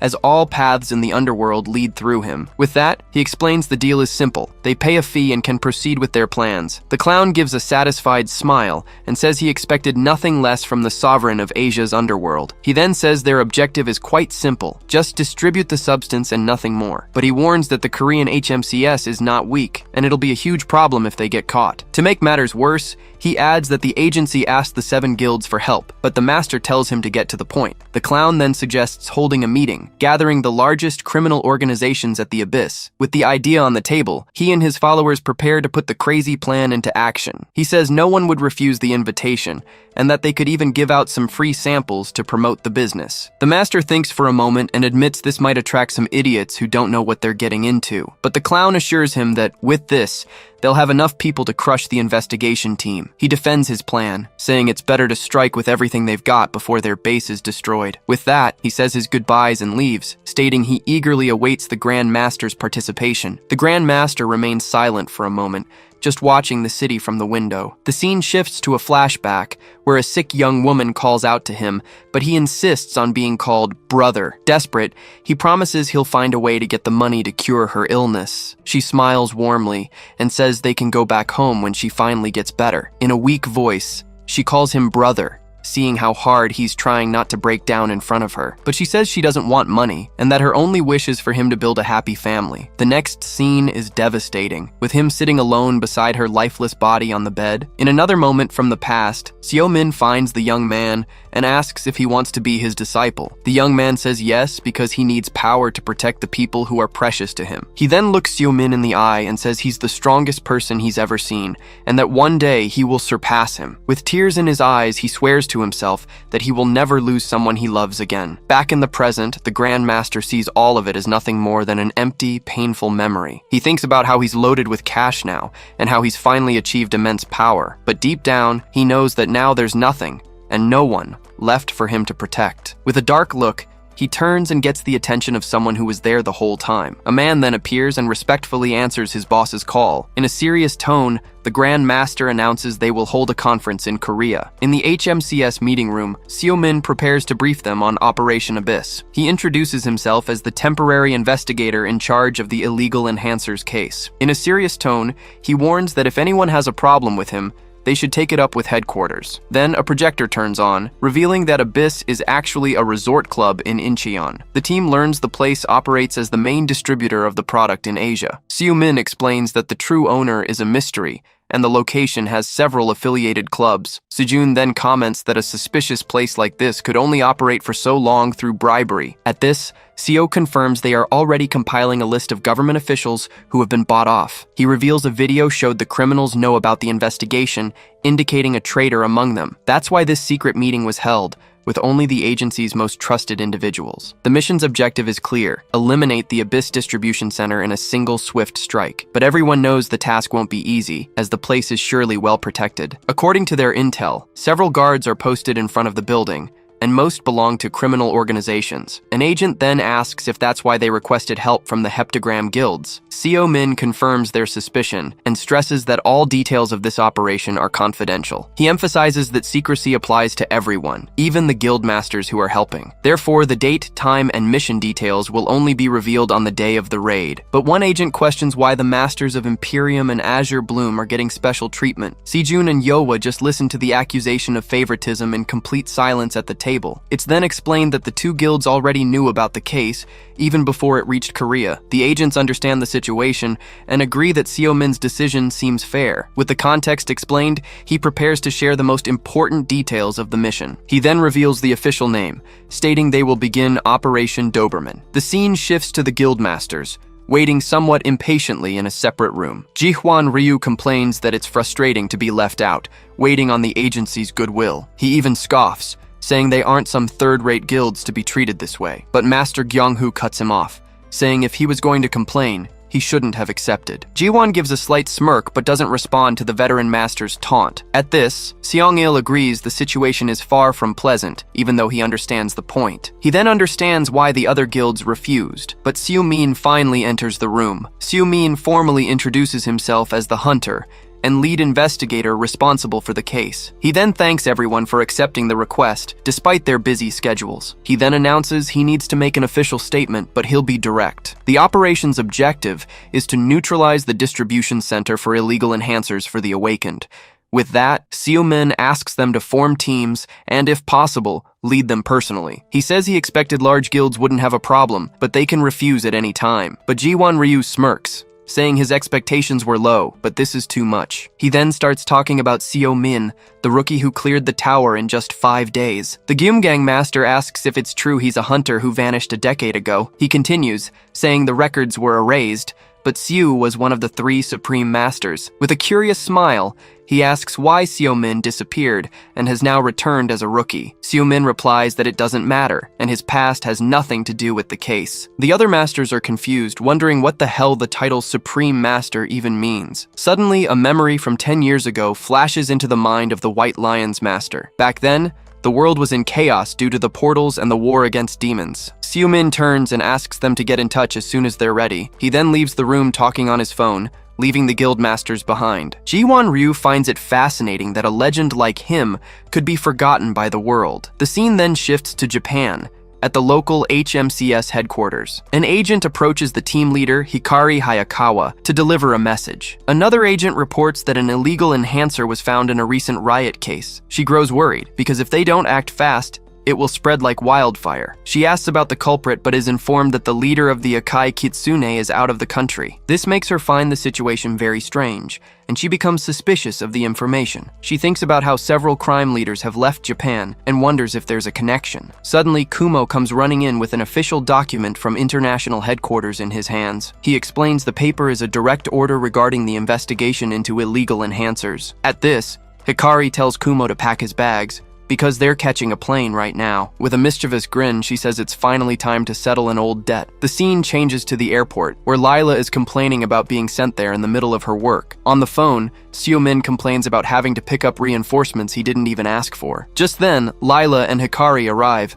and the blonde greets him with great excitement. He retorts that their attitudes are as sharp as ever, and reminds them they're not on vacation. Yohwa is shocked, realizing he brought her there to meet not 1, but 2 young women. The scene shifts to the Abyss, where several luxury cars are arriving for the grand conference. One of the guests is impressed, commenting on his phone that the place is packed with people. He realizes no one had the guts to turn down an invitation from the Grand Master himself. Inside, the party is in full swing, with rumors flying about a new enhancer that boosts mana. A gray-haired man watches the scene from a distance, finding the whole mess pathetic. He suspects the Grand Master wouldn't do something like this, and that the clown has a hand in it. Another guy, with orange hair, thinks this is a drastic measure due to pressure from the HMCS. It's shown that they killed the Black Mamba, a guy who shouldn't be underestimated. With that in mind, he speculates that maybe the master is using the party to distribute the goods. But the gray-haired man disagrees, since he hasn't received any orders and thinks the idea is an exaggeration. A young woman then chimes in, saying this could be a warning that failure is not an option. The redhead is disgusted by the arrogance,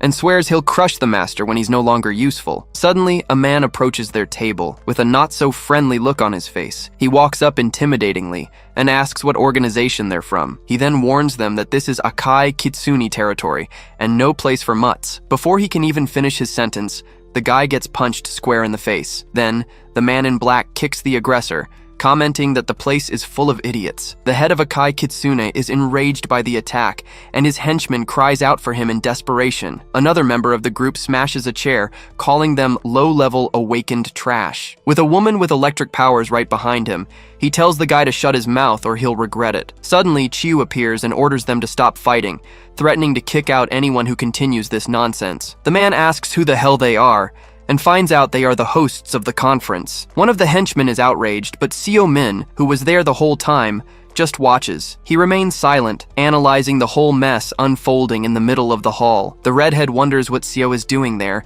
and how many secret identities he has. Meanwhile, the head of Akai Kitsune admires one of the enhancers, fascinated by its power. Just then, the The clown grabs the microphone and says the house is packed and the party is lively. He then introduces himself as the owner of the Abyss and the supervisor of the Korean operation. Qianzhang just watches as the clown says the invitation was to introduce a new product. With that, he opens the briefcase and reveals that the enhancers quadruple the user's mana. With an intense glow, the new product's name is finally revealed to everyone, Lux. The clown then explains that the rumors of side effects were just from prototypes, and this version is perfect. He says that, honestly, no one there is meant to use the product, but to do business. With that, he claims that every smart mind there can already see the damage this will cause in the underworld. He then changes the subject and reveals the real reason he gathered everyone there. The clown reveals that the HMCS headquarters has been investigating Lux from the very beginning, and to make matters worse, he warns that the Korean branch has discovered the exact location of the Abyss. Because of this,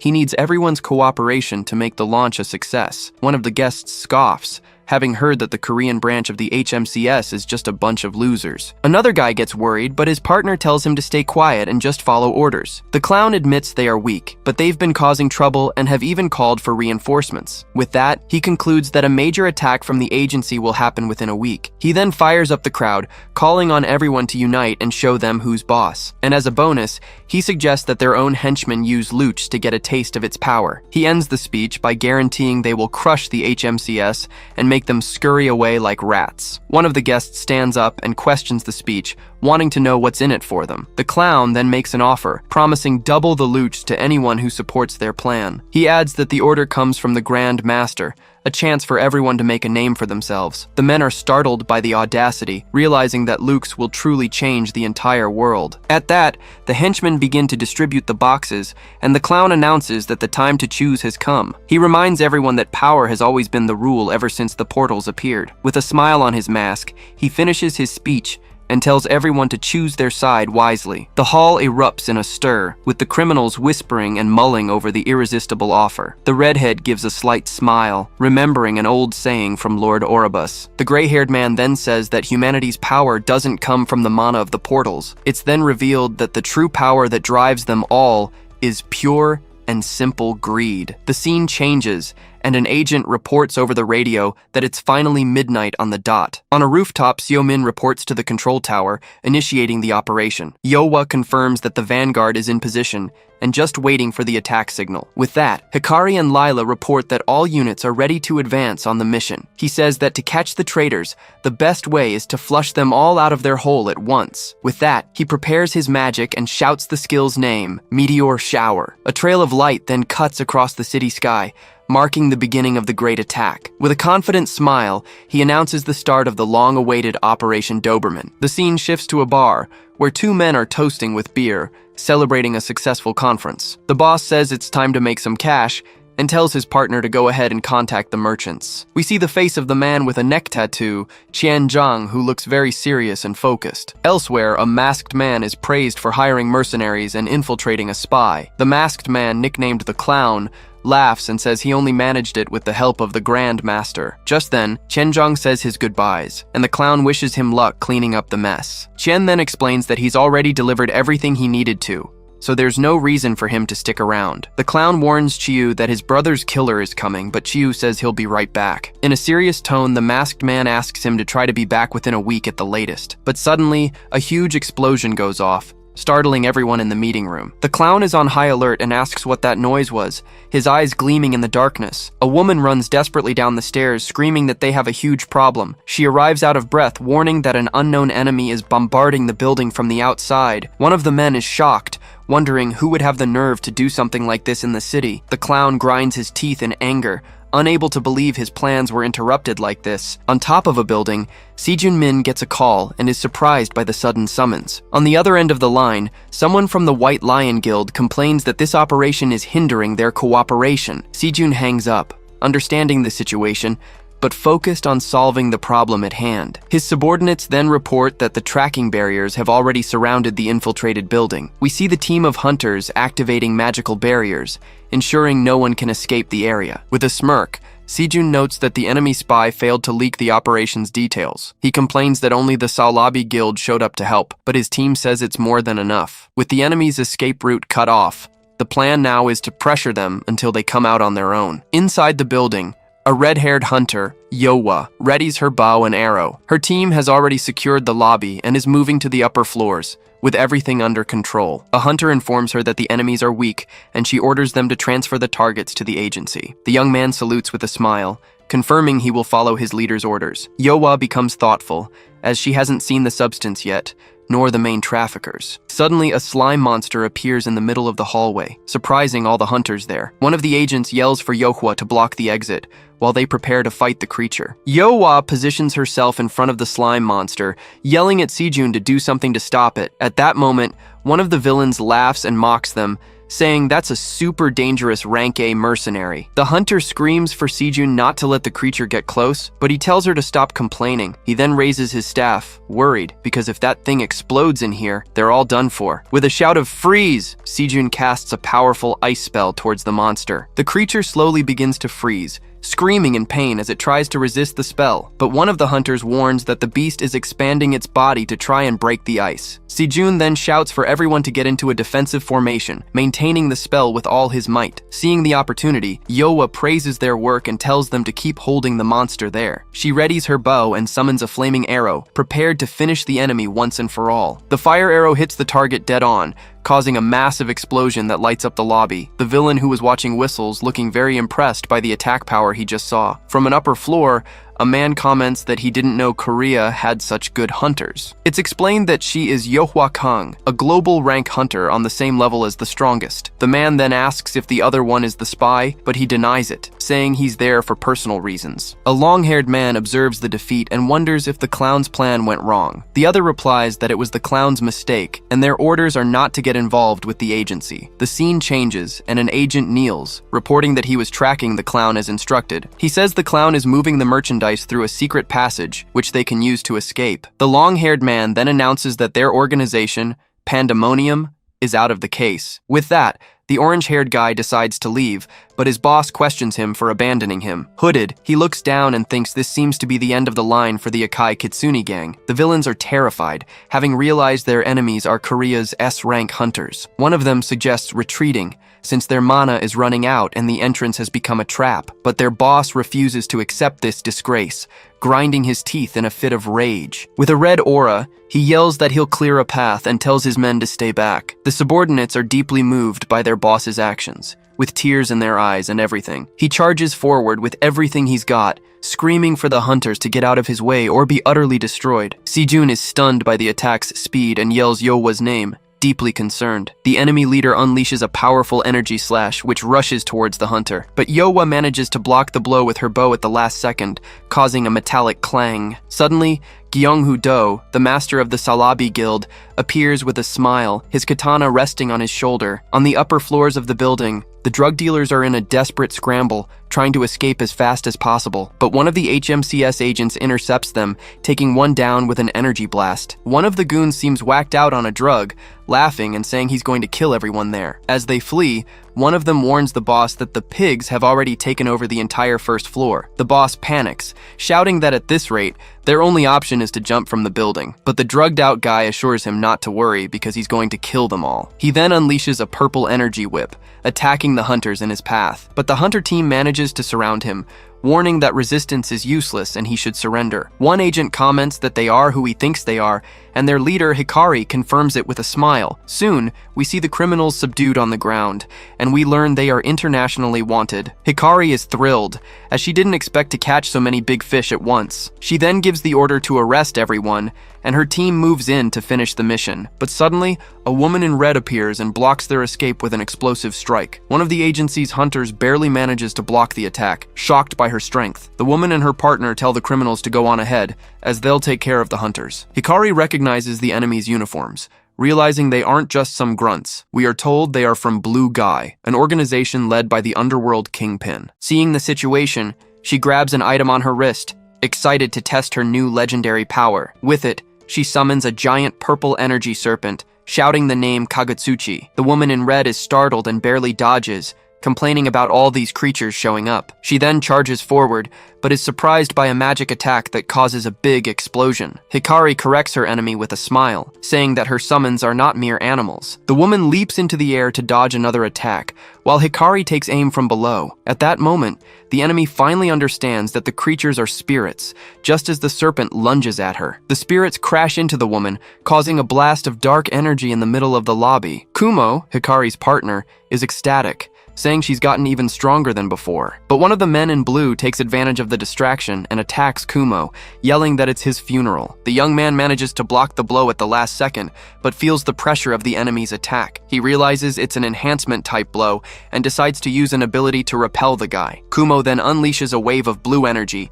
throwing all the enemies away with a single strike. One of the enemies mocks Kumo, calling the guy a rat, which really pisses him off. Meanwhile, the woman in red recovers from the serpent's attack, ready to fight for real. With a red aura, she charges at Hikari with everything she's got, screaming that she's going to kill her. But the leader isn't fazed and unleashes the full power of her spirit, Kagutsuchi, all at once. The energy serpent lunges with full force, trapping the enemy in a powerful grip. The woman curses in pain and anger, as she can't break free from the technique at all. But suddenly, a man in a blue robe, Chiyu, appears and interferes in the fight with his aura. The fighter is relieved and calls him Master Chiyu, as she wasn't expecting his help. Chiyu realizes they are facing more than just a branch of the Hunter Agency. Hikari is shocked to see that he's simply absorbing the power of her spirit, Kagutsuchi. With a smirk, he says he'll return the favor and concentrates the stolen energy in his hand. He then fires a blue energy beam toward Hikari, using her own power against her. The hunter is caught by surprise and realizes he used a rare counter-attack ability. Kumo screams her name in despair,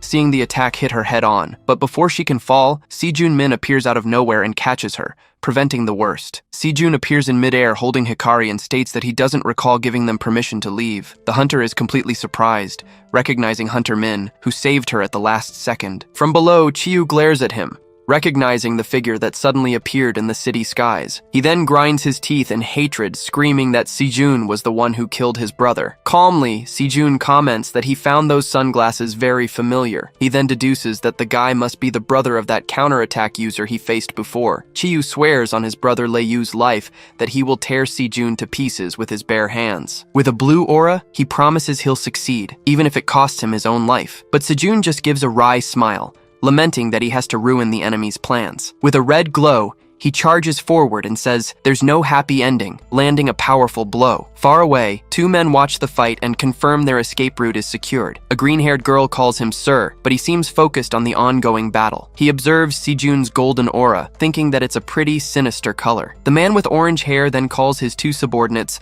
Arumu and Raban, giving a new order. He tells them to stay behind and help the clown, keeping him alive at all costs. Meanwhile, the clown watches the others leave, thinking the fight is going to be interesting. He says that flame will burn much brighter than he could have ever imagined. Hidden, Qianzhang nervously bites his nails, regretting following Chiyu into this mess. He watches the fight from a distance, wondering who that mysterious hunter is, as strong as an S rank. Just then, he decides it's the perfect time to escape, but an explosion goes off right in front of him. Sejun Min steps on the already defeated Chiyu, telling the bastard to stay put. Kumo rushes to Hikari to see if she's okay, and she thanks Sejun, saying she's in his debt again. He tells her not to worry since her help was crucial in clearing the upper floors. Sejun then explains that the enemy is an important member of Blue Guy, and that they weren't expecting an attack. Hikari gets pensive, wondering where the substances they came for ended up. It's revealed that the hunter Lila has already scanned the entire building and found an emergency escape route. Sejun decides to check the route himself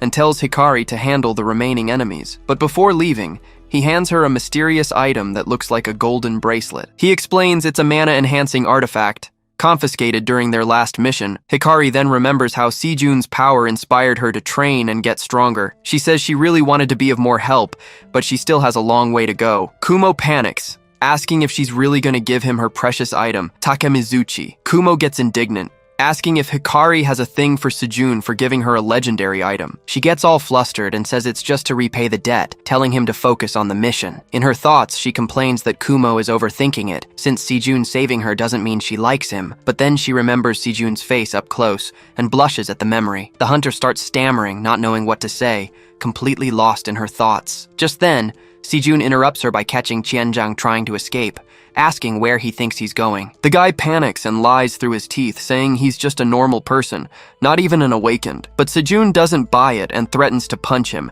making the man beg for mercy on the spot. He then questions how someone who sold those disgusting drugs is now so afraid to die. With a terrifying glare, Sejun tells him to spill where the rest is if he doesn't want to get beaten. Trembling in fear, the dealer confesses that the main hideout is located in the basement. He explains there's a VIP elevator that leads there and that it's their escape route. Sejun clicks his tongue, fed up with the whole mess and the unexpected turns. He then uses his communicator to call Jonggu and give him the new mission coordinates. Sejun and Yowa run, deciding to leave the lobby to Master Gyeonghu and help the advance team. Arriving in the basement, Yowa calls out to Sejun, pointing at something very worrying ahead of them. They find the entire advance team on the floor, completely defeated and unconscious. Two new enemies, Arumu and Robin, appear, saying that unfortunately, the path ends here. Sejun tenses up, realizing these two are much stronger than anyone they've faced before. Arumu warns her partner not to let his guard down, as the plan is just to stall until the clown arrives. Sejun grabs his staff,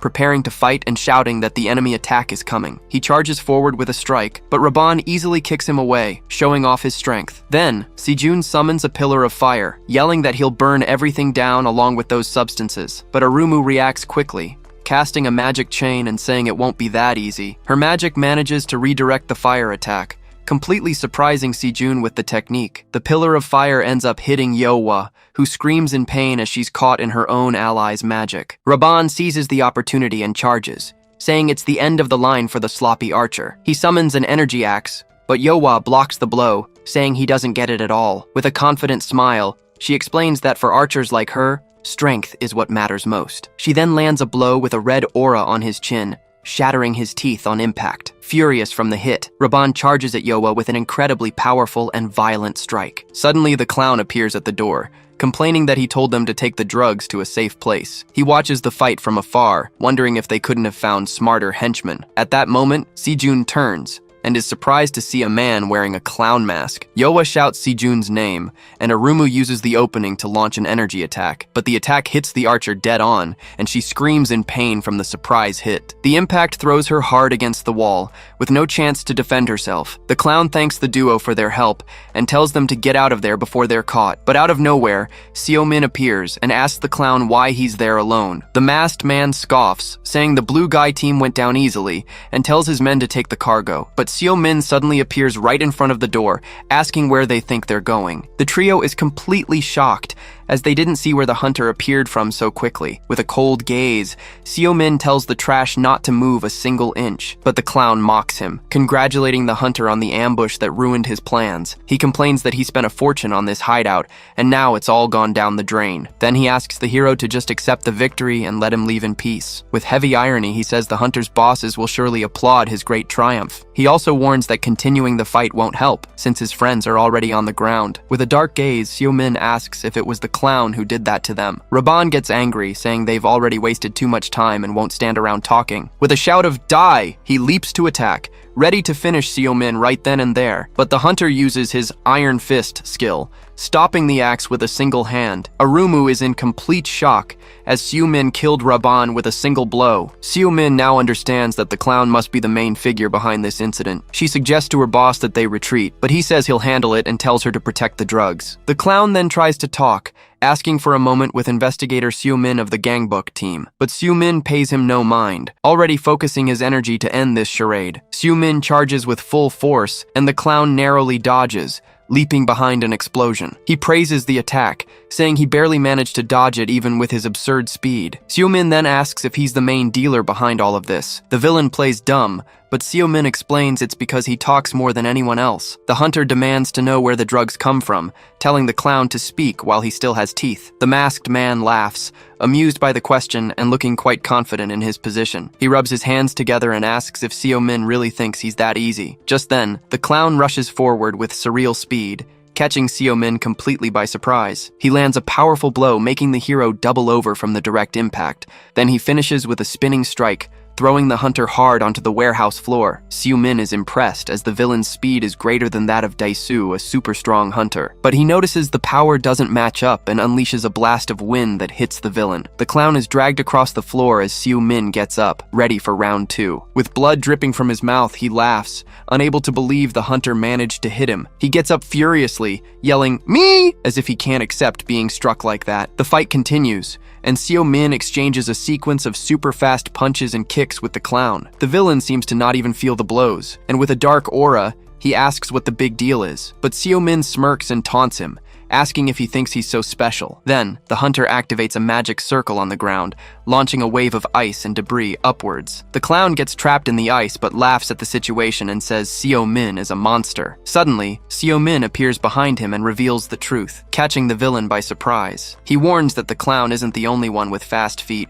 and attacks him with a freezing stomp. The villain screams in pain as his entire body begins to be frozen by the hero's magic. With the enemy trapped in ice, Seo-min finishes the move, creating a pillar to seal him for good. After the fight, he takes a deep breath as the side effects of his power start to wear him down. Seeing his injured brother, Sejun approaches and asks him to stay still so he can heal him. He then uses his healing magic, and a golden light begins to treat all of Seo's wounds. Arumu watches from a distance, shocked by that absurd power and Sejun's life magic. Seo-min then gets up and picks up the enemy's weapon from the ground, telling her not to move. He says she's no ordinary henchman and demands to know the source of the dealer's power. Seo-min threatens Arumu impatiently, telling her to answer or she'll die along with her friend. But from within the ice, the clown whispers the word overheat, activating a new ability. With that, white smoke begins to leak from the ice prison, putting Seo-min on high alert. The clown then shatters everything with a wicked laugh,